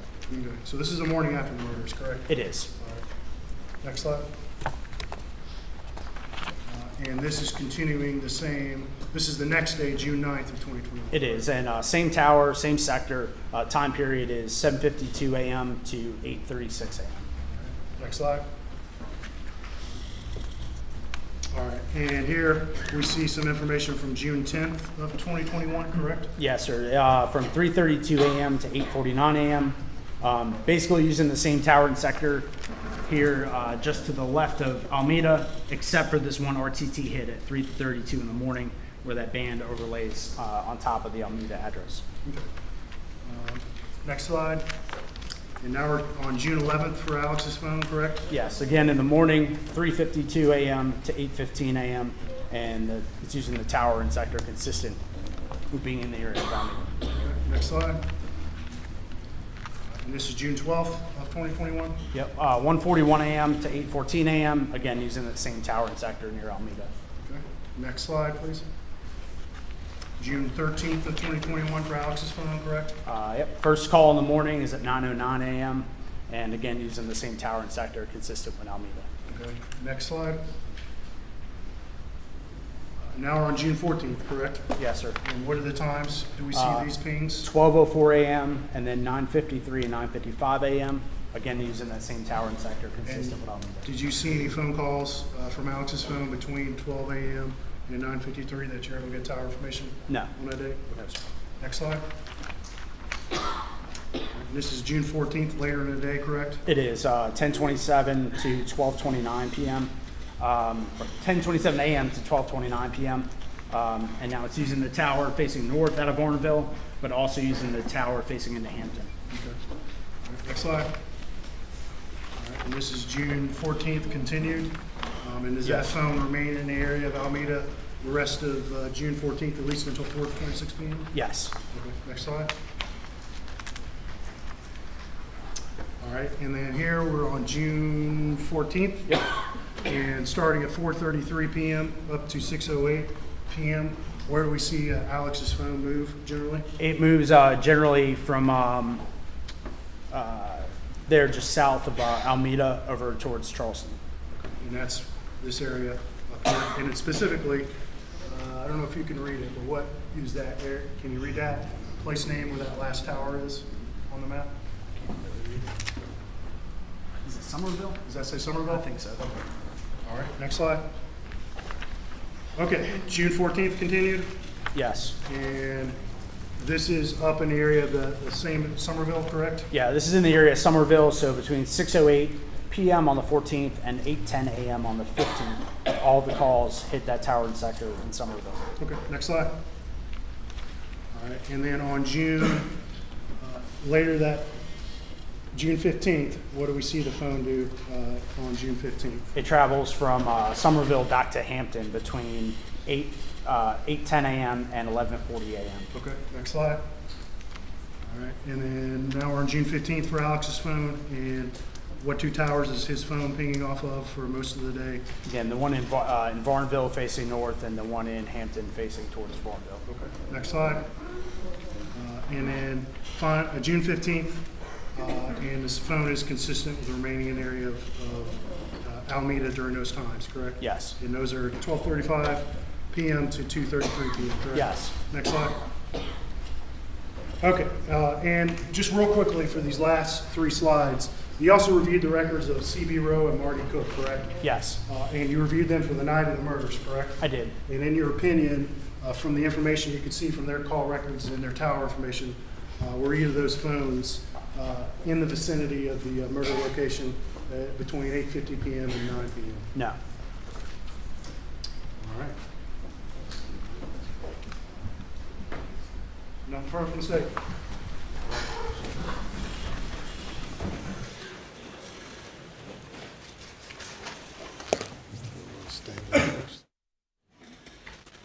So I'll stand for a moment.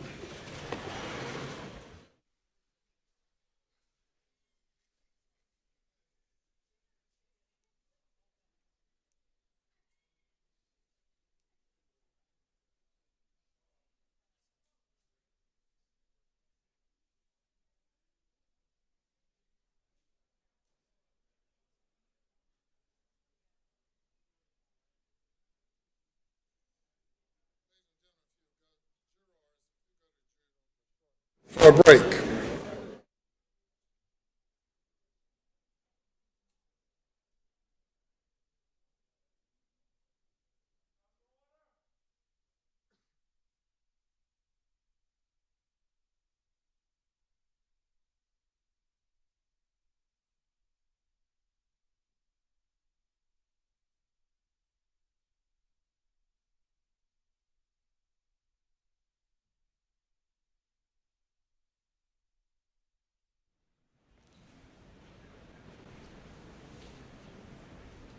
We'll be in recess about 10 minutes.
may now be seated.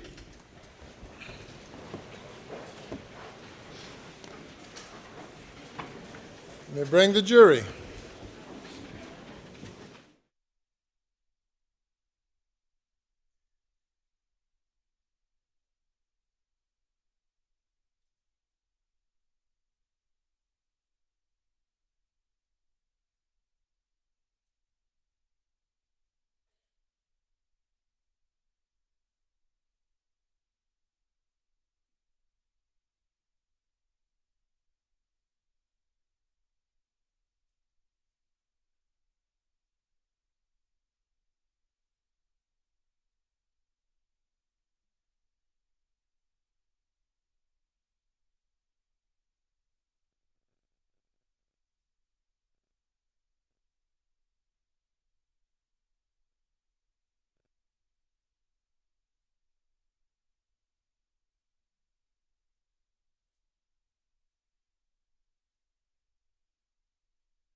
All right, thank you.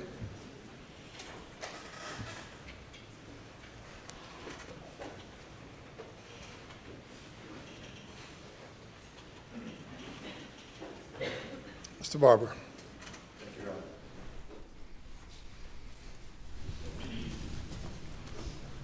Good afternoon, Agent Wild. Good afternoon, sir. I don't think I'll have many questions. This won't take long at all. We were looking at a lot of maps, and they had a lot of timestamps, and I think they're referred to as pings sometimes. They're not pings. What are they? They're activations on the record. So whether they be incoming or outgoing phone calls, or those RTT activations, which are slightly different, or the other things with Paul's phone, those are like the iPhone location data records. But we're looking at calls, text messages. Would a text message always make one of those timestamps? Now, so on Verizon, which all the phones in this case were, with Verizon, we're not going to get call detail record. We're not going to get location data with the text messages, just the way they're designed. Okay. And I just wanted to be clear when we said that there weren't more calls coming into Maggie Murdaugh after 7, that there were some text messages, but if there were, they wouldn't show up. Correct. They wouldn't show up in her call detail records with cell tower information. What would it look like on these maps if a call, well, let me ask this, do calls hand off between towers while they're still going on? They do. And what would that look like on these maps? So it would look the same way it looks now. So again, when the call, before the call's even set up, so if my phone was on in this room right now, my phone is constantly scanning the environment. It's trying to find the tower and sector with the strongest signal. Okay, it's very much like sitting at the airport trying to find the best Wi-Fi to connect to while you're waiting on your flight. So what happens when a call hands off between towers during a call is the records look like they look. It's still going to show the initial tower and sector that the phone saw as the best tower and sector at the time the call occurred. And then after that, let's say the call is an hour long and I drive from here to Columbia, I'm going to hand off tower to tower to tower, but on Verizon, I'm not going to see that handoff in the records. Right, and that I guess was my question, is you're just going to see that first tower. So if you're handed off like tower 1 to 2 to 3, you're not going to see on the same calls hits on towers 2 and 3 on this map. Correct, you're only going to see the initial. And do the coverage areas intentionally overlap to some degree to allow for handoffs? Yes. And we saw GPS data for Paul Murdaugh's phone. Yes. Did you have any GPS data for Maggie Murdaugh's phone? I did not. There was nothing in the location database for the time period that was in question. Do you know why that was? It's either something Paul was running on his phone that generated it, or a lack of something that Maggie wasn't running on her phone that did not generate it. I really don't know the answer to that. I mean, so the answer would be that you don't know. I don't know, yes, sir. And what about Murdaugh's phone? There was nothing during the time period. So you mentioned that you've testified as an expert in, I think, over 100 cases? Yes, sir. And in some of those other cases, were you able to show phones moving together? Sometimes we are, yes. Were you able to do that in this case? I did not do that in this case.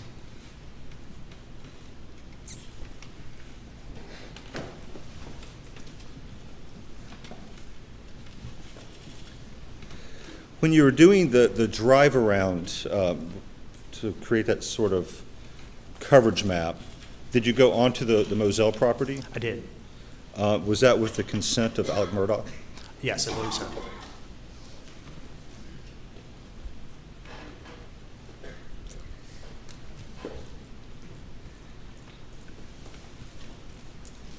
Could we pull up slide 35?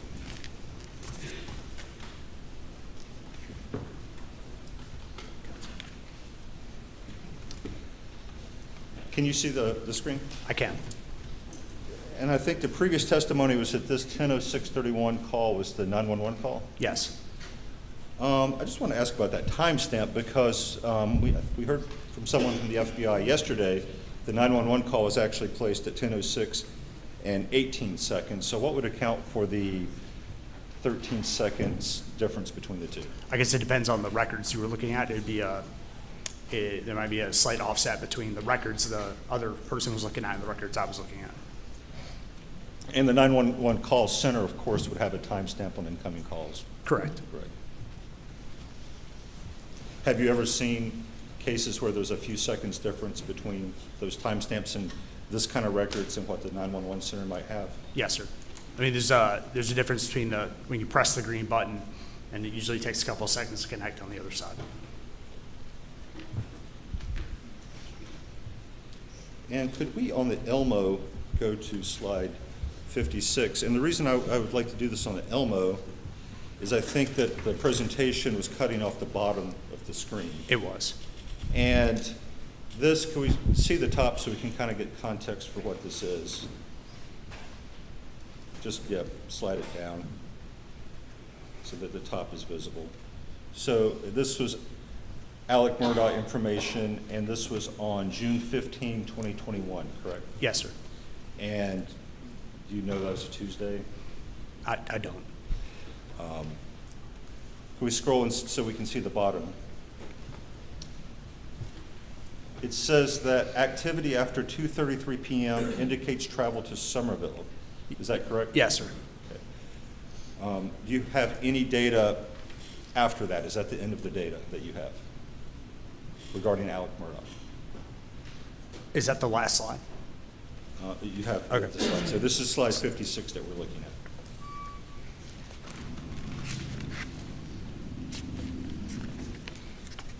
Yeah, there was other data after that. And do you have location data for Alec Murdaugh after June 15? I think so. I think In this report? Not in this report. So in this report, I'm sorry, because that's Yep. what we're looking at here. Yes, sir. Because I understand, of course, you have cell phone records. He kept using the cell phone, obviously, after the 15. Yes, he did. But for what's being presented to the jury, the last entry is, Tuesday, June 15, is the end of what you have. Yes, it is. And he's going to Somerville. Yes, sir. And finally, there last 2 or 3 slides, we don't need to show them. There was some information for some other people, a C.B. Rowe, a Marty Cook. Yes, sir. Why were you looking at information for them? I was requested to look at the information for them for the night of the incident. Were you requested to ever look at information for an Eddie Smith or a Spencer Roberts? Eddie Smith sounds familiar, but I'm not sure about Spencer Roberts. Did you look at information regarding Eddie Smith? Yes. Okay. Do you have that information with you? I do not. You do not have the information? I don't have it with me, no. Beg the court's indulgence.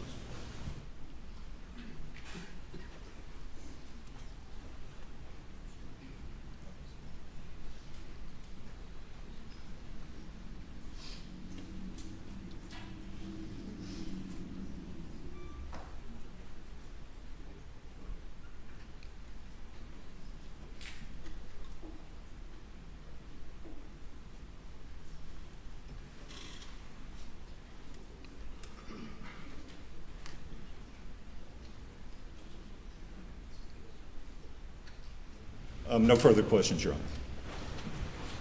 By the state. Briefly, Agent Wild, you were asked by Mr. Barber whether you've been able to pinpoint two phones together in other cases, correct? Yes. Generally speaking, what kind of data are you using when you try to have been able to pinpoint two phones together at the same time? I mean, first of all, the two phones have to have activity around the same time. So we'd have to have calls at 9 o'clock on one phone and calls at 8:58, 9 o'clock on the next phone. That's the first thing we'd have to do. Second thing is it'd have to be indication the phones are traveling together or stationary at the same place at the same time. Okay. And after 7:50 p.m., was there any Verizon location tower information provided by Verizon? There was not on Maggie Murdaugh's phone. There was not. So you wouldn't be able to provide any opinion as to whether her phone was near any other phone in the world after 7:50 p.m., correct? That's correct, because there's no data to compare it against. Okay. Perfect. Yes, sir.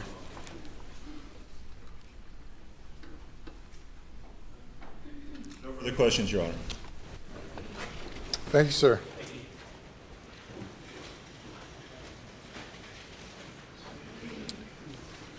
Your next witness. State calls Nathan Tootin.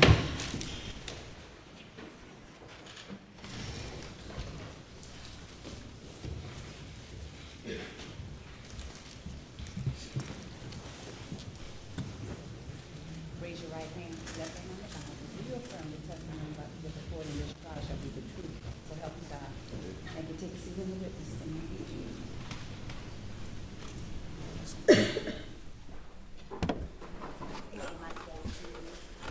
State your name again for the record. Spell your last name. Nathan Tootin, T-U-T-E-N. Nathan, good afternoon. How you doing? Good, how about you? Doing well. Why don't you tell this jury a little bit about yourself, where you grew up, where you went to school. Start there. I'm from Hampton, South Carolina. I graduated from Wade Hampton High School in 2018. I have a degree in criminal justice from University of South Carolina and graduated in 21. And Nathan, it's hard to pick up you on the mic, so if you would, I know pull it as close as you can and just try to speak into it so we can all hear you. Okay, so I think you said you graduated high school 2018. You got a degree from where? University of South Carolina. And what field was it in? Criminal justice. Okay. And what year did you graduate USC? 21. And what do you currently do for a living? Law enforcement officer. Okay, with what organization? Walterboro Police Department. All right. And describe your job responsibilities. What do you do as a Walterboro police officer? I enforce the laws of the state and serve and protect. You work in road patrol right now? Yes, sir. Okay. All right. Nathan, growing up in this area, were you childhood friends with Paul Murdaugh? That's correct. When's the first time you met Paul? Lifelong friends, very young age. Growing up in Hampton, knew him as a kid? That's correct. Okay. All right, well, tell us a little bit about Paul. What do you remember about him? Tell us the kind of guy he was. Paul was the definition of a good person and a good friend. He's very loyal, salt of the earth kind of guy, and would do anything for you at any given moment, no matter the time. What were kind of things that you all like to do together? We like to hunt, fish, and really just hang out with friends. Was Paul the kind of friend that you'd kind of call a reliable friend? Absolutely. All right. Was he the kind of kid that would be there for you if you needed help with anything? Absolutely. Did you spend a lot of time together with Paul through the years? I did, yes, sir. Did Paul have a cell phone? Yes, sir. Did he like to use his cell phone? Yes, sir. How would you describe it? He was on his phone all the time. In addition to being on his phone all the time, was he the kind of guy that if you needed something or reached out to him, he was going to respond back to you? That's correct. Was he going to call you back if you called him if he missed the phone call? Yes. And would you expect him to pick up if you called him? Yes. All right. Did you get to know Maggie also? I did. All right. Tell us a little bit about her. Maggie was probably one of the sweetest ladies I've ever met in my life. She always looked out for Paul's friends and was a second mom to me. And having spent a lot of time with Paul, did you also spend a lot of time with Maggie? That's correct. And then did you also get to know Alex? I his did. Dad? Okay. And is Alex here today? Yes, she is. Can you tell me where he is? He's sitting at that table wearing a blue jacket. And did you get to know him very well? I did. Through the years.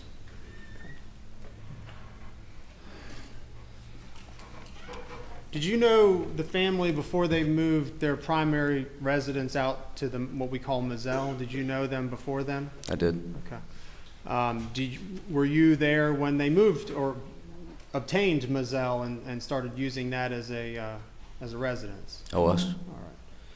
When Moselle was first constructed, how many entrances and exits were there? Just one. And which one was that? That was the one by the cabin, or one that leads to the sheds. Okay. And the sheds is that the dog kennels in the hangar area? That's correct. And the cabin I think you referred to, is there a cabin on the at the front of that entrance? That's correct. Okay. And who put the mailbox in there? I believe Miss Maggie.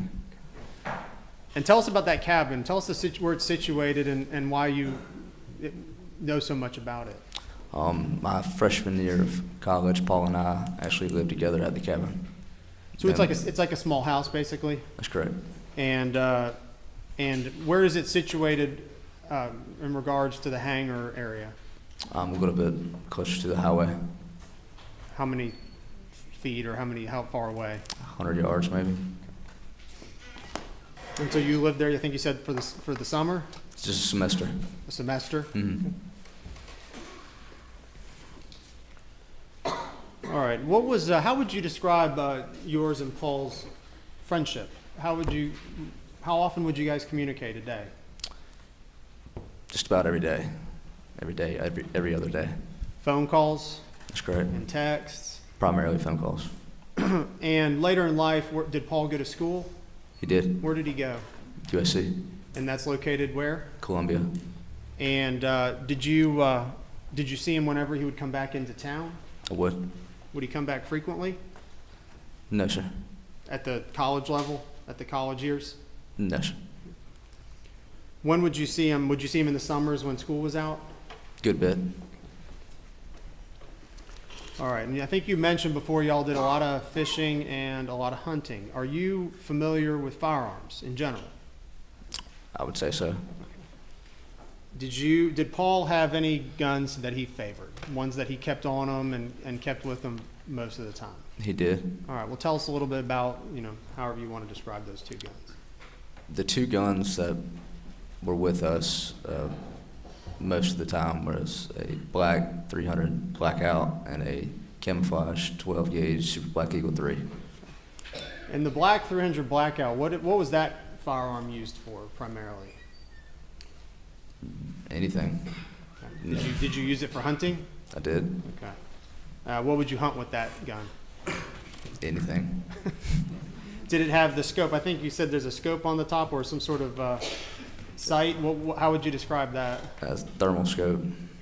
Meaning you could see heat? That's correct. Okay. And describe the Benelli shotgun that you just mentioned also. What did it look like, and how did you know it was Paul's?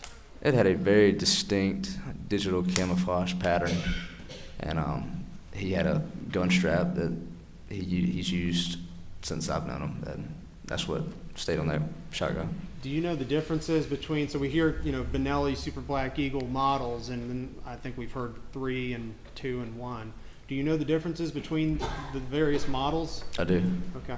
So when you look at it, they have distinctive features on them that would tell you whether it's a 3 or a 2 or a 1? Very subtle differences, but yes. But you feel comfortable that you know the difference? Mm-hmm. Yes, sir. Sorry. I'm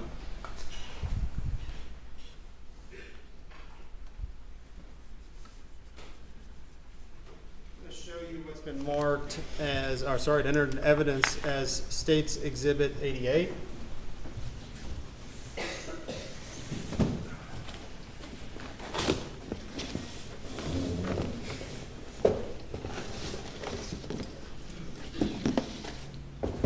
Permission to approach the witness.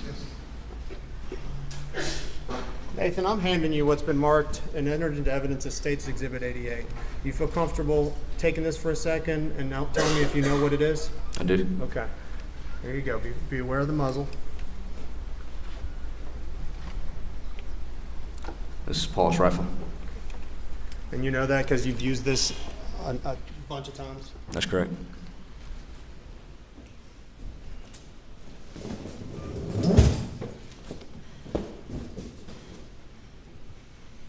And also now show you what's entered into evidence as State's Exhibit number 4. Is this one?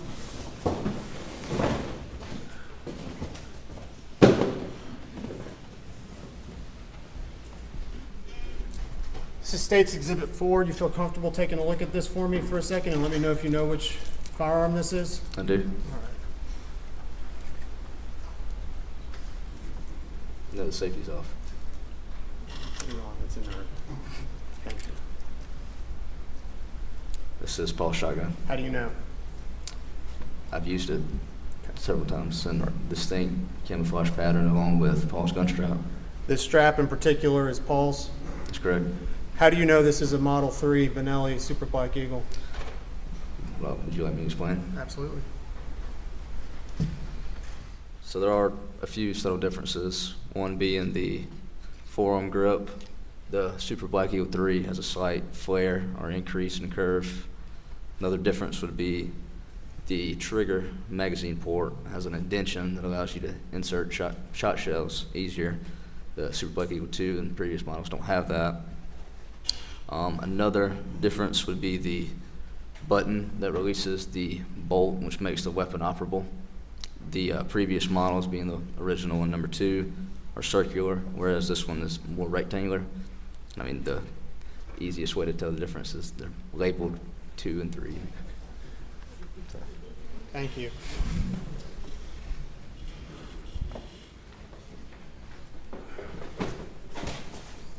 I'm going to show you now what's been entered into evidence as State's Exhibit 91.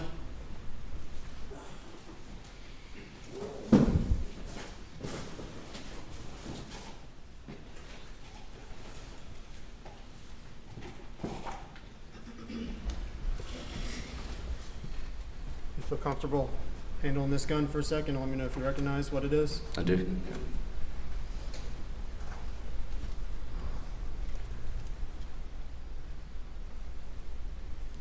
Do you recognize what this gun is? I recognize that as Buster Murdaugh shotgun. Okay. What model is this? Super Black Eagle 2. And you know it's a 2 because of the other features you just mentioned and pointed out for the jury? That's correct. Would you do that again? Tell us why you know that's a 2. Like I mentioned earlier, the slight flare on the 3. This one is straighter and more narrow. Does not have the indention for the magazine port, and the button is circular. And you said it was Buster's shotgun. How do you know that? The Mojo sticker on the barrel. The sticker at the top of the barrel there? That's correct. Familiar with it. Mojo. That's correct.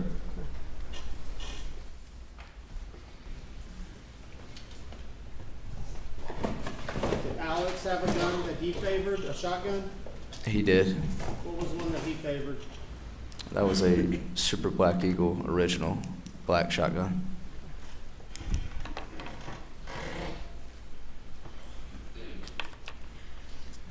Are you familiar? Did Paul have a 300 blackout rifle prior to the black one you just identified? That's correct. All right. Were you familiar with what happened to that firearm, the original one? I am. All right. Tell us the story. It was a party, and there was a black 300 blackout and a tan 300 blackout. He had the tan one, and it got stolen from a party one night. Speak up. It was stolen from a party one night. You know what year that was? Approximate year? I'd say early 2018. And that was our firearm that was stolen was what color again? Tan. Tan. All right, at what point in the Mizell property was what year, approximate year, was the second entrance created? That one with the brickwork? I'm not sure. It was a few years, though, after they'd owned the property, the family had owned the property? That's correct. Was it common to use either entrance by the family to leave and enter the property?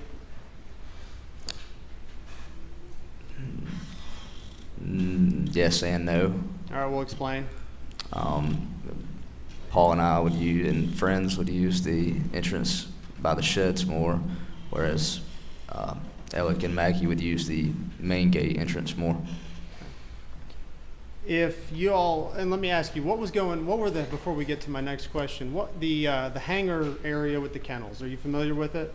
That's correct. Could you describe to the jury just a very basic layout of that area?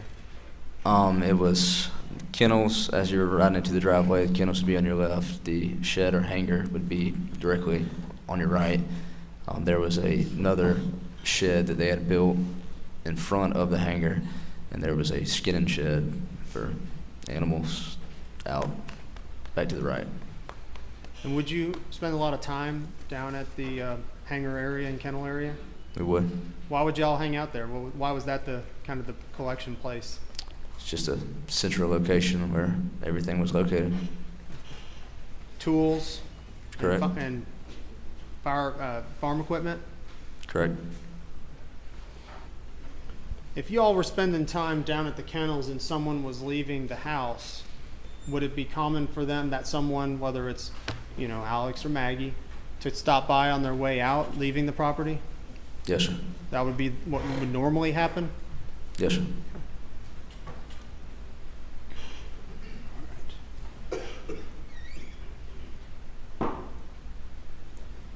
I'm going to play what's been marked as,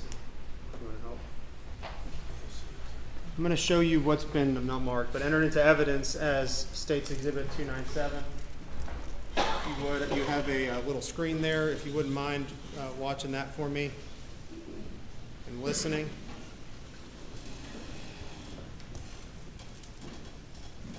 Thank you for the computer.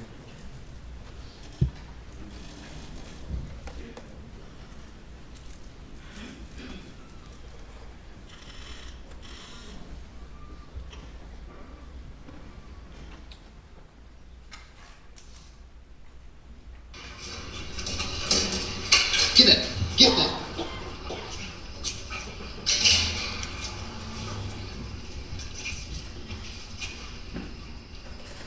Quit, Cash. Come on. Quit. It's okay. Come here. Come here, Cash. Come on. Hold still. Cash. Hey, he got a bird in his mouth. Hey, Bubba. That's a guinea. There's a chicken. Come here, Bubba. Come here, Cash. Come here, Bubba. Cash. Quit.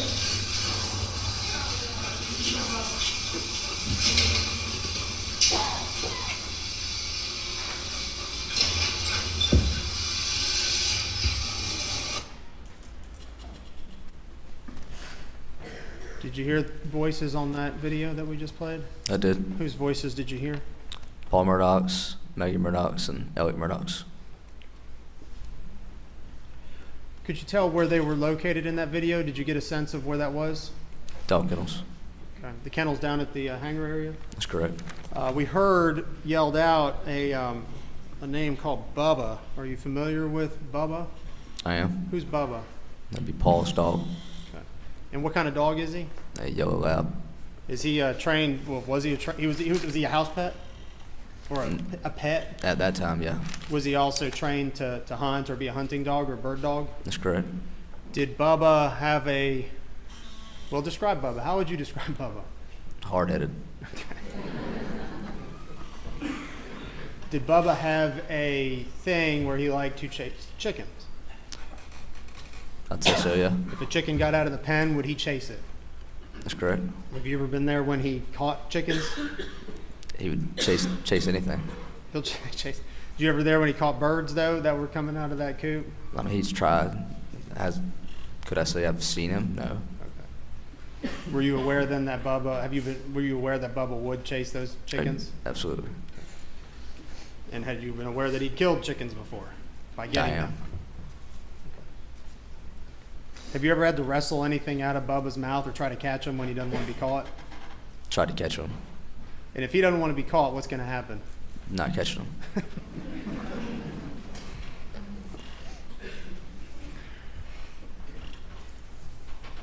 Did you begin working at the law firm we've heard called PMPED? That's correct. When did you start working there? I believe it was February of 2019. Okay, and what was your job there? I was a runner. Runner for the law firm in general. That's correct. Kind of, without specifically not yet talking about the work you did for Alex, but what kind of work would you do there generally? Be a courier for court documents to different courthouses and law offices across the state. Assist paralegals and attorneys with really whatever they needed. Just help around the office. Okay. And you worked there from 2019, and when's the last time you worked there? I want to say it was May of 21. Okay. So May of 2021. Or Excuse me, 2022. 2022. So you would have continued to work there through the tragic events of June 7th, 2021? That's correct.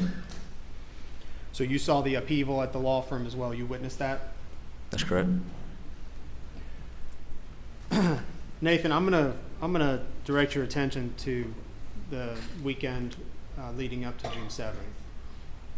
Could you tell us a little bit about the any communications you would have had with Paul leading up to June 7th? Did you all talk any leading up to it?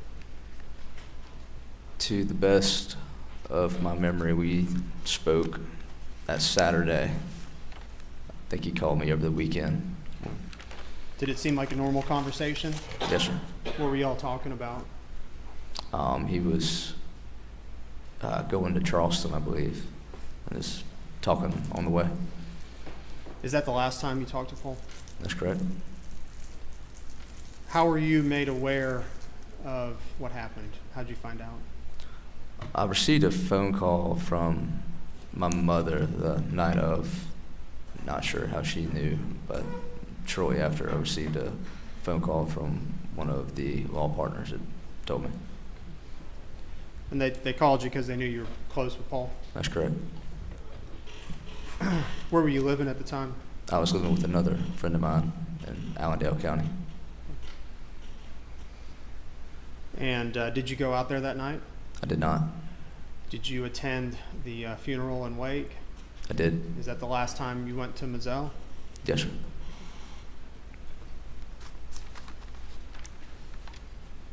After these events, how did it affect you?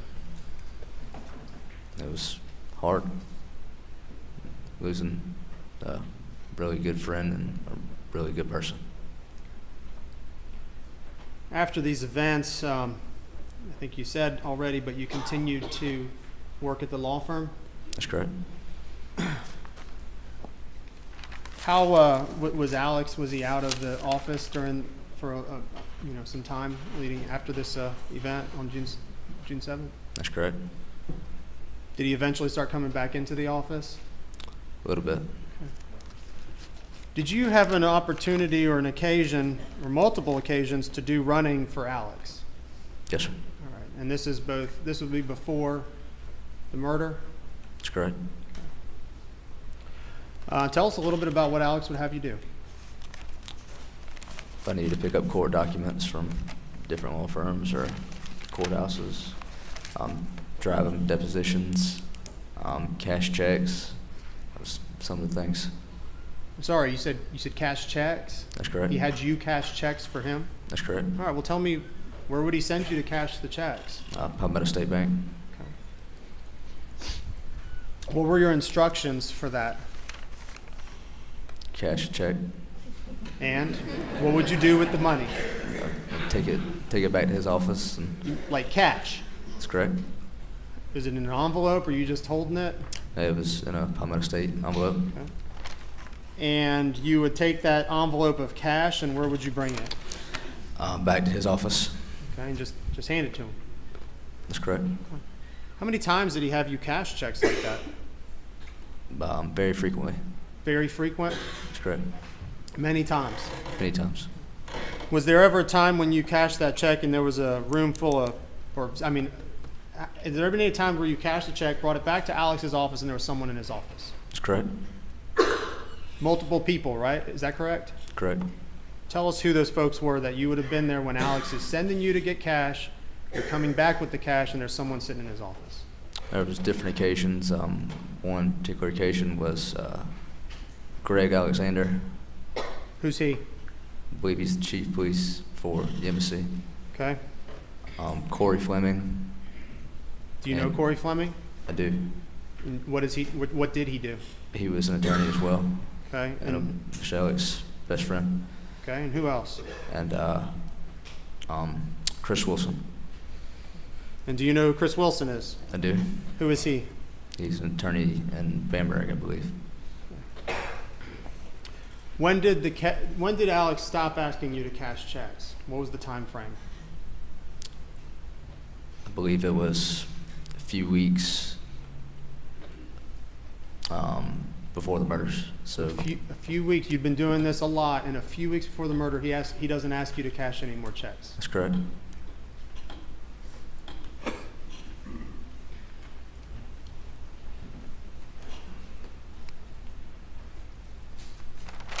Did you have an opportunity, or were you assigned to assist, or let me ask you this: do you know who Jeannie Seckinger is? I am. And who is she, and who was she at the time to you back in 2021 range? She was my immediate supervisor. And were you ever, after the events of June 7th, were you assigned and tasked to assist her in her investigation of financial improprieties within the firm? In some ways, yes. All right.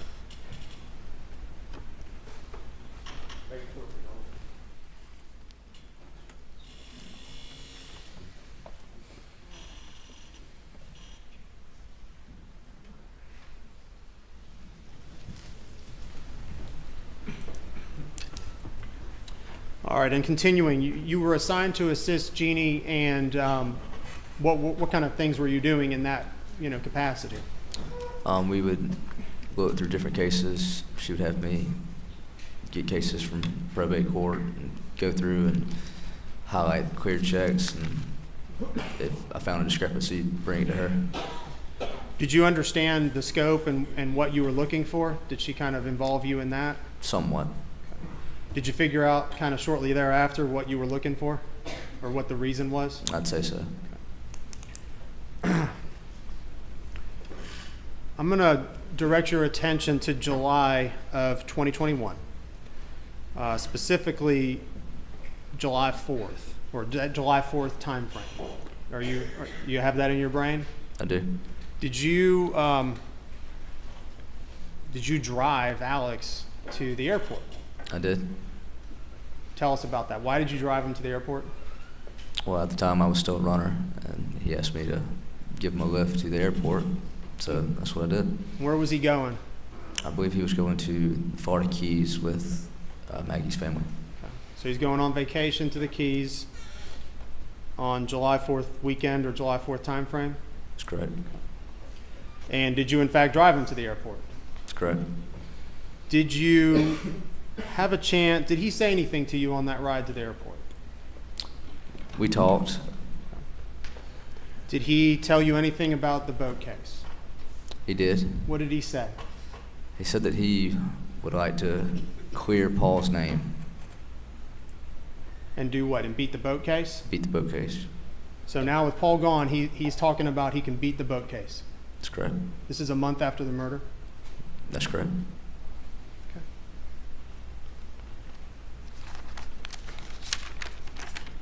Beg the court's indulgence.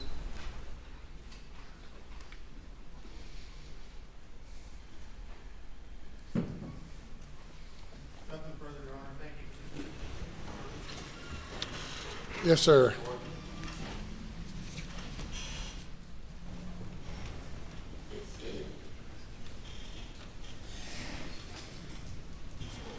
Good afternoon. Good afternoon. It was very important, Alex, to clear Paul's name from the accusations in the boating case, wasn't it? I don't know. That's what he told you, right? That's what he said, but I don't know what he was thinking. Well, you know that he stood behind Paul all throughout the boating case, the criminal part, right? That's correct. And a lot of people in the Hampton community turned their backs on Paul, didn't they? That's correct. You didn't, did you? No, sir. Alex and Maggie didn't, did they? No, sir. Your brother didn't, did he? No, sir.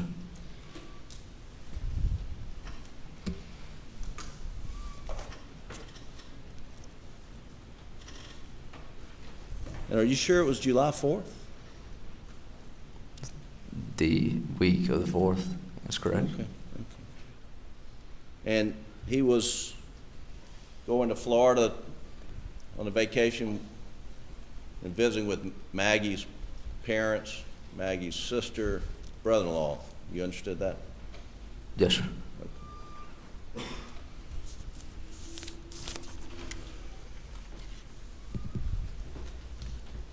Now you're talking about you went and got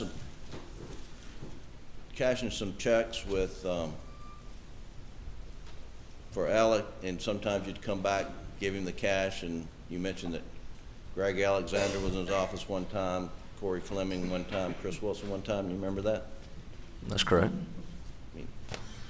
What'd you do when you walk in? Just give the envelope to Alec? Yes, sir. Did you sit down and see what he did with the money? Not at all. Are you suggesting that he was giving Greg Alexander any of the money? I'm not suggesting anything. Okay.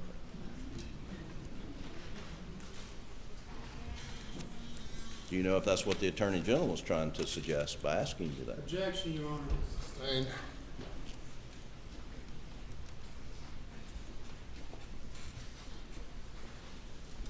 You've known Paul, you knew Paul all his life for the most part, correct? Correct. And how old are you? 23. And I think you described Alex and Maggie as kind of your second parents. That's correct. And you spent a lot of time at Moselle. You hunted with Paul. And Buster too, I take it. That's correct. And you lived there at that cabin you talked about right there on the edge of Moselle Road, right? That's correct. Okay.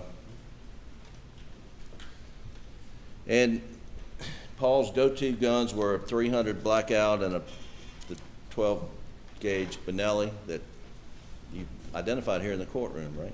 That's correct. But now you knew that Paul's had originally been given a 300 Blackout for Christmas that got stolen, right?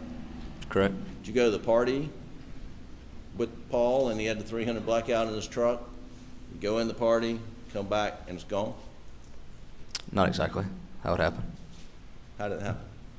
Didn't realize it was missing for a few days. Okay.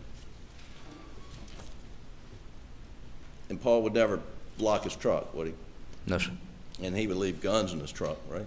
That's correct. Did you know that 300 Blackout had been replaced? I did not.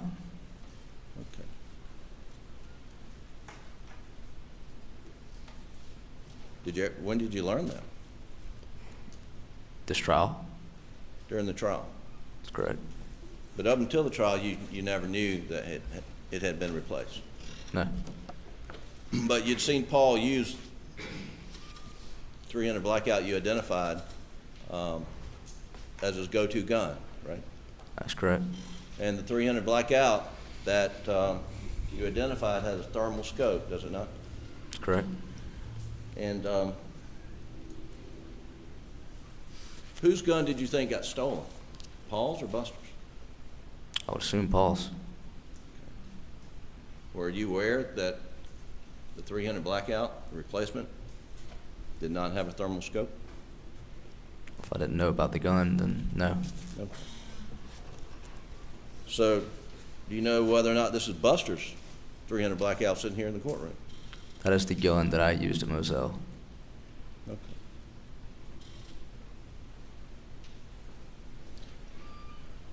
Now, when Paul would clean his truck out, he would take, well, let me back up. Paul normally keep guns in his truck? Correct. 300 blackout, 12 gauge, anything else? Sometimes some pistols, but And there are times when Paul would clean his truck out, and then he would take the guns and leave them in the shed down there by the kennels, right? that's correct. And sometimes he would forget that he left them down there, right? That's correct. And I think you described him as being careless with leaving guns around. Is that right? I'd say so. Okay. And he'd even left guns in your truck, right? Correct. Now, Paul was a guy who liked to work with his hands outside, correct? Correct. And he loved the Moselle property. Is that right? I'd say so. And he liked to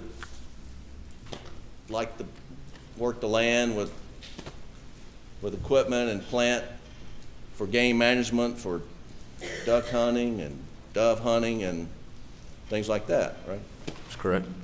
And to do that, you know, he wasn't always on his phone, right? I mean, he liked to work with his hands. Is that fair to say?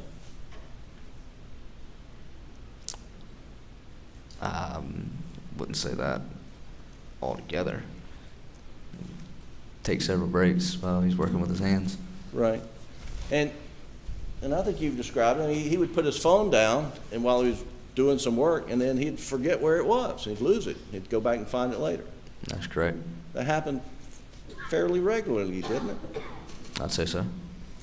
And you listened to the video that was played. Did you hear water running in the background? I'm not sure. What kind of work would Paul do down there by the kennels? What do you mean? I mean, you know, if Bubba or the other dog had messed in their dog run, would he clean it up? I'd say so. Okay. And if he did that, you know, perhaps he'd put his phone down while he did that so it wouldn't get wet? I would assume so. Yeah. It's a reasonable thing to do, right? I'd say so. Okay.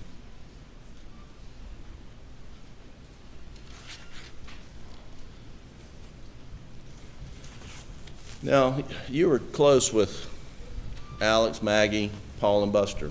That you and your brother were, right? Yes, sir. And you were able to observe Alex's relationship with Paul, right? Yes, sir. How would you describe it? I'd say it was a very loving relationship. Okay. And okay.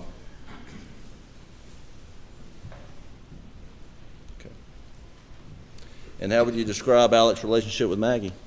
I would describe it the same. 1 second, Your Honor.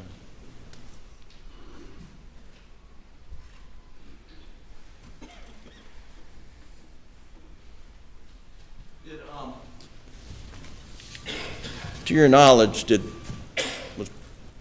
after the boating accident, did Paul receive threats of any kind? That's correct.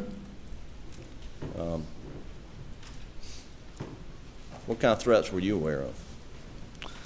Just threats that he would say people would text him, or different social media platforms, but Right.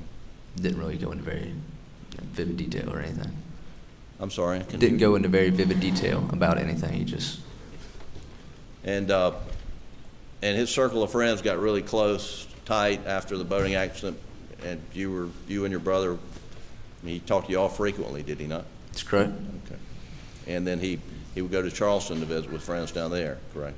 That's correct. Because he didn't feel comfortable, you know, in the Hampton area where he lived because of the boating accident. Is that right? He stayed away. Yes, sir. That's all I have. Thank you, Your Honor. Redirect.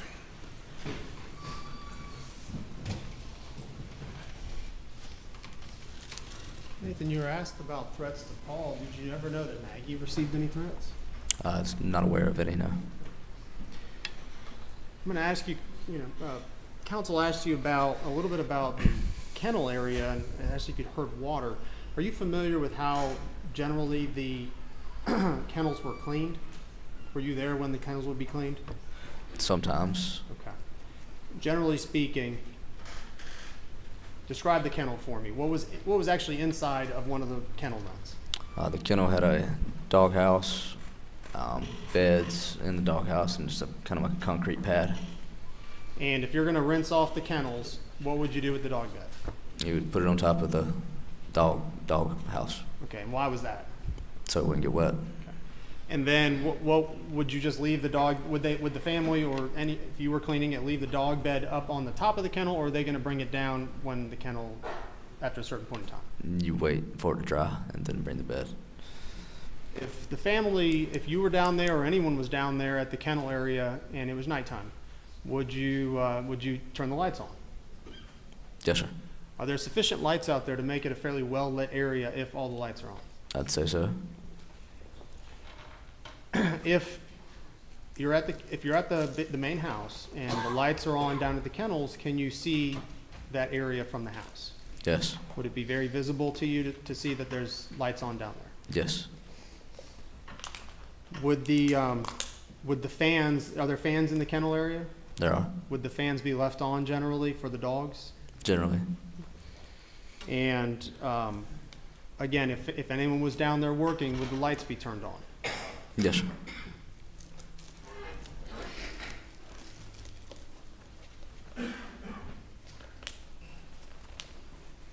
That's it. No further questions. Anything further?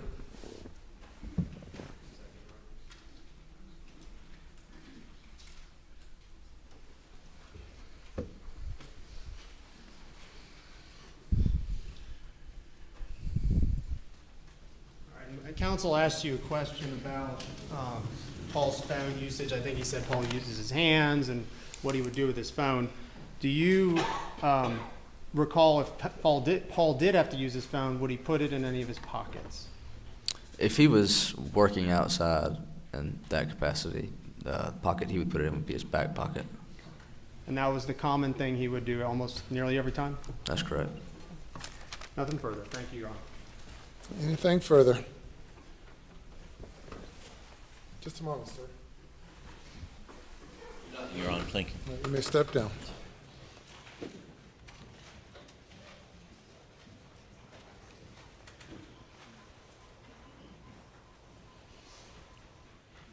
All right, ladies and gentlemen, that'll do it for this day. Please, we'll have a good weekend, and we'll see you 9:30 Monday morning.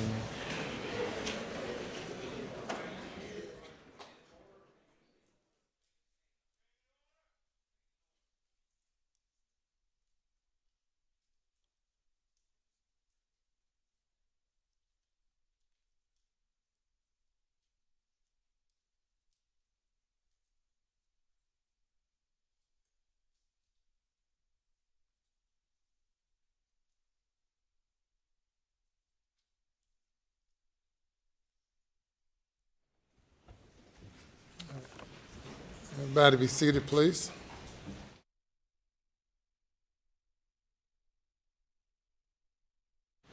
Anything before we adjourn for the weekend?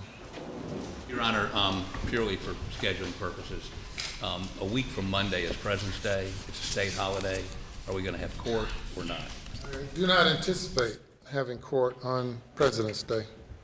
I'm sorry. I do not anticipate having court on President's Day. We also will adjourn hopefully no later than 4:30 next Thursday. 4:30 just for that day? Next Thursday. Next Thursday, but we be in court on Friday. Yes. I'm just want to make sure. And I wondered if the Attorney General had any more refined position on, I mean, things seem to be moving quickly now. As I stated yesterday, we're shooting for Wednesday, and we're still on track for that, Your Honor. Begin to fly people in next week. So you're going to adjourn at 4:30 on Thursday, but and not have court the following Monday. That's yes, sir. Okay. That's great information. Yes, sir. Thank you. Very good. We're in recess. Yes.